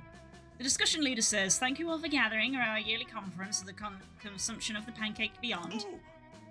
They have Beyond-flavored pancakes now? Cool. Oh no, we aren't going to eat the pancakes on the table with our mouths. Theoretical pancakology is the study of consuming pancakes with our minds. You see, we believe the term pancake was actually a Greek philosophical concept, referring to the nutritional, intellectual, and even spiritual sustenance cosmically sealed within everything. Damn, that's wild. What evidence do you have to support this theory? I'm glad you asked. The word pancake begins with the Greek prefix pan, which means everything, and therefore translates to everything cake. Everything bagel. Okay, and that's all you've got, or...? It's good enough for me! How do I eat the pancake and everything? Well, we're still trying to figure that out. For now, we've just been trying thinking about pancakes really hard and seeing where that gets us. Ellipsis. Sure, I can't just eat the pancakes on the table. You're not exactly popular for choosing the philosophical conference, where nobody gets to eat pancakes. You lose 3 hype and 3 stamina. But after pondering the theoretical pancakeologists for a while, you sort of buy into their point of view. You gain 3 magic and 3 mind. Hey, we got their mind back up. Yeah, if we just get 1 more 4 shot and not lose 4 stamina, we'll be good! Oh, none of these are mine! A movie set or the border of a 1-person country? I don't know. We've got 2 mysteries in both of these. Maybe I should up our stamina to be safe. I don't know. Well, the other option is, like, what are we losing there? We'll lose soul or lose mind, which we don't want to do. And then we've got a mystery. And then this is we gain can afford hype. to lose soul. We can afford to lose soul. We could do that.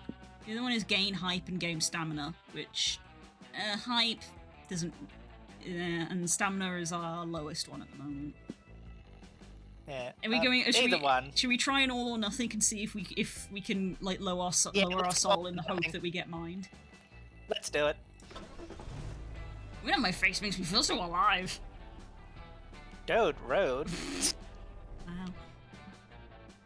Whoa, you had no idea there was another country out here in the middle of the desert. Of course, geography was never your strong suit. Or maybe this civilization is new. It's Noodle! Whatever the case, you're hella curious to check out this place. What do you do when you cross the border? Learn the customs, smuggle something out, or international relations. Ooh, learning the customs could be mined. Learn learn the customs. Do it, do it. This country is little more than a cottage in a small field. You knock on the door.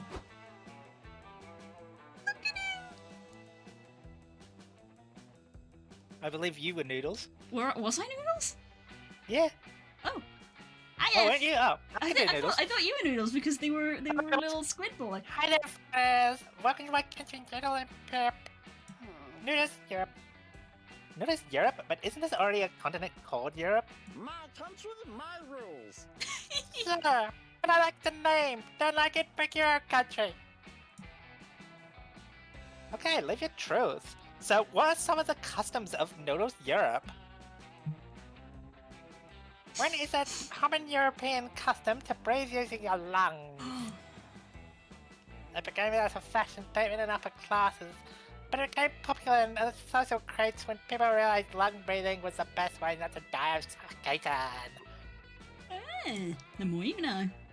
We also eat everything slathered in mayo, except for no-mayo Mondays, when eating mayo is punishable by death. And the favorite cultural pastime is to write Don Quixote. Huh? You mean read Don Quixote? No, write it. No European has ever read the original work, but we know about it through pop culture, so whenever we have free time, we take to writing the story ourselves. So you just rewrite the events of Don Quixote verbatim? Oh. No rewrite, silly. No one ever read it, remember? We just write what we think is the closest version to Don Quixote we can imagine. In any case, you foreigners are in for a treat. Today's a special day in Europe. Oh, I got it. Oh, cool! Is today a holiday or something? Better, today's 2 holidays! Wait, 2? Isn't that kind of inefficient? Why not just give each holiday its own day so people can focus on celebrating just the one? Because my country and I make the rules. If you would have 2 holidays on the same day, then that's how it goes for me! He drew angry eyebrows on with a marker! I know. He doesn't have eyebrows! Okay, why don't you pick the holiday we celebrate? The President of Europe commands you to. We've got Tanksgiving, the holiday in which we all give tanks to those we love. Or Freaky Friday, the Friday in which we swap our bodies with a loved one to live wacky misadventures that ultimately teach us a valuable lesson in empathy. Aww. They're both very good. They are. Freaky Fridays was a fun film. Yeah, sure, let's do Freaky Friday. Yes. Awesome! I can't wait to trade buddies with my mum and learn the struggles being a single mother of 2 trying to make ends meet while moonlighting as a chess coach. Okay, I'll switch bodies with my mom too. I'll learn so many cool things about her, like her name and where she is and why she never calls me. Scott, no! Doesn't work like that. You have to already know the person you're switching bodies with. Aww. Hey Scott, chin up. How about this? We're best buds who love each other lots. Why don't we switch buddies instead? Oh. Thanks, Polly. You really do that for me, bro? Thank you so much! Using full magic, Noodles recites the ancient switcheroo incantation, and Polly and Scott's mind get totally swapped. Bro, am I totally Polly now? Weird. I should try talking like Polly. Hey boo, I'm Polly. I'm gorgeous and funny, and I read big books, and I do lots of dances with my butt. Watch me go. Fine ass. Nice moves. Damn, I have a fun ass. Okay, I'll try being you now. Awoo, tell my pecs, bro. I'm Scott. I have big muscles and even bigger heart. Sport, sport, sport. This is great. Wow, you sound totally like me. You almost had me fooled that you were Scott. She's making Scott's face. The brain cell burning face, yep. Thanks. Ready to switch back now? Being body swapped is fun, but this heartbreak of yours is really distracting. Heartbeat, rather. Noodles reverses the spell, and your friends are back to their old selves again. Great work. But it wouldn't be true Freaky Friday if you didn't learn a moral lesson along the way. What did you guys learn? Hi, Daglet! Thanks for coming, and thank you so much for the donation. I love you. I learned that Polly is very impressive. Doing a signature dance requires a lot more butt strength than I thought. Thanks, Scotty. Thanks. I learned that it's hard being in Scott shoes. It's hard to bend down and tie your shoes when you have so many muscles. What did you learn while you were buddy swap, Vicky? Oh, I didn't swap Vicky with anybody. I figured nobody loved her enough to change bodies with her. Wow, that's so rude. Ouch. Ouch. Guess the only lesson you learned this Freaky Friday is that Noodles is a dick. At least your friends gained +4 soul while you were body swapped. Let's win this thing. Oh, we got I got an achievement for that. That must have been a special encounter. Yeah. We've got UFO sightings to increase. We've got either increase height, increase soul, or lower soul. Give us increased mind. And then we've got Monster Truck Deathmatch, which doesn't do either. Maybe if we decrease soul, maybe we could increase our mind by interacting with aliens? Maybe. Let's try it. Yeah, I'm grabbing it. Grabbing at straws. Yeah. Just give us mind, damn it! Also, there's a billboard down here for Dragon Heat. Of course there is. There's also a Nessie type Wow, thing. UFO! Scott, that's a frisbee. Wow, a frisbee! Oh, this poor cow, look at him! You came here today to answer the age-old question, do aliens exist? Who knows if you'll see any today, but at least it'll be fun to hang out with the other UFO spotters. So besides watch the stars and swap extraterrestrial conspiracy theories, what do you want to do? Send a message. Send a message. It's too foggy to see any UFOs, sadly. But wait, that's not fog, it's smoke. You follow it back to the source and find Kale and Abdu. Oh, neat! Sup, guys? Went ahead and send a message to some aliens. He's playing Pokemon Red, look. Ah, nice. And he's got a Pikachu t-shirt? Is that what that says? I mean, they're always trying to recreate the next hot Pikachu in every generation, so... This is true. Let's imagine however you want. If I can bum ahead of that pipe, what do you want the message to say? We don't know yet. Whatever it is, it's going to be really important, you know? Like, something profound and deep and interesting all at once. Something like, a smart man knows the tomato is a fruit, a wise man knows not to put tomato in a fruit salad. Holy shit, that is wise. If you guys want to send the aliens a message and get one back, maybe instead of being philosophical, the message should be really eye-catching. Yeah, something like the Stoners send a message to aliens and you'll never believe what happened next. Oh no, it's a clickbait. Whoa, what happened next? That's for us to decide, bro. It all depends on the message. Fuck, you're blowing my mind right now. The future is ours to shape. You guys obviously know what you're doing. Zoe, got any ideas for an attention-grabbing message to send to the aliens? Are you still doing crop circles? These tutorials will teach you more artistic ways to deface Earthdom's non-gaseous surface. Subscribe now. 8 cool Earthlings must abduct at least one in your life. Number 6 will shock you. I'm kind of leaning towards 1. Oh, the first one. Yeah? Okay, Yeah. let's go for the first one. Yeah, crop circles are kind of played out. What did you have in mind to replace them with, Zoe? Shit, you didn't actually think that far ahead before you blurted out your suggestion. What about crop squares or crop triangles? Man, this is supposed to be clickbaity tutorial, not geometry lesson. We want geometry lesson, we want mine, damn it! What about bringing back big alien-built structures like pyramids? Actually, that's kind of Eurocentric to assume the ancient Egyptians weren't capable of building the pyramids themselves. We have proof the Egyptians built the pyramids. Now Stonehenge, that was made by aliens. Oh, gotcha. Sorry, didn't mean to stereotype. See, we're learning so much today. No worries, the original idea was still good. We could convince aliens to go back to making cool architecture. Maybe I could convince the aliens to make a half-pipe? That sounds sick! Imagine a half-pipe covered in alien tech that lowers gravity so you can do longer, more complex rotations and ollies. And they should add an alien hot dog stand nearby, with condiments from all over the galaxy! Great plan. Yeah, that would fucks hard. Good work, Zoe. Alien half-pipe it is. Sweet! You film a video to showcase your amazing alien half-tech plan to YouTube. Well, you start to, but you sort of lose the plot halfway through. You mostly film Abdu doing skateboard tricks while Scott eats hot dogs in the background. It's undoubtedly a cool video, but it's not what the viewers asked for, and you lose 4 soulful clickbait. But you still gain 4 mind! Yes! We're devising the alien half-pipe, it's $1 million idea.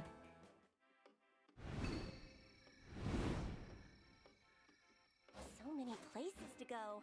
Huh? Alright, I did check, and in theory, if we end the week on 25, that should be it. Okay. So I think it's just giving us a chance to do something. I don't know.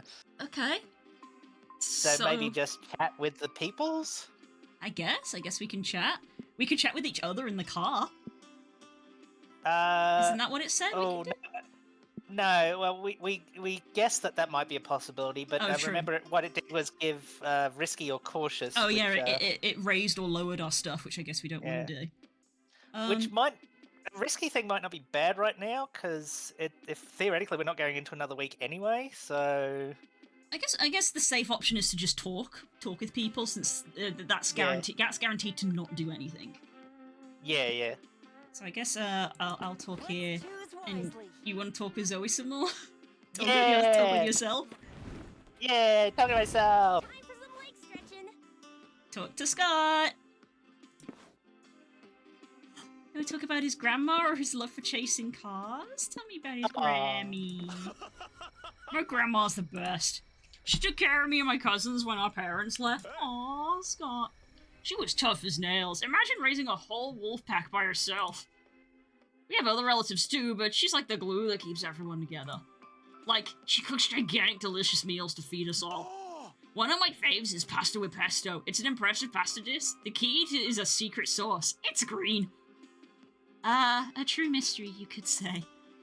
She's also super wise, bro. She has a lot of super clever sayings and proverbs she shares with us. Stuff like, don't judge a book by its cover, or, Scott, stop putting those tennis balls in your mouth, they're not edible. Much wisdom. She's the only one who taught me that it's okay if I'm not very smart, man, as long as I have to be a very good boy. She says smarts or bravery are flashy and all, but kindness is what really matters. This is true. This is true. I'm always gonna try to be a good boy, so Grandma's proud of me. Agreed. She most certainly is, Scott. Thanks. You two sit in comfortable silence looking at the stars. What's our Oh. Okay, Zoe. Oh, but if we talk to Zoe, I suppose it doesn't matter if it gets swapped. It just means we'll we just get a different ending. We just get a different ending. It's not going to change the value. Hey, Yeah. Oh, hey, Zoe. You want to hang out? That's fine, but I was hoping to work on some fan art rather than chat. I don't mind if we stick around, though. Want to see what I'm working on? Sure, you sit next to Zoe and watching her draw anime characters in imaginative, acrobatic positions. Sexy. Aww.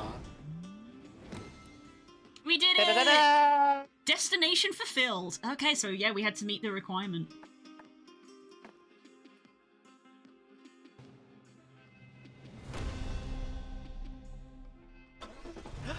We're going to prom!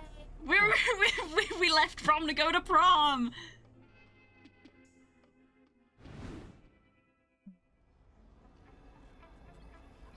What is this picture? What? I recognize some of these characters. I'm very confused and upset. This lady is very cool. I want to know who she is. But I also, obviously we know who Slenderman is, but I'm concerned about you, and I'm concerned about this dog.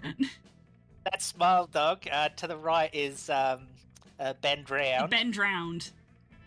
I forget the name of that lady with the smile just next to, just under, no, that one. You're yeah. right. Yeah, this is also fun as well. This is also a reference to something. Yeah. Yeah, I think a lot of these are probably references to creepypastas. Yeah, this is Cursed Gold. Probably okay. I think that's the only creepypasta I've actually sat and read. Like, I actually sat and read it all the way through. Cursed Gold. Yeah. I don't know if that smile girl that I was talking about, I don't know if she actually has a story attached to her, but her picture goes around a lot. Same with Smile Dog. Ben Brown is a very famous one, though. Yeah. This is the Cryptid Prom. Oh, so she's probably Chupacabra. Oh, yeah, probably. And this would be a Sasquatch, and what do we think this guy is? I'm not sure.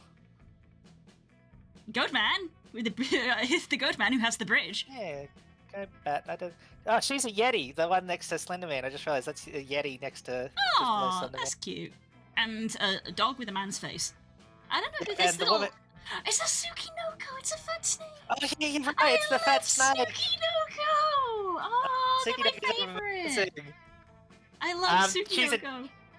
So it's a jackalope next to Slenderman on his left. Oh, right. Oh yeah, that's a jackalope. And you're right, that's probably the Jersey Devil. Oh yeah, you're right, Jersey Devil. I'm not sure about the man-faced dog, although I feel like I've heard that term before. Yeah, man-faced dog. So I don't know who these four are. Yeah, neither do I. I love the Tsukinoko. That's amazing. That's my favorite. The Cryptid Prom is here. Yeah, so we crashed a different prom. Yep. Anyone would think Monster Prom was enough pressure for anyone's heart. But nope, here we go again. And you know what? It's great. You make lots of cryptid friends, and it also has all the wonderful things that made Monster Prom so cool. The makeup is the jump scare one from a few years ago. Oh, right. Yeah, it's just the jump scare face. I hated that. My brother got me with that. I did not like it. Romantic slow dancing, wacky hijinks, quality time with your friends. You even helped some cryptids that are super nervous about prom. You went through this already, so you sure then that you've got this. Ah, prom. You could do this again and again. And you sort of can, just by playing Monster Prom 1 again. Congrats, you reached a destination! But there's more to it. Every player gets an individual ending. You could end up being a lame loser, just okay, or the MVP. In multiplayer mode, the result will be determined based on how much you each contributed to the resource needed to reach the destination. In single-player mode, it's determined by an all-over resource spread. There's also the date ending, which has its own requirements, but ending up a lame loser will override the date ending. No dates allowed for lame losers. Anyway, let's judge you. Uh-oh. What made you decide we're lame losers? I don't want to be a lame loser. Ah, finally, you've reached Cryptid Prom. The journey has been long. You think about all the milkshakes you've shared together, all the delicious cheese you've eaten. Cheese. Cheese. All the... Wait, you're lactose intolerant. Fuck. No! I think I gotta go again. You tend not to care so much about it, since cheese is delicious, but today being lactose intolerant also means being fun intolerant. What I mean is you spend the next few days basically living on the toilet. Tough luck. Oh, betrayal! Cryptid Prom is all well and good, but quality time with Zoe is better, honestly. This is about to get steamy. Aww. She is resting on your shoulder while you two look at the stars. You know, Zoe? Oh, that's you, sorry. That's me. Yep. No, Zoe. I've been around since, well, forever. I've seen countless stars like those extinguishing themselves in a quiet absolute death. Everything ends. Used to feel so natural in the end. I'm a device of extinction, an artifact of death. Still, life keeps happening, even against the most insurmountable odds. Why, I used to wonder, if you live long enough to yearn that existence is a sea of nonsense, a long lament without true meaning. Every puny mortal repeating the cycle, they fight suffering and sadness only to be taken down by war, disease, despair. Why? Why does life answer to that by starting the cycle again, re-emerging once more? That sounds dreadful. Yes, but I get it now. Really? You found the hidden meaning in all the nonsense? No, silly, there is no meaning. We're all stars slowly dying amidst nonsense, but it doesn't matter. Because in the middle of the nonsense, there are moments like this. You and me sitting here, looking at the night sky. Aww. Doesn't give meaning to anything, but it doesn't need to. She kisses you on the cheek and rests her head on your shoulder again. She's right. You often feel lost wandering through the woods surrounded by pain, and yet the wandering might be worth it every now and then you stumble upon a moment like this. Aww. Minus 15! Son of a bitch. Oh, So that's why I got a bad ending then. Yeah. It's not fair, the game kept fucking us over. That's the nature of the game. did. It's the nature of the game. Love yourself and remember to be careful about your dietary needs. But cheese is so good. I know! Ooh, a bunch of achievements for playing the game for the first time. Well done. And there we go. Look at all the events and stuff, and we haven't even seen half the locations. Yeah, and we only got near all the outcomes and events. Yeah, and we got one of 3 possible mine destinations. So this is a big game. Good lord. Wow. Yeah. That's great. Oh, and prank tokens. I don't know what those are for.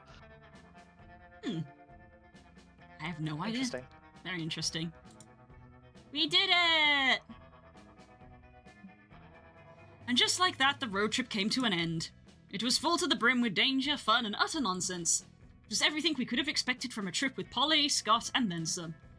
We not only survived the whole thing, but we conquered it and came out different people. It all turned out to be a pilgrimage into self-discovery, a rite of passage, a quest for growth. That is to say, a fucking good road trip.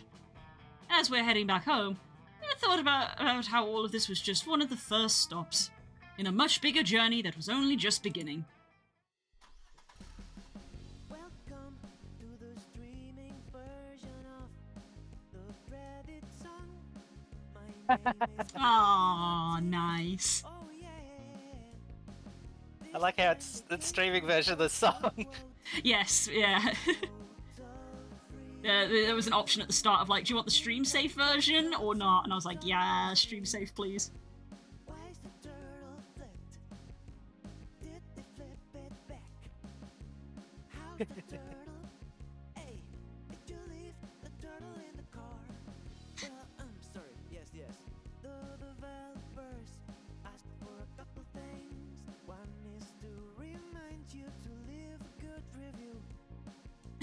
Yep, leave a good review. I will.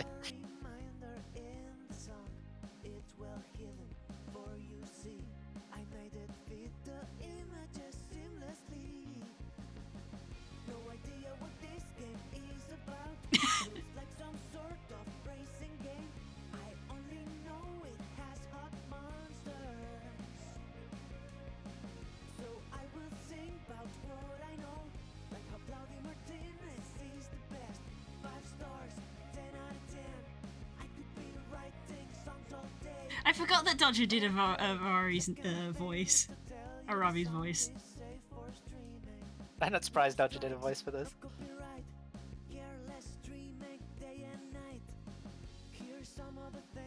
Oh, Noodle. The giant potato, we went there! And the yeah, hole! we did! The hole! He thinks it's a hole! The hole was great. Love the hole. Yeah, all of these games are great.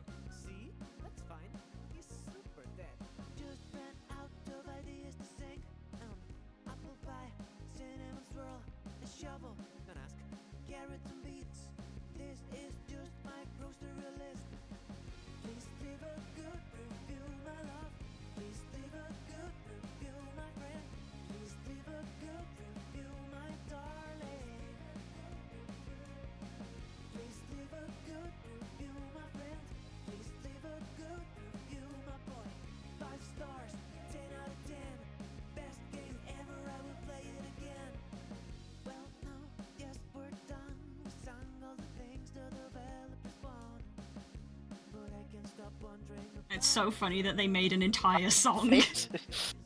Yeah, I love that they made a song just for the streamer mode. This is a song just about leaving a review. They went to a convention! See you in Monster Prom 4! Speaking of conventions, I believe that's the theme of the next Monster Prom. Monster Prom 4, Monster Prom 4 is MonsterCon. Aww, I love them.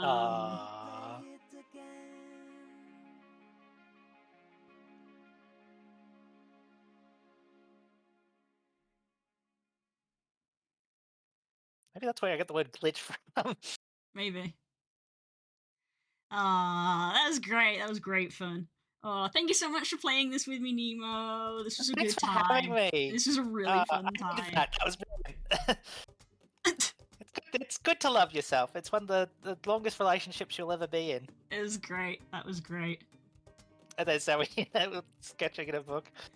Zoe's great. Is it wrong that I ship them, but they're also really good friends? No, it's not wrong. They're great. Yeah, you can now I feel play like prankster mode. You don't know what that is. What is that? I imagine it's so you can mess with each other or something? Using those coins? Yeah, oh, okay. I saw the thing that said Meta Shop, and I was like, shop? Is that where the coins are for? Hey player, it's me, Narrator is ripped. I mean the Meta Shopkeeper. Yeah, Narrator is ripped. This is your first time in my little shop. Don't worry, I'll explain how it works. You can test your luck here with the Great Glorious Gacha. This is a unique gacha machine that doesn't accept money, only prank tokens. You'll earn prank tokens by playing Monster Roadtrip, and you'll even get more if you encounter new content you've never seen before. The Great Glorious Gacha will show you with loads of cool gallery content. Isn't it fun when gacha machines don't ask you to spend actual money?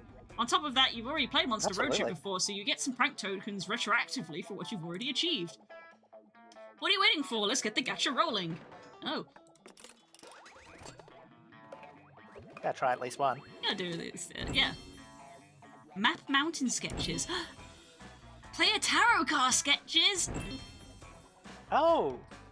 Post-apocalyptic settlement Chibi's Damien. Rave Chibi's Patricia. Thin color exploration. Bench sketches of a Ravi! I love a Ravi! Doom Diner chibis for Vicky. Villain Summit chibis for Amira. And Kawaii 8-ball stickers. Art exhibitions. Ooh. So we get to see, like, art for things that, like, we haven't encountered.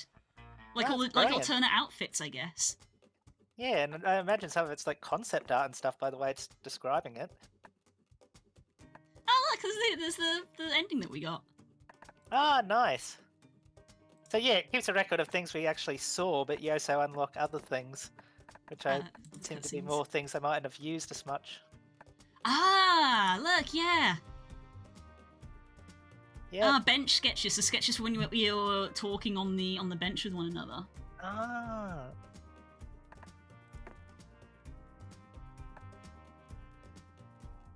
Ah. They pointed out that they got the arm guards wrong. Oh. Yeah, and they changed it afterwards by looking at it. They fixed it. Yeah, and they reposed her arms ever so slightly. Yeah. Fascinating. Eee, I love stuff like that, unsurprisingly. I love little features like that. I actually like little gacha things in games when you're not actually spending real money. That's actually, it's a fun little element. Hell yeah. Well, there you go, guys. There's Monster Road Trip. Thank you very much. And thank you very much, everyone, for all of the donations and all of the shenaniganry that we've gotten up to. I'm just blown away that we beat our goal and also beat our record. So, wow. Put the Scyther. I will put the Scyther up, and Scyther will be here for Sunday stream, because we have one more charity stream on Sunday. So I guess we'll see. We'll see if we can get to 500. I guess. And I'll have to see if I can find an image to send you. Maybe it needs to be Goth Girlfriend Garfield. Oh no. It's canon now. I don't make the rules. There you go. There's a little pixel art Scyther. It's very cute. Aww. And he can sit next to Scissor. There you go. Oh yeah, so there we are. There's so many pictures on screen, which is just testament to how many donations we've had. Like these ones on the side are really big, but I will inevitably have to make them smaller if we end up having more donations. But yeah, and I can delete the text that says, "Oh, we'll play Little Nightmares," because we're going to play Little Nightmares on Sunday. They're in the tall grass waiting for a trainer. Oh my god, this is true. This is true.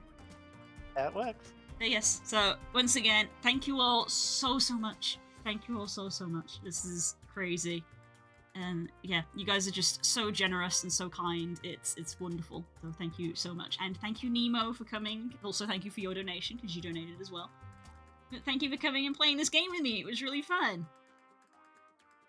Absolutely loved it. I needed that. I had a bit bad day yesterday, and this was brilliant. Just what I needed. There you go then. And we finally got to do our stream collab together that we've been talking about for like a year.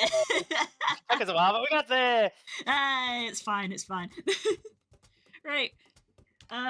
So I am going to keep this going, much like I did yesterday. I'm going to go hunt for someone to raid into who is also doing stuff for Gamers Outreach. Yeah. So let's have a look-see. Let me go to the Gamers Outreach Discord and see who else is streaming at the moment. Have fun not being awake. Oh, I will. Tomorrow I rest. On the third day she rested. Bye. Yes, but yeah. So feel free to excuse yourself if you wish, Nemo, or I'm happy to stay around and chat with you as we end stream. I'm just hunting for someone to raid into. Targets. Raid targets, yes. And, I was saying bye to pirate.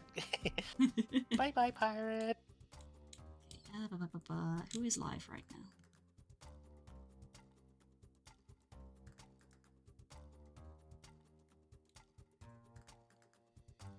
There we go, this looks really cute.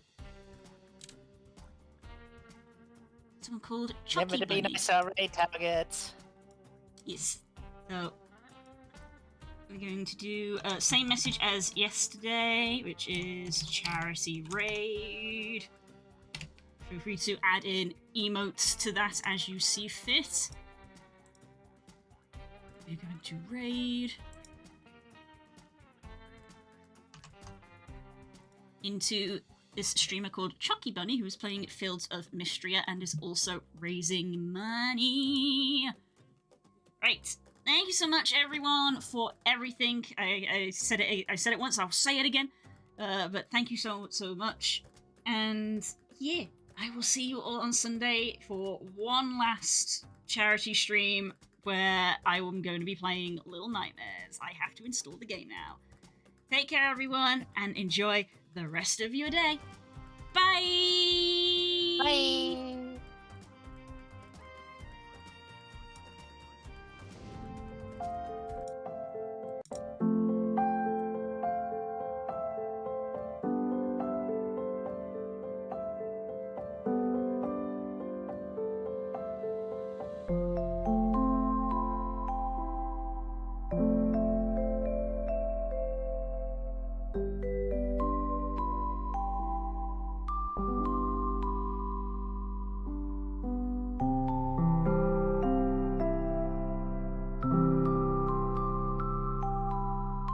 Thank you.